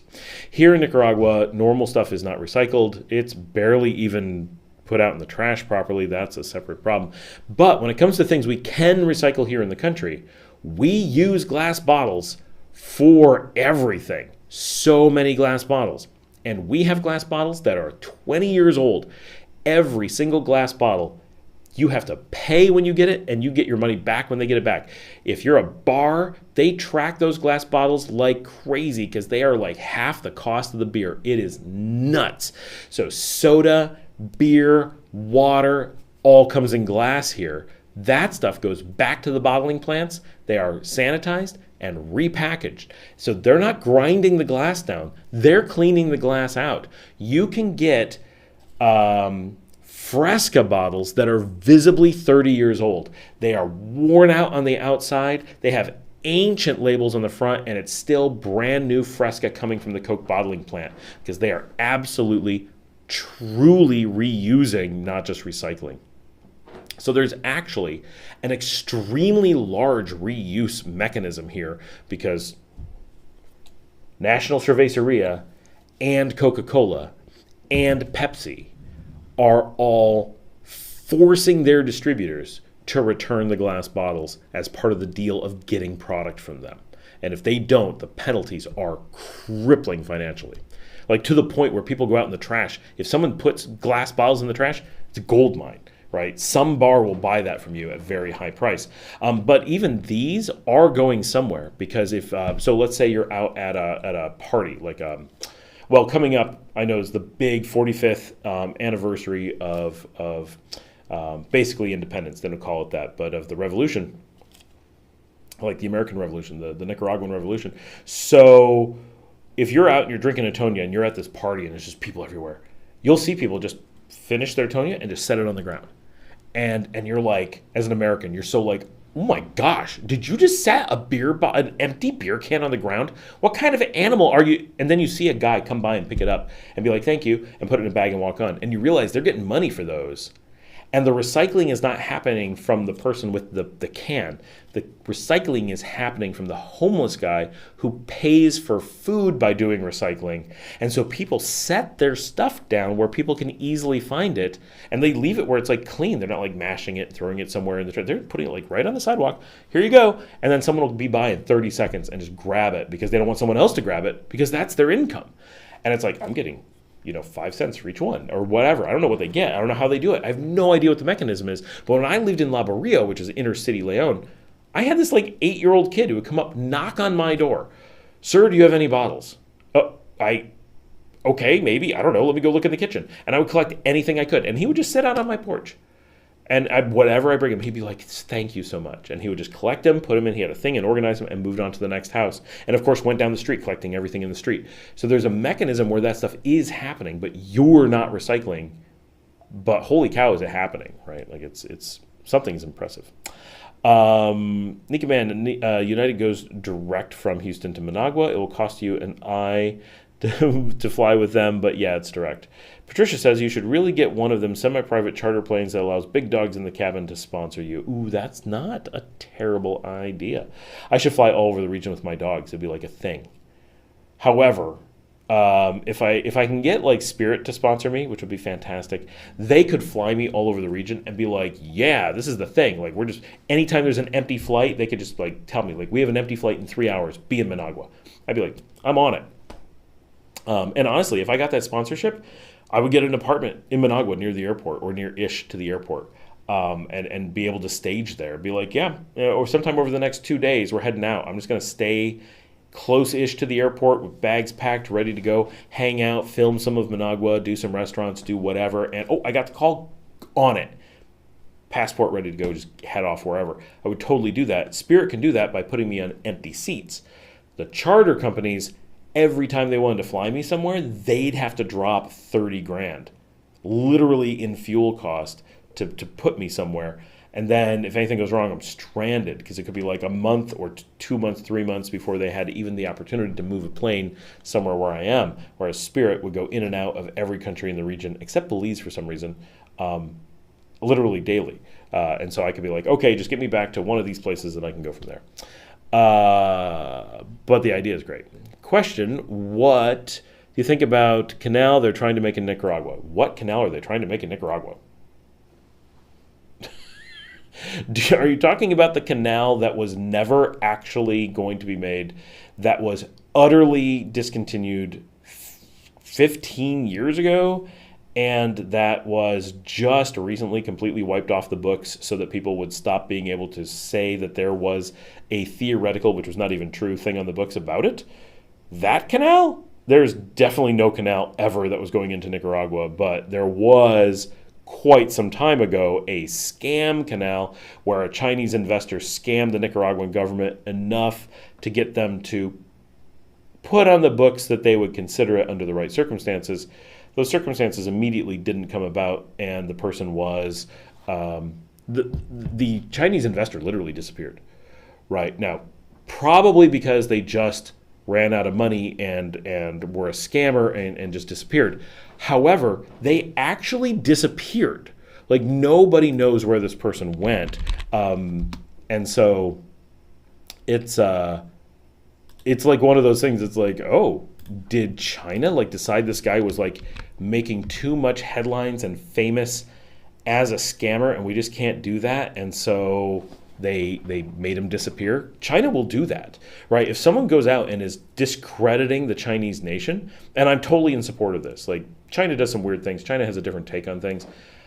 Honestly, I think that China has, in many cases, a better view of human rights than like the U.S. does, because the U.S. will be like, oh, this person cost hundreds of thousands of lives. That's an extreme case. Hundreds of lives have been lost due to the actions of this person, but he didn't actually stab them. So he's not going to go to jail or anything. He's going to be just yelled at, slapped on the wrist, threatened with maybe losing a case in jail, maybe a fine, and sent on his way to scam someone else. And China would say, your actions were malicious and they cost lives. You are a serial killer, and we're going to execute you to make sure you do not cause further loss of life. China takes a loss of life is a far more serious thing than the United States does. The US says bad people can cause loss of life, but good people won't protect other good people. China says bad people will never be allowed to take loss of life, and it is the duty of good people to ensure that that is true. As someone who leans towards very logical and autistic, the United States to me is insane and promotes harm, and China is a super safe place that cares about human life. I realize that it takes a very aggressive action to protect human life, and that in the American context, we have this very, we don't want to be responsible for protecting people, so it's better to let the, those who can't defend themselves, too bad, you can't defend yourself, it's your fault. China takes much more of a, no, it's not their fault that they can't defend themselves. That's the purpose of government, is to protect those who can't protect themselves. So from that perspective, I'm not giving an opinion on the scope of the Chinese government, but in this particular type of instance, China is very protective in a very rational, ethical way that a lot of Western countries fail miserably at. So that is my guess, is that China got to him. They probably didn't kill him. They probably put him somewhere. And we're like, you're never going to be seen again. You are never going to discredit our country ever again. And Janet said he scammed a lot of countries and also poor Chinese investors. That's definitely the impression I got. The guy was running massive banking scams and stuff. So I have a video, Zane, that I just linked that I did on the canal a year ago. But the canal has been long ago.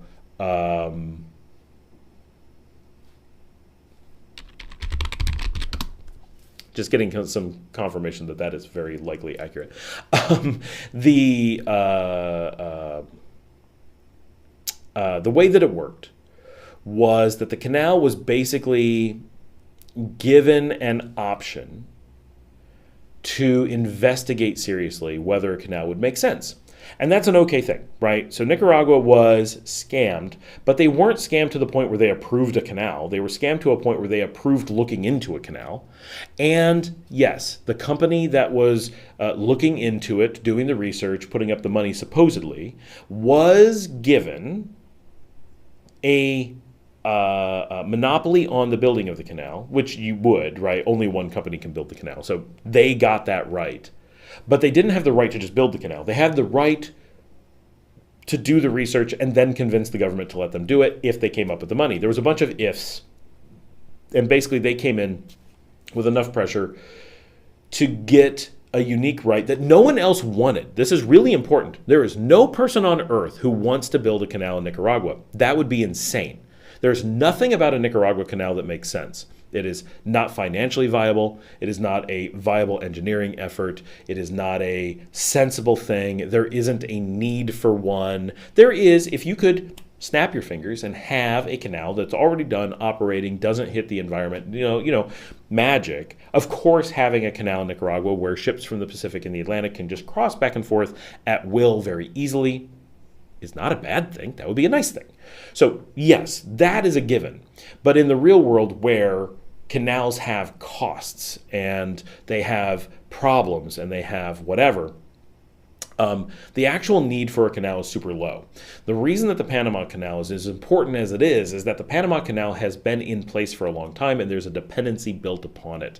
When it loses capacity, there's a lot of countries and companies and whatevers, entities, that have been depending on it, and their world designs, their logistics on the world stage depend on that canal being functional. When it suddenly doesn't have enough water, people start to panic. And some people are like, wouldn't it be cool if we had more canals? But who are those people?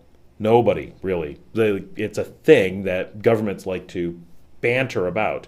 But the reality is that if you're China, for example, China would like to have a better access to the European market. They would like an easier way to put products onto ships, ship them from China all the way to Europe, and the Panama Canal has made that relatively easy. However, the cost of building an alternative canal is so high that it would not make it that China would want to invest in one. Not realistically, because China would lose more money than it would make by doing it.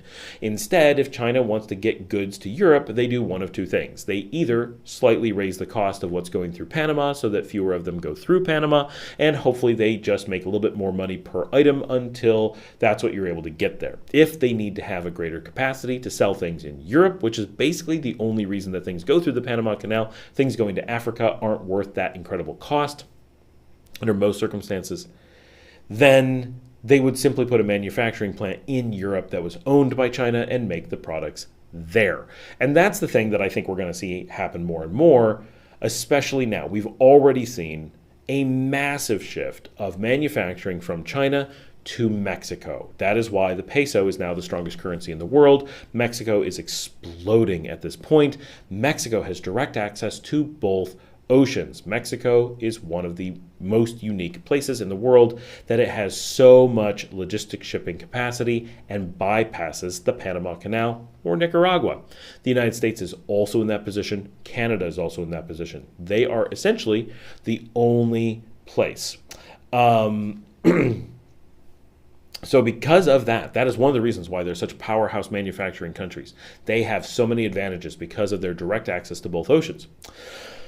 Places like Nicaragua do have access to both oceans. We don't have the ports, but Nicaragua is working on it. So putting in a canal in Nicaragua is it necessary? No. The other thing, so it's in the video, when this was coming up, the Panamax was a limit. So I lived in Panama while this was happening. So when we lived in Panama, the talk had been going on for years. Nicaragua should consider this because Panama was having a major problem. Not the problem they have now. This is a new thing. This was not on the cards. Panama's issue was that Panamax was not big enough for many of the ships to go through it. They needed a bigger capacity canal. The proposal was Nicaragua, at the time when this crazy Chinese investor who did not represent China, he was just an investor, came out and said, we're going to build the Nicamax capacity canal, and it's going to be so much bigger than Panama that it's going to revolutionize shipping. We're going to take the ships, and Panama's just going to get the little ones. So that did a lot to sell the idea to the world. But at the time, at the very first discussion, everybody said the same thing. Okay, this has potential as long as Panama does not build another canal. If Panama builds another canal, every piece of this could be worth looking into dissolves instantly. So the entire idea was to get the rights, do a study, prove that it made sense, build a canal, and have it opened before Panama did the same thing. That was an absolute necessity. If Panama built another canal, there was no talk of a hint of a hope of ever looking into a Nicaragua canal again. No politician, no engineer, nobody would ever consider spending a penny on it. It would be insane. It would have no function. That was, from day one, this whole thing was based on Panama was too small. Nicaragua agreed to look into this. Panama found out about it, and Panama built another canal. They immediately said, we have the engineering to do this. We have a much smaller space. We already have everything we need. We can just build another canal. I watched them build that canal while I lived in Panama. Nicaragua never broke ground, never even did the engineering study, did nothing. They basically immediately said, Panama's on it, it's too late. We already lost. They already knew at that point there was no way to keep up because Panama had all the pieces that they needed ready to go and a much smaller project. So Panama opened, by 2015, had already opened the Nicamax Canal in Panama. They don't call it Nicamax anymore, but at the time, Nicamax was the proposed idea of the larger ships. So what Panamax was no longer exists, so it is now already, the bigger second canal is already there in Panama and has been for 9 years. So at that point, 9 years ago, the final possible nail in the coffin of what was already a long dead theoretical project of the Nicaragua Canal had happened. So when I moved to Nicaragua, it was already a joke, and all the future site of the Nicaragua Canal signs were already all grown over and mostly taken down, and it was not a real thing. Hold on, I have to let the dog in the door. I'm still here. I'm not going anywhere. I'm right around the corner. Come on in, little dog. All right. So 9 years ago, there was nothing. And it was so over. And the Chinese investor disappeared, and the company that he had formed disappeared. They deregistered the company. So it's not like, oh, we didn't hear from the company again. The company literally dissolved and was no longer solvent. The law in Nicaragua that was made for the study specified that company as the sole one with the rights to pursue the project. Given that the company dissolved, that law effectively said that the canal could not be built. It became a legal barrier to building the canal. You didn't just have to overturn that law, you would have to overturn an existing law and create a new law to allow for the canal to be built. So a lot of people who are then subsequent scammers they'll look at that old law and say, oh, but this company still has the right to do it. Yes, a company that doesn't exist. They'd be like, well, no, companies can come back from the dead. No, they can't. It's the same as if you said, okay, well, my grandfather was given the private rights to operate a train, right? But only him, no other people, can't be passed on. Just he personally had this right. He earned it from, I don't know, military service. So the government issued him personally the right to drive this train.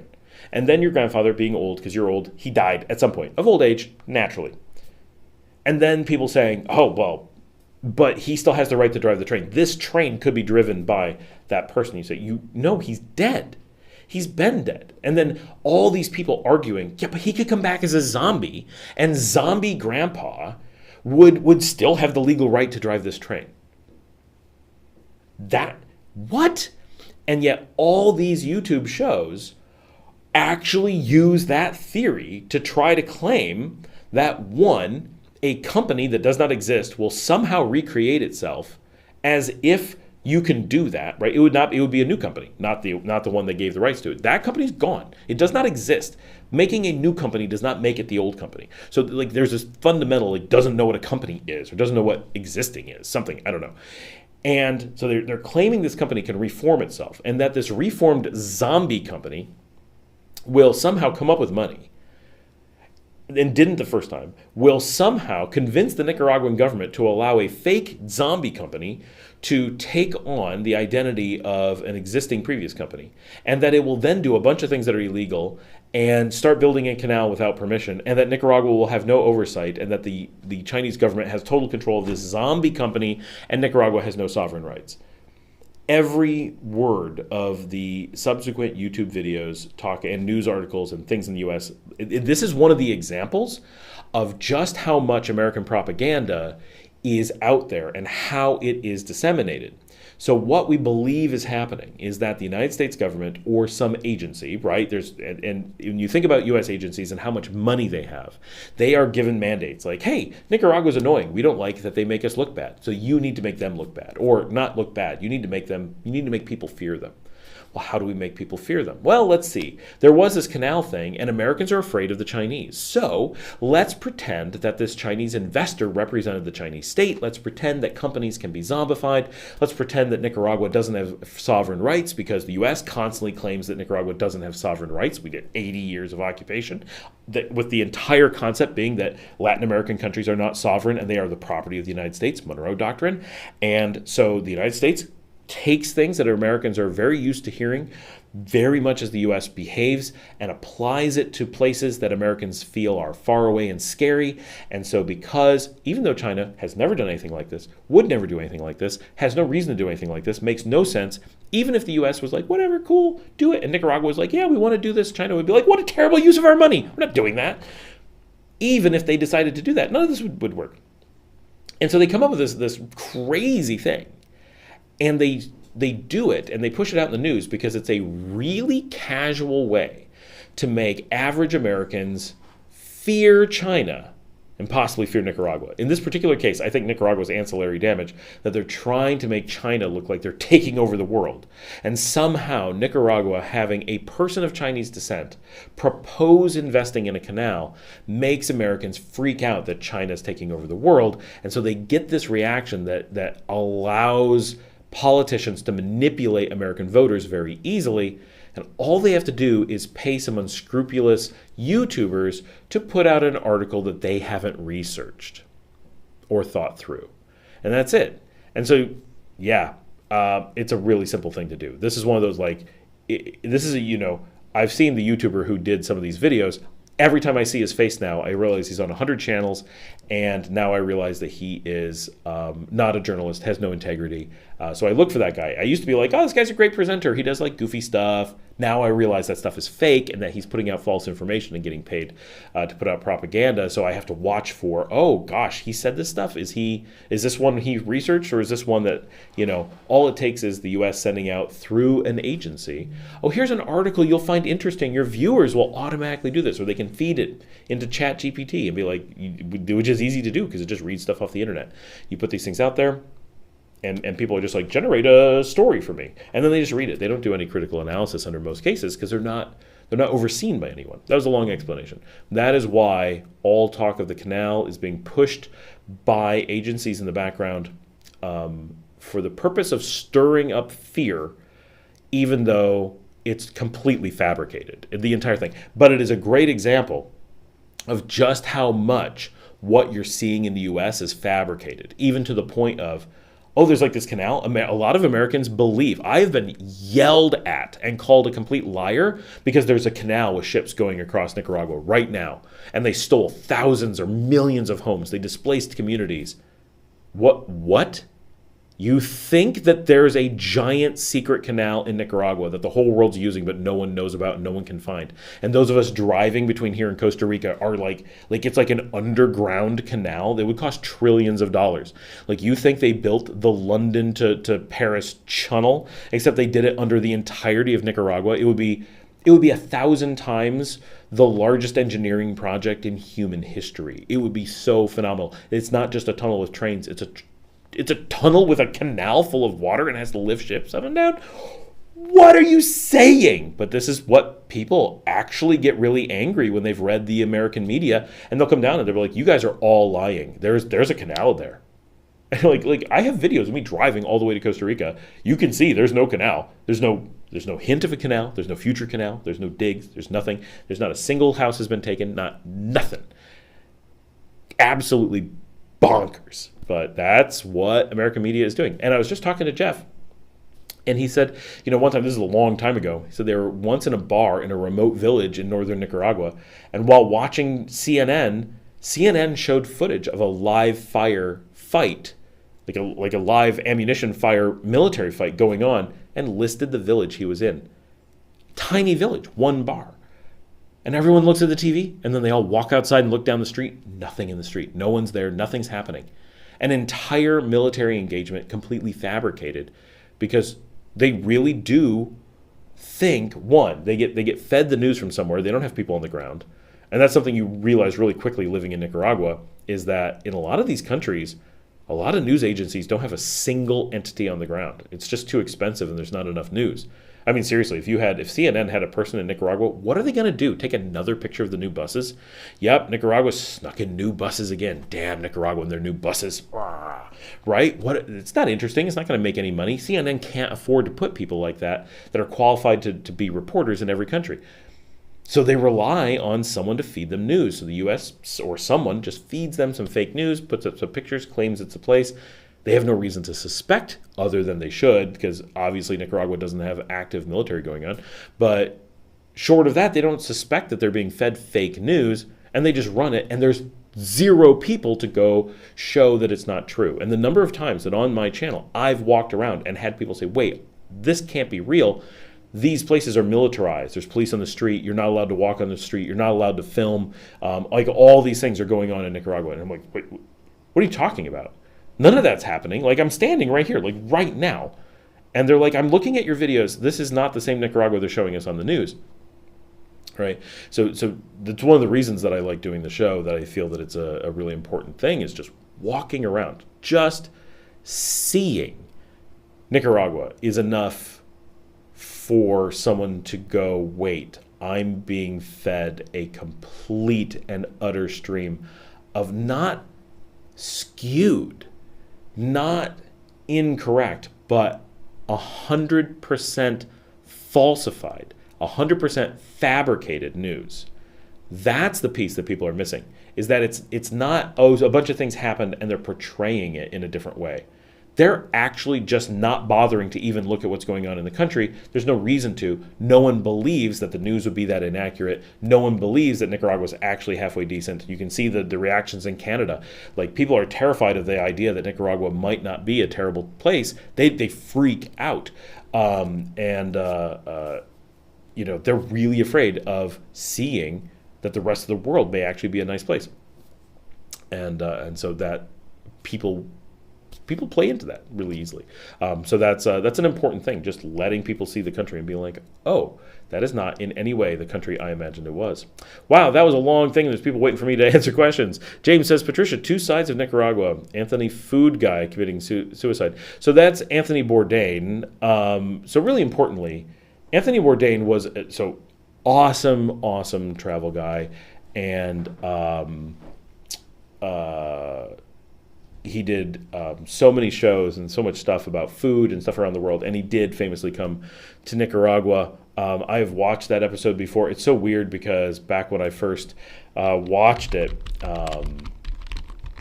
it was like, oh, I used to live in Nicaragua and it'd be cool to go back and I wonder where he is. But back then I didn't know the places that he was going to and whatever. And then now it's like, oh yeah, everywhere he goes, these are so just places I know. So No Reservations was the show. What was the? Oh! I missed the part where Patricia said something. I saw some YouTube videos about a landfill in Nicaragua where people live and pick through the trash for glass and metal. So someone is buying and reusing metal down there. Yes. Okay. And James is saying that was Anthony Bourdain's Two Sides of Nicaragua. Yes. Yeah. Now I'm following. One of the few shows about Nicaragua. Janet says, you opening the door for your dog is what it's like for your online classes over there with all your cats. All right, Jonathan Luna, hey, how you doing? Where in Nicaragua do you recommend in buying a house or property? So really, honestly, it depends. Well, it depends on what you're looking for, right? If you're looking for pure investment, you're looking for specific opportunities for you, you're looking for a place where you and your family are going to live for the long, like you're going to become permanent residents and this is your home, or it's a vacation home, or it's just an investment property. That'll vary quite a bit. But, oh my gosh, on my video, I just got up to let the dog in. That is such an unbelievably long delay. That is unreal.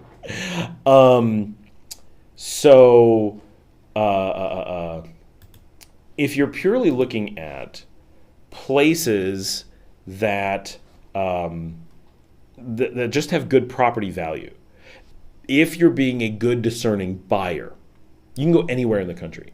Nicaragua is universally depressed market.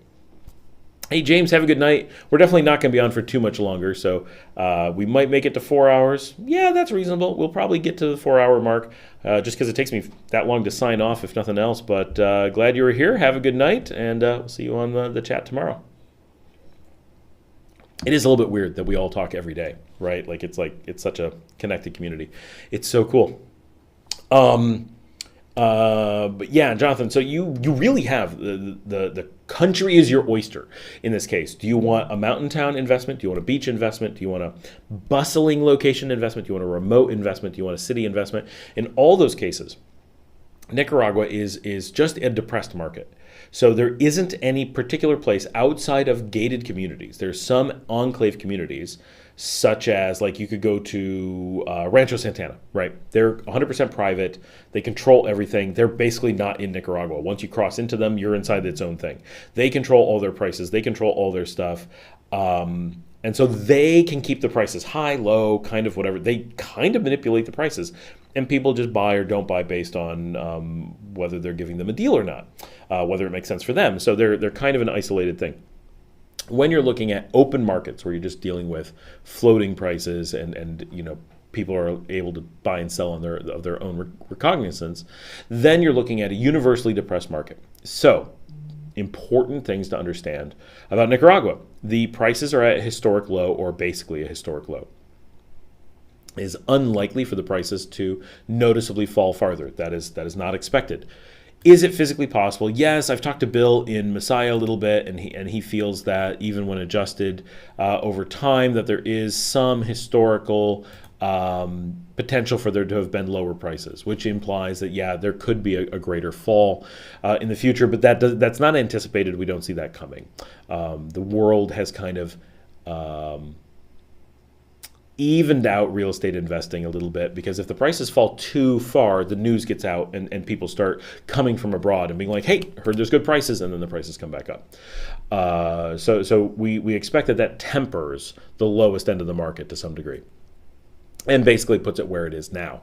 We've not seen a fall in prices that is noticeable over the last 4 years. It is falling, but extremely little, like 1% kind of numbers. Like it's just, we did just see one come down dramatically. It took years of pressure and stuff, but it did happen. So you really have a million places you can invest, but you need to be aware that, yes, real estate here is probably an amazing investment. It's probably one of the easiest to get into, and that makes it one of the safest possible places to invest, as long as you're prepared to hold on to the property. Now, I'm really looking for a place where I can live with my wife and children. Okay, so that probably means you don't want to sell it right away. Then Nicaragua is going to be really ideal for you. So I'm going to keep talking, but I'm going to ask this question for you to answer while I'm still talking, because there's a delay and stuff. Are you looking at beach, city, mountains, cooler weather, farm, village?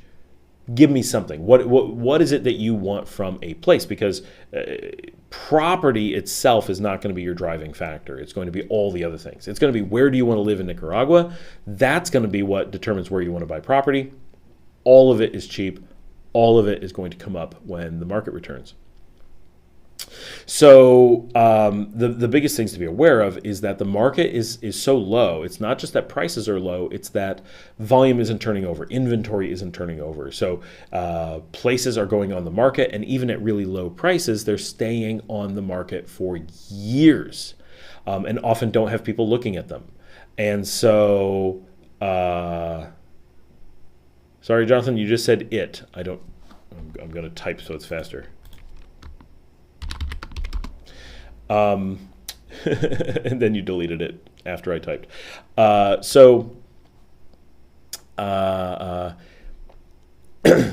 You have, or is that long term? LT is long term? I bet it is. It just looked like the word it.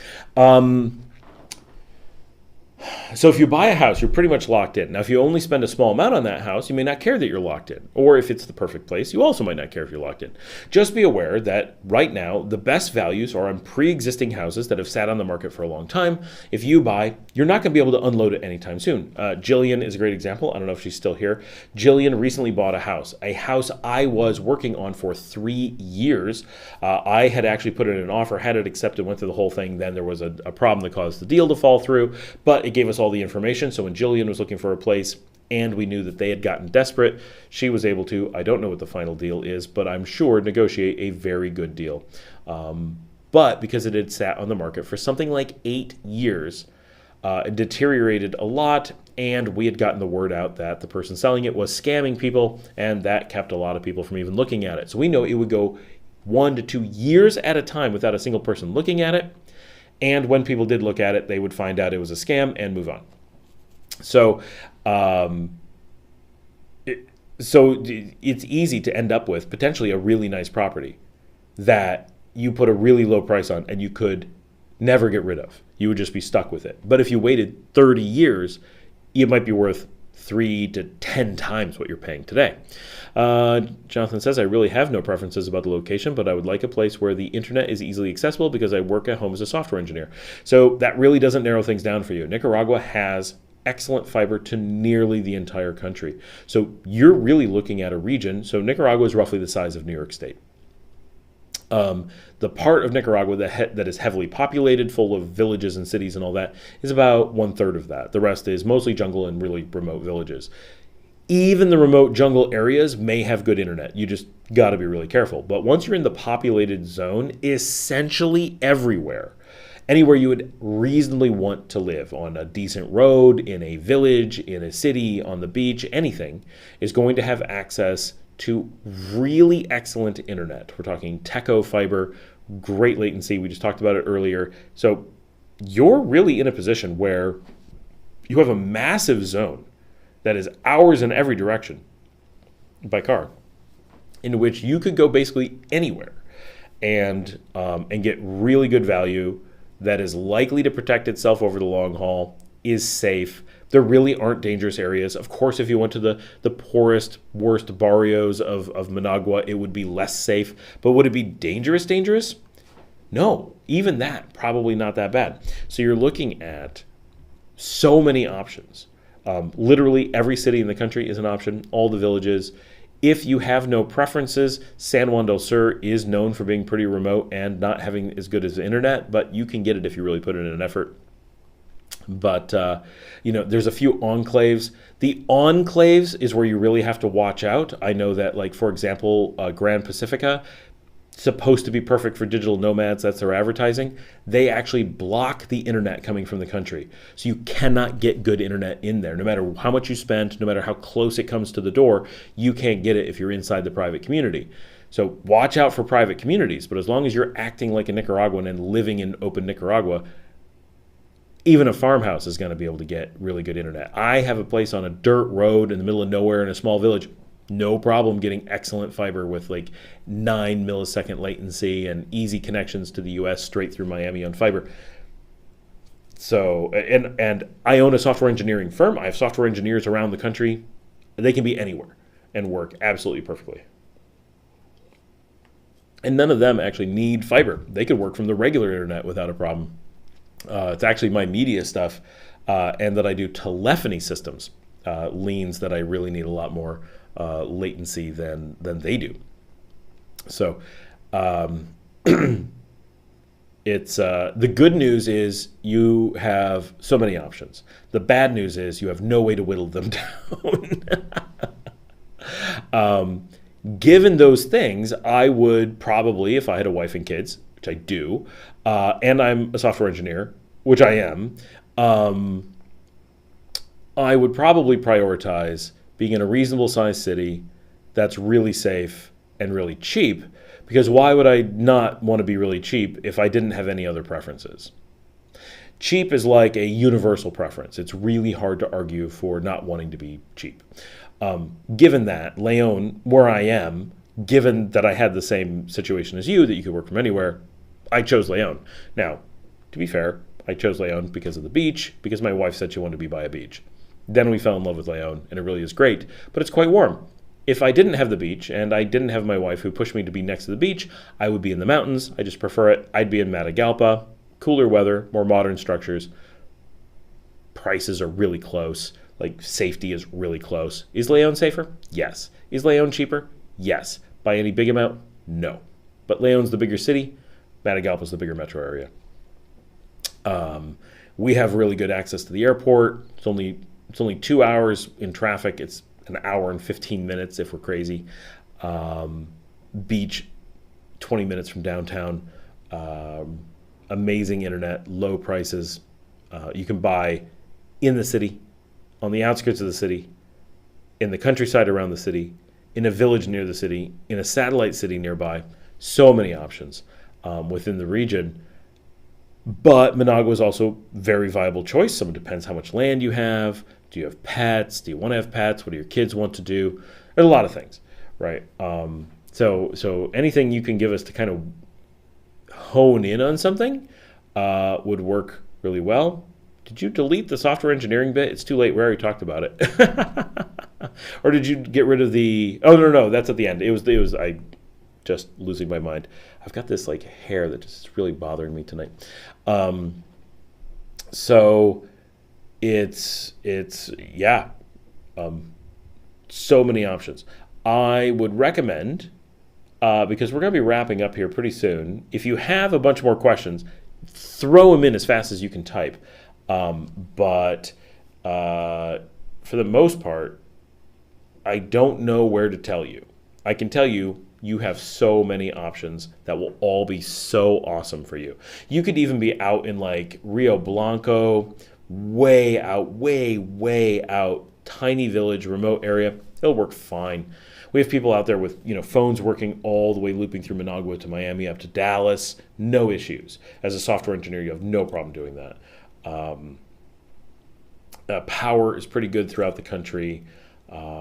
More than anything, it's going to be what type of environment do you want to be around for you and your family. That stuff is really going to be your deciding factors. Matagalpa is still really hot. Well, not in the Nicaraguan context. I mean, we definitely think of it as one of the coolest places to chill out. But yeah, it's all Nicaragua. You're not leaving Nicaragua. It's just cold for us. Heck, I was out on the beach today in jeans. I didn't even think about it. I just threw jeans on and went out to the beach. I'm like, hey, I'm in jeans.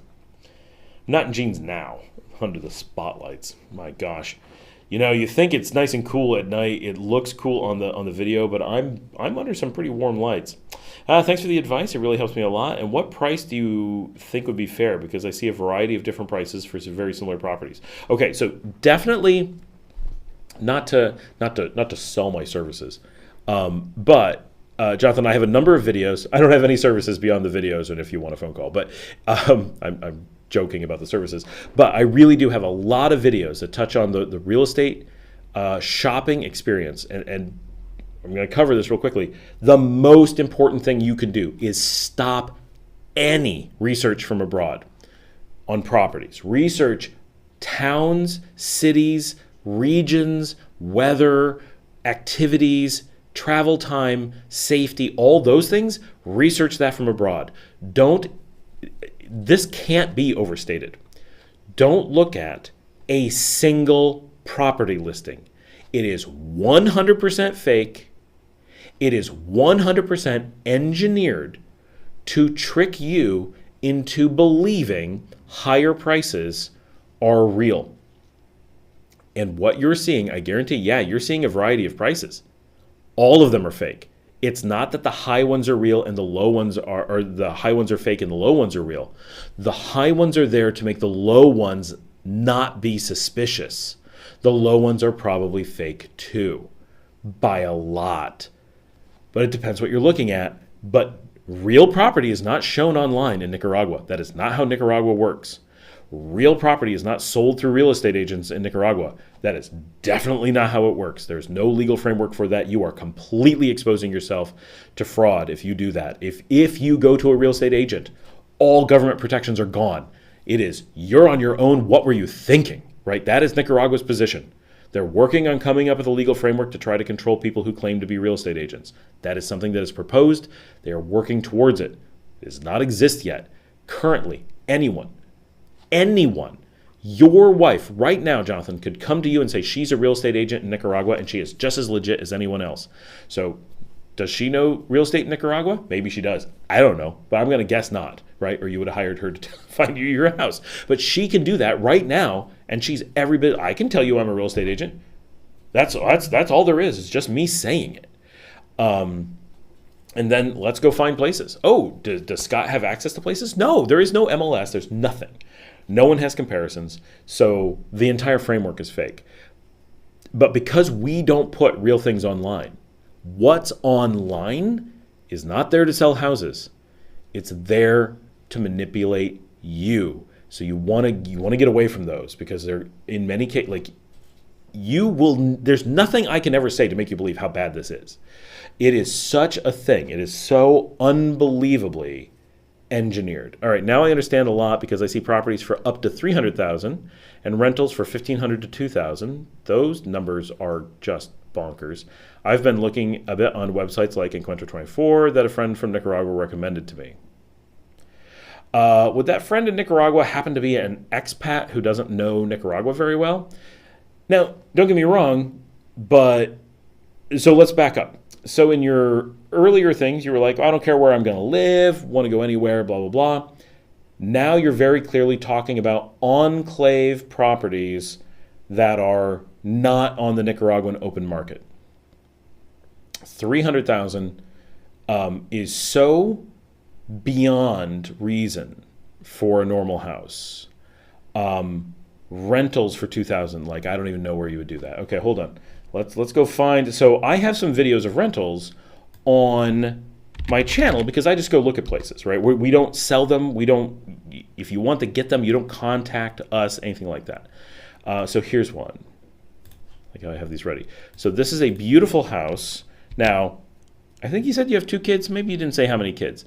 This is a 3-bedroom in an amazing gated full-time security neighborhood. The chief of police lives in this neighborhood. This is extremely desirable. $450 per month. I don't know how you find a place for $1,500. I live in a 9-bedroom multi-building estate. And these numbers are so out of fathomable range of prices.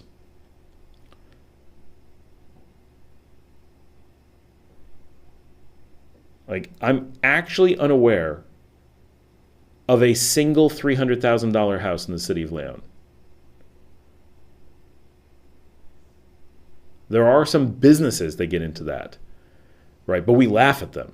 I know people were asking $500,000 for giant downtown businesses. I'm talking 20,000 square feet, clubs, giant air conditioning units, commercial kitchen, place has been an operating club for years, holds 1,000 people easy. And at $500,000, we laughed at them because we estimated it was worth like $200,000, right? Maybe $250,000. I don't know how much it sold for, but it's a mall now, right? A very small one, but it's the new Chinese mall downtown, and those are the kind of, like, you're getting into that kind of ballpark with those things. So Nicaragua is cheap, and so the reason that they're showing you stuff online, the reason that people have stuff on Encuentro 24, and you have to understand that we call it, is there by any chance, does your friend live in San Juan del Sur? We refer to it as the expat pyramid scheme. What happens is, especially in San Juan del Sur, but it happens in the rest of the country, there is a large number of expats who came here and got defrauded, mostly by other expats, not by Nicaraguans, because Nicaraguans can't believe that Americans could fall for this. Nicaraguans don't have the capacity to pull these kinds of scams because it's so absurd to them that they have no idea that people, it just doesn't make any sense. It'd be like they tried to trick you into thinking that the sky's not blue. They'd be like, there's no way an American doesn't know that the sky is blue. And then they come to find out that most Americans come down and don't realize that the sky's blue, and they got sold special software to protect them from red sky, which doesn't exist. Right? That's what this world is like down here, and it's so confusing to the Nicaraguans. I'm giving you house after house here of things that are in the $500 range, that are really premium houses, beautiful. They're not huge, but they're really nice. And they're all in like small area. Like if you want just a basic Nicaraguan house, normal rents are $150 to $250 a month, just to give you a ballpark. Now those are very basic. It's probably not what you're looking for. You probably want a luxury house, but you gotta start thinking in broadly in very different terms. You have to think about money completely differently. You have to think about being online completely differently. You have to think about trusting people completely differently. If you're going to trust someone, basic tips. Someone who's being legit that you're going to sell from, they won't speak English, they won't have a website online, they certainly won't be American or Canadian. They're going to be a Nicaraguan, they're going to only be working with Nicaraguans, and they won't be with an agency. It'll just be a person you hire, because none of this, you can't approach this like an American. You will be instantly defrauded, instantly. right? And every expat you talk to here is going to jump on that because they got defrauded.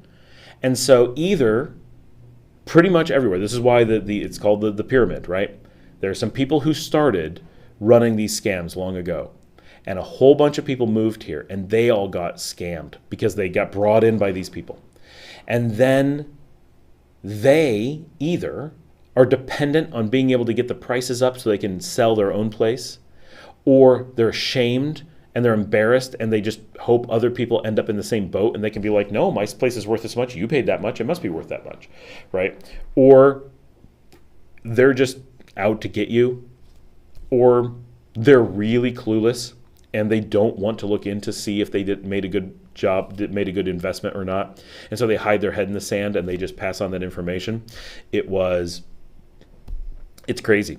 Thank you very much. I was definitely looking in the wrong places. I had a mistaken perception of the market, and I just found your channel today through a comment on Reddit. Oh, fantastic. Awesome. Well, welcome, Jonathan. So something that sets us apart. I'm not a real estate agent. I don't have any services. I do allow you to buy me coffee. That's a thing, buymeacoffee.com. Here, it's this thing. And I do phone consultations, like if you want me to spend an hour on the phone with you kind of thing. Yes, that I do. That's it. I don't sell anything. I don't have any real estate agents. I don't sell real estate. I just take pictures of them because I like houses. I'm a technology investor and just happen to live in Nicaragua and love it here. So so I'm really passionate about protecting people from the scams. I got scammed when I came here. I had real estate agents try to pull a fake deed scam on me. I had them pull fake property scams on me. I have friends who had real estate agencies steal their houses from them. Like everyone I know has either had someone attempt or succeed at defrauding them. And I've had people on my channel that we've had to protect from investment scams. So be prepared. It is, especially if you go into like San Juan del Sur, assume all people who are willing to live there. It's not that all people are there, but you have to assume that the number of people who are willing to pull scams in that isolated enclave community is so high that you must distrust all information coming from there. And it's to the point where, like, I have a friend who got defrauded by someone in San Juan del Sur. I was defrauded by someone in San Juan del Sur. And then last week, the two people, I had no idea they'd ever met each other, made a video together and are referencing each other and trying to give each other credentials from each other. Oh no, this is my best friend. My best friend. Oh, we're so great. And you're just watching, you're like, these are super creepy, greasy salesmen. Like you can tell instantly. But I'm like, hey, is this the person that defrauded you being referenced by the person who defrauded me? Oh yeah, that's him. Oh my gosh, they all work together. They all give references to each other. So it feels really legit because they're all in it together, right? A real expat who comes here is going to either be retired, super common, or they're going to want a job that's external. Making money on the Nicaraguan market makes no sense. There's no money to be made here. It's a tiny, tiny, tiny market. And so people who are doing things like real estate and investment scams and stuff, they're desperate. That implies they're unemployable in their home country. And we hear these stories all the time. People who know these people quite often are like, oh yeah, I heard they had to flee Canada because they're unemployable because of something, or they left the US because they were destitute and they were hoping that Nicaragua somehow they could just make money running scams or whatever. And someone we caught on the channel just fled the country. We've been told they're not allowed back in. We've caught one of those where they're running a completely fake company. But because Nicaragua is so different than other places, because it's so open and straightforward and logical, believe it or not, that's really confusing coming from the North American market where everything is government oversight and lots of policies and procedures and legal frameworks and stuff. So the US is actually pretty wacky with some of that stuff, but you're so used to it. I'm American, right? I had no idea when I came here. And then coming here and it's like, how do you buy a house? You walk up to the owner, you offer them money, and your lawyer makes sure that everything's good. Is there another process? No, there is absolutely no other process. So, but why won't it? No, there's no other process. But I don't like that process. I don't care if you like that process. That is the process, right? I don't like that I have to pay taxes either, but that's not an argument for not paying them. So that's the huge thing here. You have to kind of step back and be like, oh my gosh, we have a country that is incredibly safe, that is incredibly beautiful, that has so much to offer, that has prices at a tiny fraction of what already is bringing you in, right? You're coming in saying, oh, is this a good investment at 300,000? So the first thing I'm going to say is, I don't care what they're showing you. If it's 300,000, no, it's not a good investment, because the house is probably worth 50,000, if it's even a real house. In many cases, they're just putting up pictures, because anyone could go take a picture. There's no legal framework here, right? And all those websites are hosted in the US. So you can be like, hey, I'm going to sue you. You put up a fake listing and tried to defraud me. They're going to be like, good luck. I did that in the United States. So you go to the United States and say, this is fake. The US is going to be like, it's fake in Nicaragua. What do we care? You can't take someone to court in the US over putting up a fake listing about Nicaragua. That doesn't work. When you come to Nicaragua and say they put up a fake listing about Nicaragua, they're going to say, yeah, but they did it in the United States. What does this have to do with Nicaragua? We can't prosecute people for putting up an American website and Americans falling for a trick. That's neither here nor there, right? They didn't come to Nicaragua. It's not our jurisdiction. And so this is a really powerful international con jobs are essentially not prosecutable. The only resource you have is, logic, research, and people like me who are willing to get in the line of fire. I've been outright threatened by these guys. So I take on some danger. Most of them are not going to physically harm me, but that's definitely real threats. And I know of people who've tried to take on some of these groups and have been run out of the country fearing for their lives. So you want to avoid that stuff at all costs. But these are really isolated little expat groups of just little kind of cabals that are doing their own thing. They're very easy to avoid. If you come to Nicaragua, the way you would come to a normal country, if you were treating it the same way you would treat a Guatemala, a Honduras, a Germany, a France, and Italy, and just come and just naturally look around the country, get to know the country, and then start organically learning about the country, you would never run into these kinds of scams. The thing that makes Nicaragua weird is that there's something about Nicaragua that makes especially North Americans feel that they need to research and invest before they even come to the country to learn what it's like. This makes no sense. You would never do that with Spain. You'd never do that with Italy. You'd never do that with Thailand. You would always go get to know the country and then start investing if you were really confident and you put in the time. Why is there a rush to do it in Nicaragua? I've never figured this out, but everybody I talk to has the same thing. They're always impatient and trying to invest long before they know if it's a good investment, long before they have a framework for judging the investment, and long before they know if it makes sense for them. If you come down, put in some time in. So imagine moving to the United States. Let's flip it. I assume you're coming from the US, maybe you're not. If you're coming from the US, or you're going to the US, okay, so I'm a Nicaraguan, I'm going to move to the US. Imagine a Nicaraguan going, okay, I want to move to the US, so I'm just going to look at Real Estate America, see random prices across the entire country, and then buy something. You don't know what state you're going to be in. You don't know where your jobs are going to work. You don't know, and I realize, you're asking these questions where are good. Great. But imagine coming to the United States, even if I was an American advisor, which I could. You could ask me the same question, where's good in the United States? Well, I mean, each state is unique in its weather and culture and stuff, but they all have internet. They all have nice towns. They all have bad towns. They all have everything, right? It's a huge place. What is going to matter to you, right? You gotta get into the culture and be like, oh, Hinotepe is totally different food than Chinandega, and the nightlife in Matagalpa is totally different than Esteli, and the sports team that I like is in Leon. That's always the case because we have the best sports team. All these things are just oh my gosh, there's, it's a full country with every region has its own thing going on. You got to get in and spend time. Just like if you were coming to the US, you would be like, okay, I'm going to spend some time investigating the US. Once I narrow down where I want to live, then I'm going to rent. Then once I get to know the area, understand the market, I'm going to look to buy a house and invest. But why rush to buy a house before you even know if you like the country? No need. Rents are cheap. Houses have been on the market for 10 years without selling. There's no hurry. There's no hot market. There's no piece of the country that's selling quickly. Nothing is going up in price. Nothing has gone up in price for years. There is absolutely no pressure to buy. There is every bit of pressure to take your time and just the thing that I say to everyone is Nicaragua offers some of the most amazing, best opportunities for you from a quality of life. Now, some people are going to love Nicaragua. Some people are going to not love Nicaragua. That is just natural, right? Oh my gosh. I just noticed that my renting is the answer video is 2 years old. I thought that was like a recent video. Wow. I'm sure I have a more recent one, but okay, well here's one. Okay, this is a lot more recent.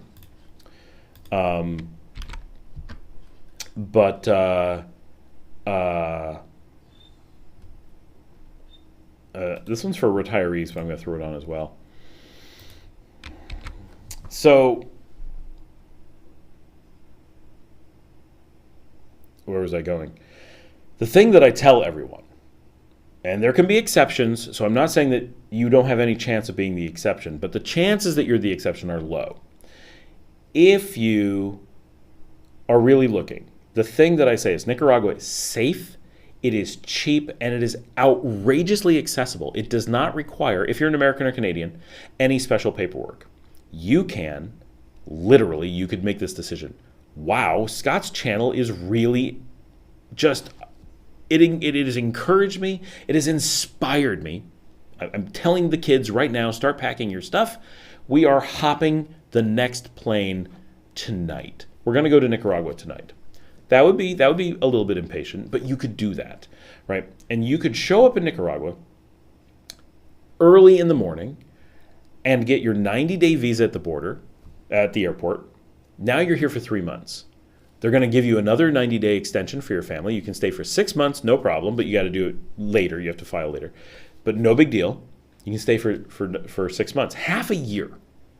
Then at the half-year mark, you know, you've been renting, staying in hotels, bouncing around, short-term rentals, hostels, whatever makes fun for you. Like everything's cheap. You can probably do whatever. If you have a budget for some of these houses, you can literally do anything. Then after 6 months, what do you have to do? Well, you got to take either the bus or a car down to Costa Rica, which from most of Nicaragua is about a 3 to 5 hour drive, depending on where you are. Cross the border for a few minutes and come back. And you get another 6 months. So with one little tiny trip to Costa Rica, which, by the way, Costa Rica is a really cool little country. If you don't know Costa Rica, it's a great place to take your family on a little vacation. It's a super expensive place that will blow your mind as to how expensive it is, but it's still cheaper than the US.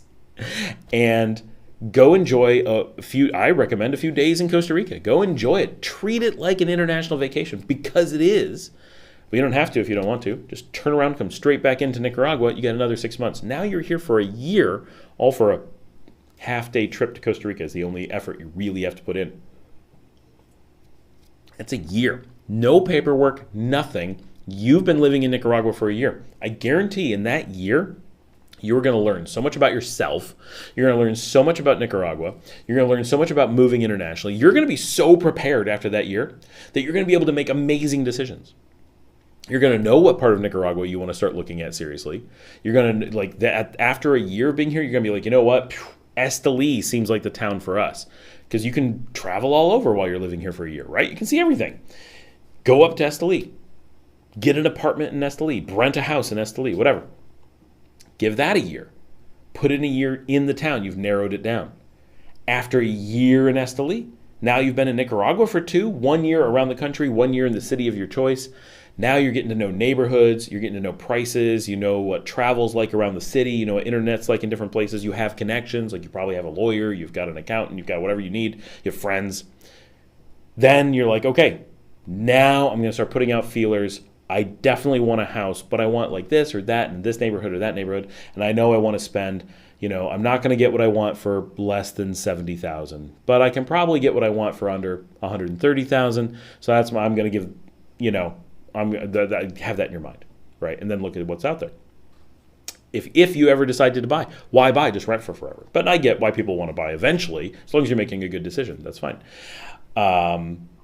So that is the process. And you know, one thing I learned, this was a brilliant thing. I was in San Juan del Sur a long time ago, and I was talking to some people who had moved there. This is a good 5 years ago, and they were renting and had been renting for a long time. And I'd rented in Nicaragua previously, so I was like, you've been renting for so long, why are you still renting? And this was phenomenal advice. They said every bit of this village. So San Juan del Sur is a village of 15,000 people in a very small physical area. It is not a big place. They said every little bit of this town is so dramatically different than the next part of this town that they put in a 2-year plan of 4 6-month rentals in one village. They already knew that that was the village that they liked. I don't know how many years they put into researching that that was the village they wanted, but they had narrowed it down to that one village. And then we're giving it 2 years of rentals on the South Hill, the North Hill, downtown, and the East Hill, which is basically the 4 broad zones, so that they would have an idea of what it was like to live in each general region of the city, because each one had a different access by road, everyone had different food delivery, each one had different weather, they had different views. They were so different that they felt it would take 6 months to get to really appreciate any given zone of the town, and that they needed to see all of them broadly to have a really good understanding, to get to know town, and then they felt they could make a really well-educated decision on where to purchase in that one village. And it would give them a really good, 2 years in that village, they'd have a really good ballpark on price and stuff. And that was such a amazing experience that it was just really impressive. I think that they were doing that, and I'm like, wow, that is absolutely what you need to do. That just that's how you have to approach it. Because buying a house is relatively permanent. You can't just go resell it without taking a huge loss. And even if you want to take a huge loss, often you can't sell it. So in many cases, you're making a 10, 20-year decision. And so you don't want to do that haphazardly. And there's just no reason to. But so the thing that I normally find is that people feel rushed to make huge, irreversible decisions, like buying a house or investing in a business or whatever. None of that needs to be rushed, and it should not be rushed. And people are encouraged to take a really long time on deciding to come down and just start renting and give it a try. That's the opposite. You should obviously make sure Nicaragua seems like a good place for you. Like, do a little bit of research. Like, watch my show some. We'll look at different parts of the country, like, get to know. Try, like, and for sure, you can ask questions on my channel live or the regular show. Like, I'm a full-time YouTuber, like, so I'll respond to most things. And if you ask a detailed question, I'll even make a video for you, Jonathan, so feel free to do that. But the place where you want to be impatient is coming to Nicaragua. It's safe and cheap. Just come down. And Courtney, have a great night. Thanks for coming. I'm really just wrapping up. I think we're just going to cover Patricia's question unless Jonathan jumps in with more details. But hopefully he'll write maybe tomorrow with a bunch of thoughts, and we'll make a video for him maybe over the weekend or something. But have a good night, and hopefully we'll talk to you next week. So coming down, just there's nothing. Because if you come down and you hate it, just leave. There's nothing locking you in. And just be aware, all the stuff where people are like, you got to get residency, you got to do all this stuff. No, none of that is true. You have no need to do that for years, maybe 1 year. But you are definitely going to get at least one border run without any problem. You can stay here for a year with your family. At the end of that year, maybe you need to look at residency, maybe. If you definitely want to stay. If your pattern definitely makes sense for staying, and if the government determines that you and your pattern and all that makes sense for residency versus the continuous visa system, that is something, tourist visa system, that is kind of between you and them, but there's no way you're not going to get a year, right? Reasonably, unless you're a criminal, coming in with a family, you're exactly who Nicaragua wants. You're not kind of who Nicaragua wants, you're exactly who Nicaragua wants in every possible reasonable way. You're what Nicaragua is looking for. Families that are coming here to work remotely and raise a family and, live normal life. You are so absolutely what Nicaragua is going to make an effort to encourage and enable, and it just you're what they want. And I actually have a video a little bit on that. So that was just from last week or 3 days ago, something like that. So that's the big thing. Definitely come down. Definitely don't buy. Don't worry about the residency stuff. You can be here for a really long time. You should know the residency stuff so well, so long before it comes up. And again, my channel has lots of stuff on the residency. Watch that. Basically, everything should be, I don't have to worry. I don't have to worry about coming down. No problem. I don't have to worry about residency. That's something to talk about in a year. I don't have to worry about buying now. There's no rush. Everything is, don't worry. It's not really Nicaragua's theme, but it sometimes seems that way. So unless you have more questions, I'm going to move on to Patricia, but absolutely feel free to ask your questions here. We're only going to be on here for a few more minutes.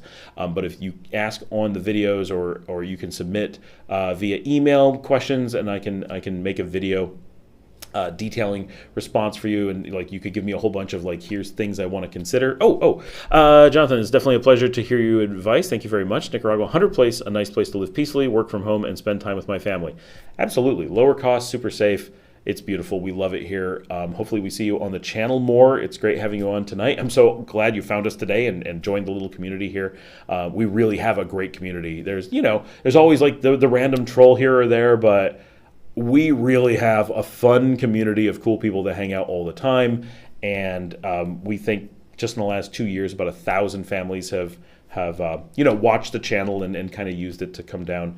So it's, and I've been here for a total of 9 years, 3 years continuous. I have kids, brought my wife and kids, run an IT company from here. And it has been absolutely fantastic. We love Nicaragua. It has been a great experience for us, which is one of the reasons why I want to encourage people and protect them as much as possible. But definitely, if you want to ask a question on, you're watching some video and you're like, oh, I have detailed questions, ask, and I can either respond in the comments or I can make a video for you, which I often do because that's how I get the topic for a day, because I do this video every day. So having a topic from a viewer is absolutely fantastic. So welcome. All right, Patricia, I saw a Facebook post, always great reliability information there, from an elderly man who said the Costa Rican border crossing was too much walking or standing in the heat for him, so he's just going to fly out of Managua to someplace cheap to renew his visa going forward. Yeah, I mean, that's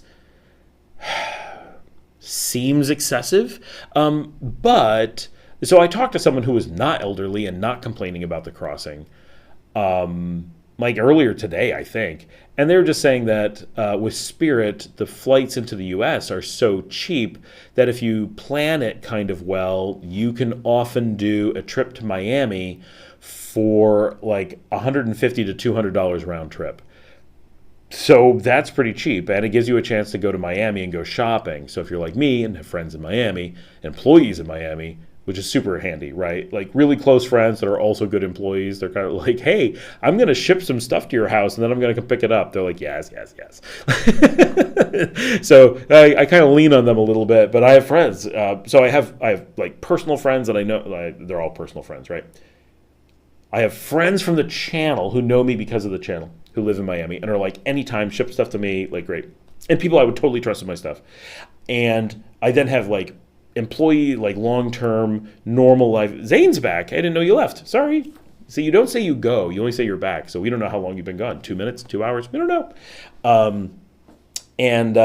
So I'll just ship things to my friends in Miami. Their house will just fill up with boxes. And then I just show up and I'm like, hey, you got boxes for me? And then I just take it back to my hotel and shove it all into my luggage. That easily pays for the trip to Miami. Now I try not to do a day in the U.S., but one day here and there. Definitely, I don't need to do that normally. My travels normally reset my visa automatically, so it's not normally a thing. But it's a real option. You can make the trip to Miami completely make sense. You can also fly to like Panama and do it, but it's generally not cheap. So the number of locations you can fly to where it resets your visa is really close to zero, especially if you're an American. Because from Nicaragua, you can only fly direct to a couple places. Panama is one, and it's expensive. Not Panama in general. Panama, that flight is expensive. Mexico direct. Again, cheap country, expensive flight. It's Aeromexico direct to Mexico City. That's not cheap. All the places in the CA4, which a lot of flights go through, do not reset your visa. Most of you know that, but just in case, El Salvador is one of those places. Avianca goes there. That does not reset your visa. That's still inside the border. We're still part of the Federated Central American States. We're sovereign, independent units, but it's like the Schengen. So the only other places that have direct flights are the US, Cuba. If you're Canadian, you can fly into Cuba without a problem and reset your visa. If you're American, you can't let Cuba stamp your passport, and Cuba happily won't. But that means you don't have a stamp to reset you coming back into Nicaragua. You didn't leave. You may have left the Nicaraguan border, but you didn't enter another border, so you didn't exit another border to come back into Nicaragua. You only were in no man's land. That doesn't count as a hard border crossing. So Americans only have 2 high-cost locations and the U.S. itself that you can fly directly to from Managua at this time. Unless I'm missing something, I can't think of where it would be. If you could get a hopper flight into Costa Rica, in theory, but the hoppers haven't been running for a while. When they were not cheap. So Spirit into the U.S., as far as I know, is the only cheap flight option. But it is a really good one, and it's very short. But let's recap.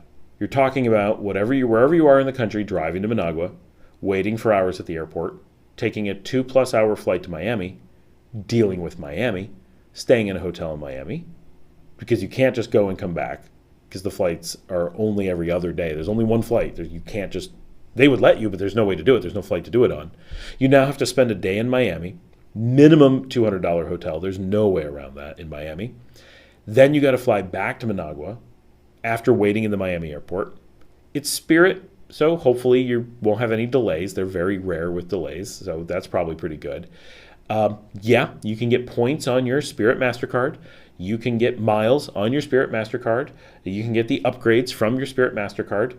I'm a big proponent, as others on the channel have been, of the Spirit MasterCard for those of us who fly out of Managua. It's one of those secrets to just making Nicaragua cheaper and more flexible.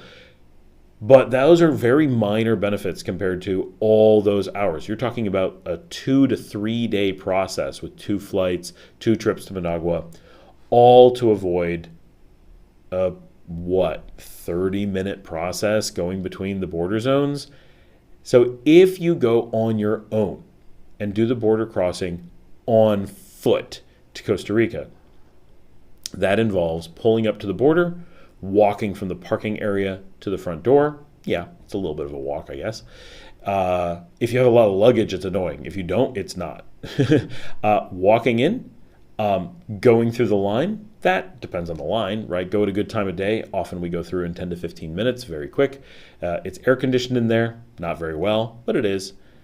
You go out. If you're on foot, you have to walk the no man's land into Costa Rica. That is a bit of a walk, and it's relatively exposed. Get to Costa Rica, immediately straight into their air-conditioned office. That takes a few minutes.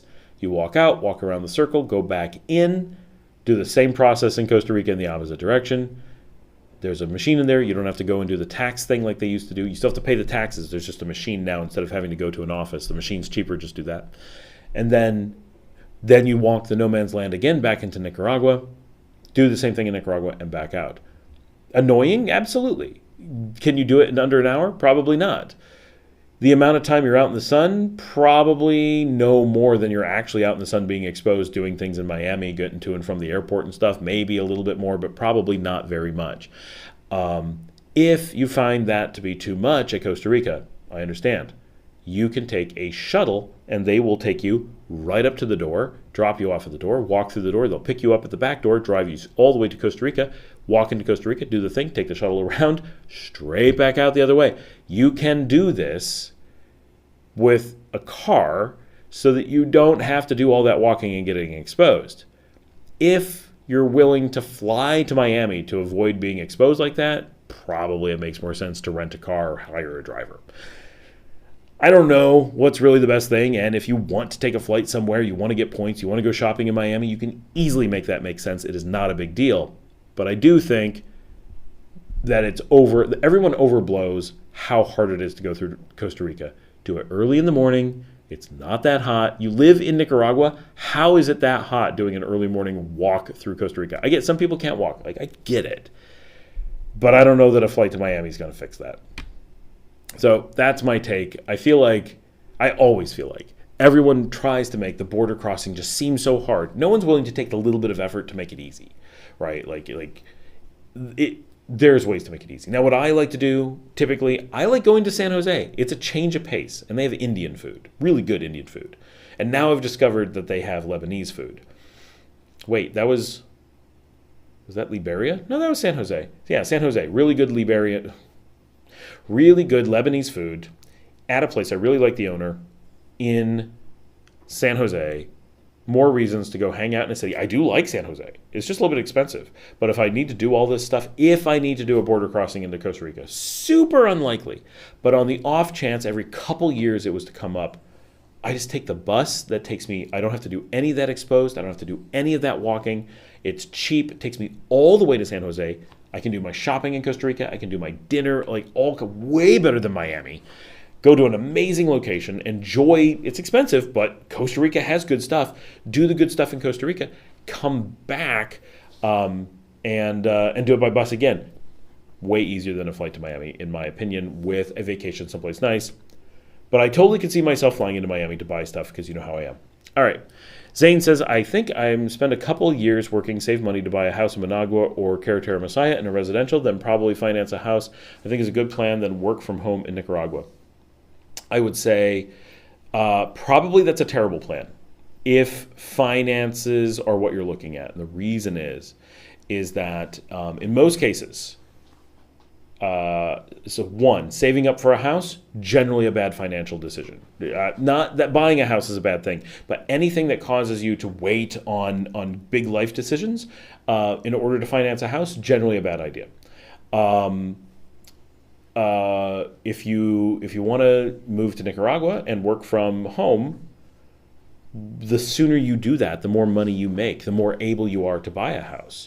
So if Nicaragua is your goal, you have two big things. One, the sooner you get to Nicaragua, the sooner you get to enjoy Nicaragua. If you don't want to get to Nicaragua, then why come at all? If you do want to be in Nicaragua, why delay for its own sake? And I'm not saying you're doing it for its own sake, but it's an important part of the decision process. So delaying for its own sake, bad. Maybe not horrible, but bad. And the sooner you get to Nicaragua, in theory, the more money you'll make. You'll have more buying power. You can save more. You may earn less, but chances are, in most situations, if you can work from home, you will earn more in Nicaragua. For example, I can save maybe 400 to 500% on the same salary here, what I could save living in the United States. That means if I do want to buy a house, if your goal is to buy a house in Nicaragua, the best way to be able to do that is getting to Nicaragua as soon as possible. Delaying means longer to get a house, longer to be in Nicaragua, less money overall in your life. All negatives. There's no positive to waiting unless there's something I'm missing. So easily there is. There could be some factor that we don't know. But based on the assumed cases, the most likely situations, all those things point to you want to get on a plane tonight, which is very often the case. The sooner people get to Nicaragua, the sooner their lives get better. That sounds really like sales pitchy, but it's true. If Nicaragua is the right place for you, you want to get here as soon as possible. If it's the wrong place for you, but you think it's the right place, then you want to find out it's the wrong place as soon as possible. And if it's definitely the wrong place for you, then you want to avoid it as soon as possible. But whatever it is you want to do, rarely does procrastinating end up making sense. It always feels good because we're taught, wait on everything, save for everything. Those things don't really make sense in most places. Zane says, I heard China took over a port in Africa country because they could pay back their loan. Yep, that's one of those scare tactics in the U.S. I can't find any reasonable information about that.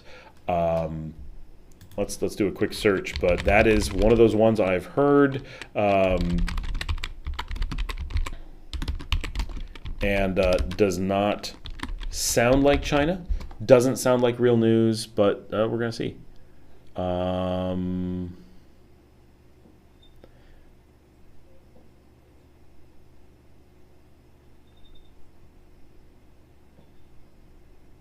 Yep, just doing real quick search. There's no news of that. That is just like, there's no news agency reporting on that. I saw something that mentioned more than 3 years ago that that they were unable to seize a port, that was not an option. It didn't say that China tried to, just that the country said that China couldn't.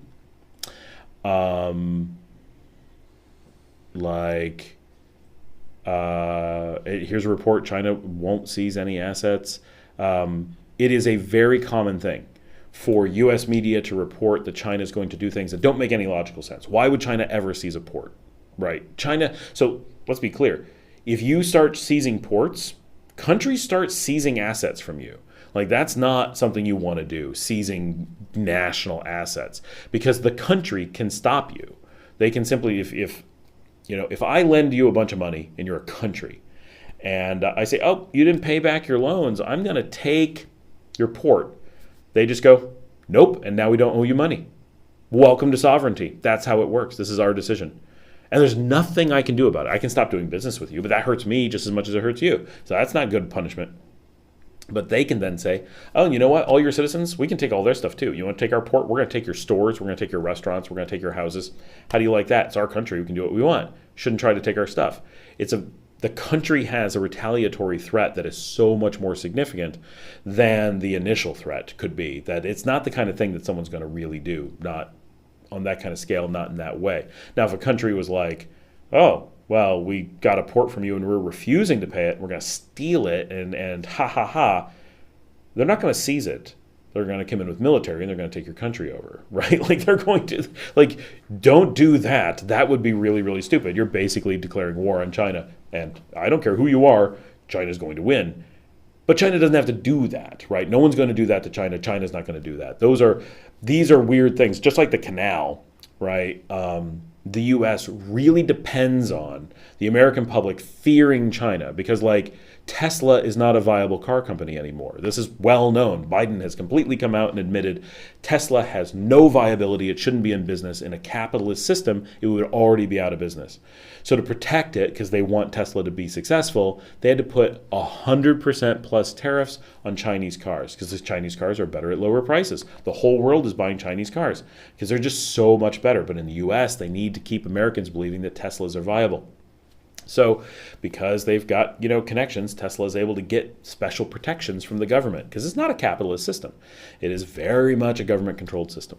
So the government comes in because China is a capitalist system where there's a lot of freedom of the market, right? So those companies have to compete against each other. But in the U.S., they don't get to compete. They basically are shut out of the market so that Tesla can just own it and own American citizens. And that's why Americans pay double for your cars compared to the rest of the world. So it's really critical for the U.S. to maintain this facade of China does terrible things. You should be afraid of Chinese investment. You should be afraid of Chinese companies. There's none of this China acting badly in the world. Belts and Roads has never crippled anyone. Belts and Roads has never had anything get seized. It's a really nice, it's a diplomacy investment, right? China goes out, treats countries really well by putting in projects that benefit China, of course. But they also benefit that country. And China is able to put in these big investments. It pays off for everyone. Everyone wins because they're not in an unlimited system. It's China and its partners are outperforming China's non-partners.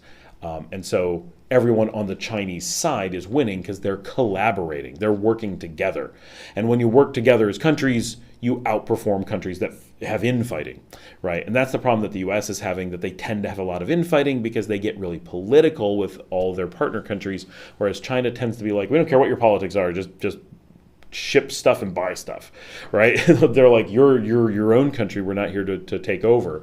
Whereas the U.S. is like, oh, we don't like your government, you have to vote the way we like, we're gonna only do things if you vote a certain way, or only do things if you're got a certain policy, and China doesn't tend to do that.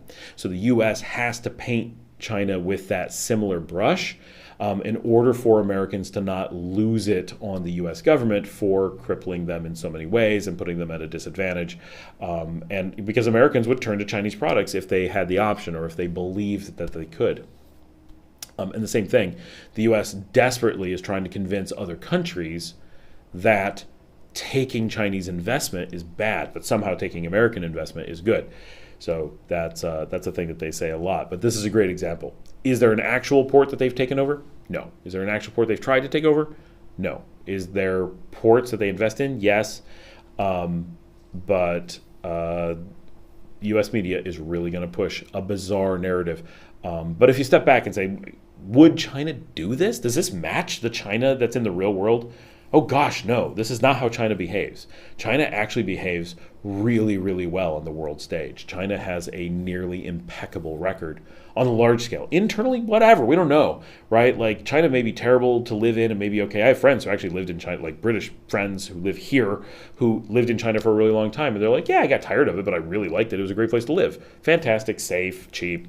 Like, wow, that's sounds great, right? It's got a lot of good things going for it. Also has a lot of pollution. That's a big thing, big negatives.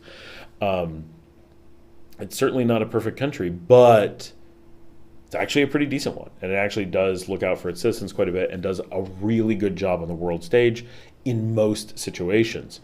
Now, when they're talking about their own borders, they may be a little bit aggressive, but who isn't, right? Most countries are pretty aggressive about their own borders most of the time.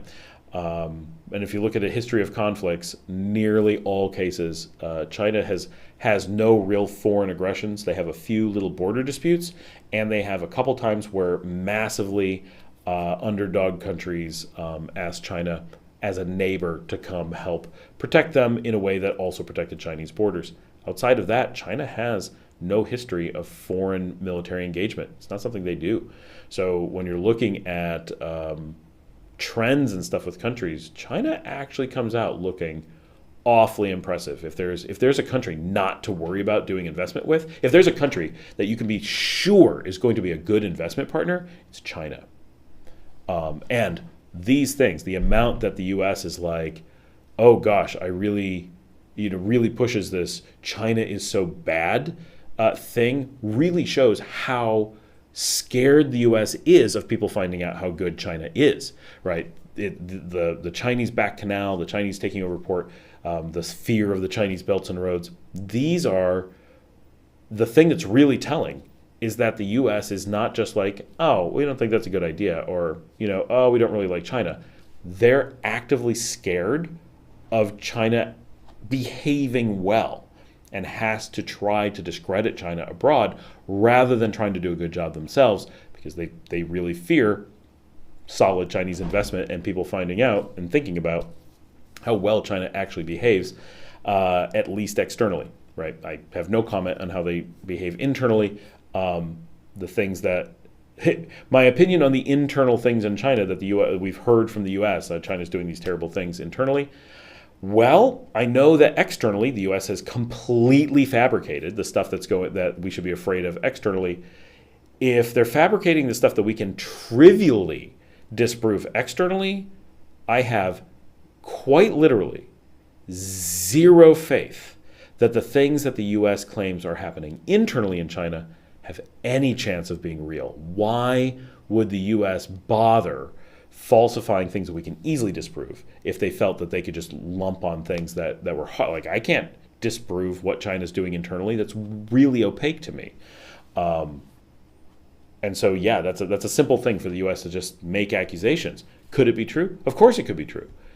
Do we have a reason to believe it's true? No. Based on what we've seen the U.S. say in other circumstances, there is absolutely no grounds for using the U.S.'s opinion on that as a basis for thinking it's true. Similarly, oh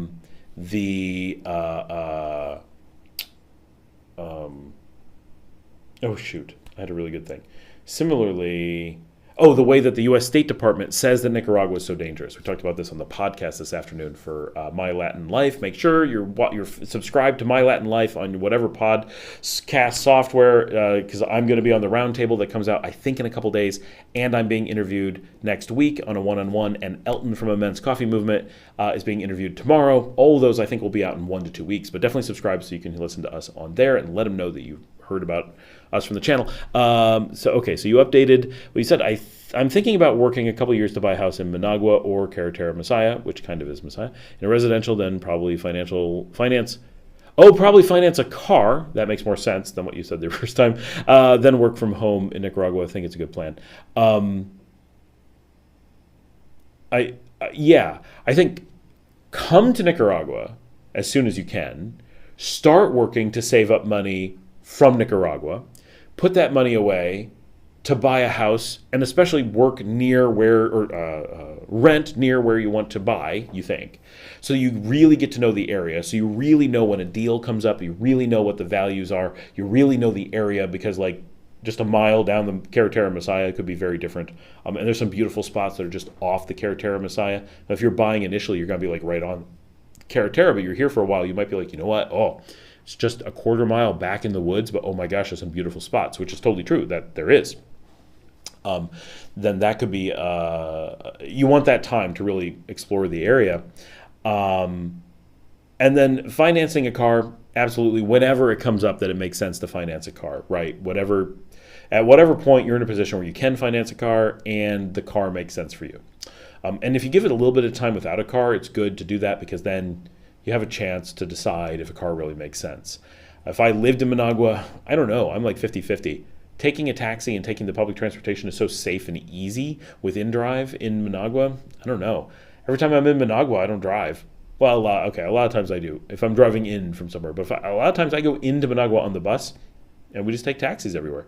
And it's fine. And it saves me from having to have a car. I don't have to worry about it getting dinged. I don't have to worry about repairs. It's just a lot of overhead that I don't want to deal with. So I mean, if you like having a car, by all means. Yeah, I'm working in Miami, saving up, then go down and see how deals. Yeah, check how much you're able to earn in Miami and how much you're able to earn from Nicaragua. And if it's, oh no, the stream is freezing. No. It'll clean up when we go to the non-stream. When it's the final version goes up, you'll be able to see it smooth, I'm sure. It's live every once in a while has a problem. It's weird though, it says that everything's okay on this side and there's no errors on this side. It shouldn't be freezing, or it should throw up errors. Anyway, we're just coming up on 5 hours. I do have to do my Duolingo for tonight. I do need to go see my kids. I did get to eat dinner this week though, so I'm very thankful for that. I can't believe we still pulled off nearly a 5-hour live stream after I started nearly an hour late. Wow, it's been a busy day. 2 hours on podcasts, several hours of video, and a nearly 5-hour live stream. It has been a big media day. I actually have been on video more than 8 hours today, total throughout the day.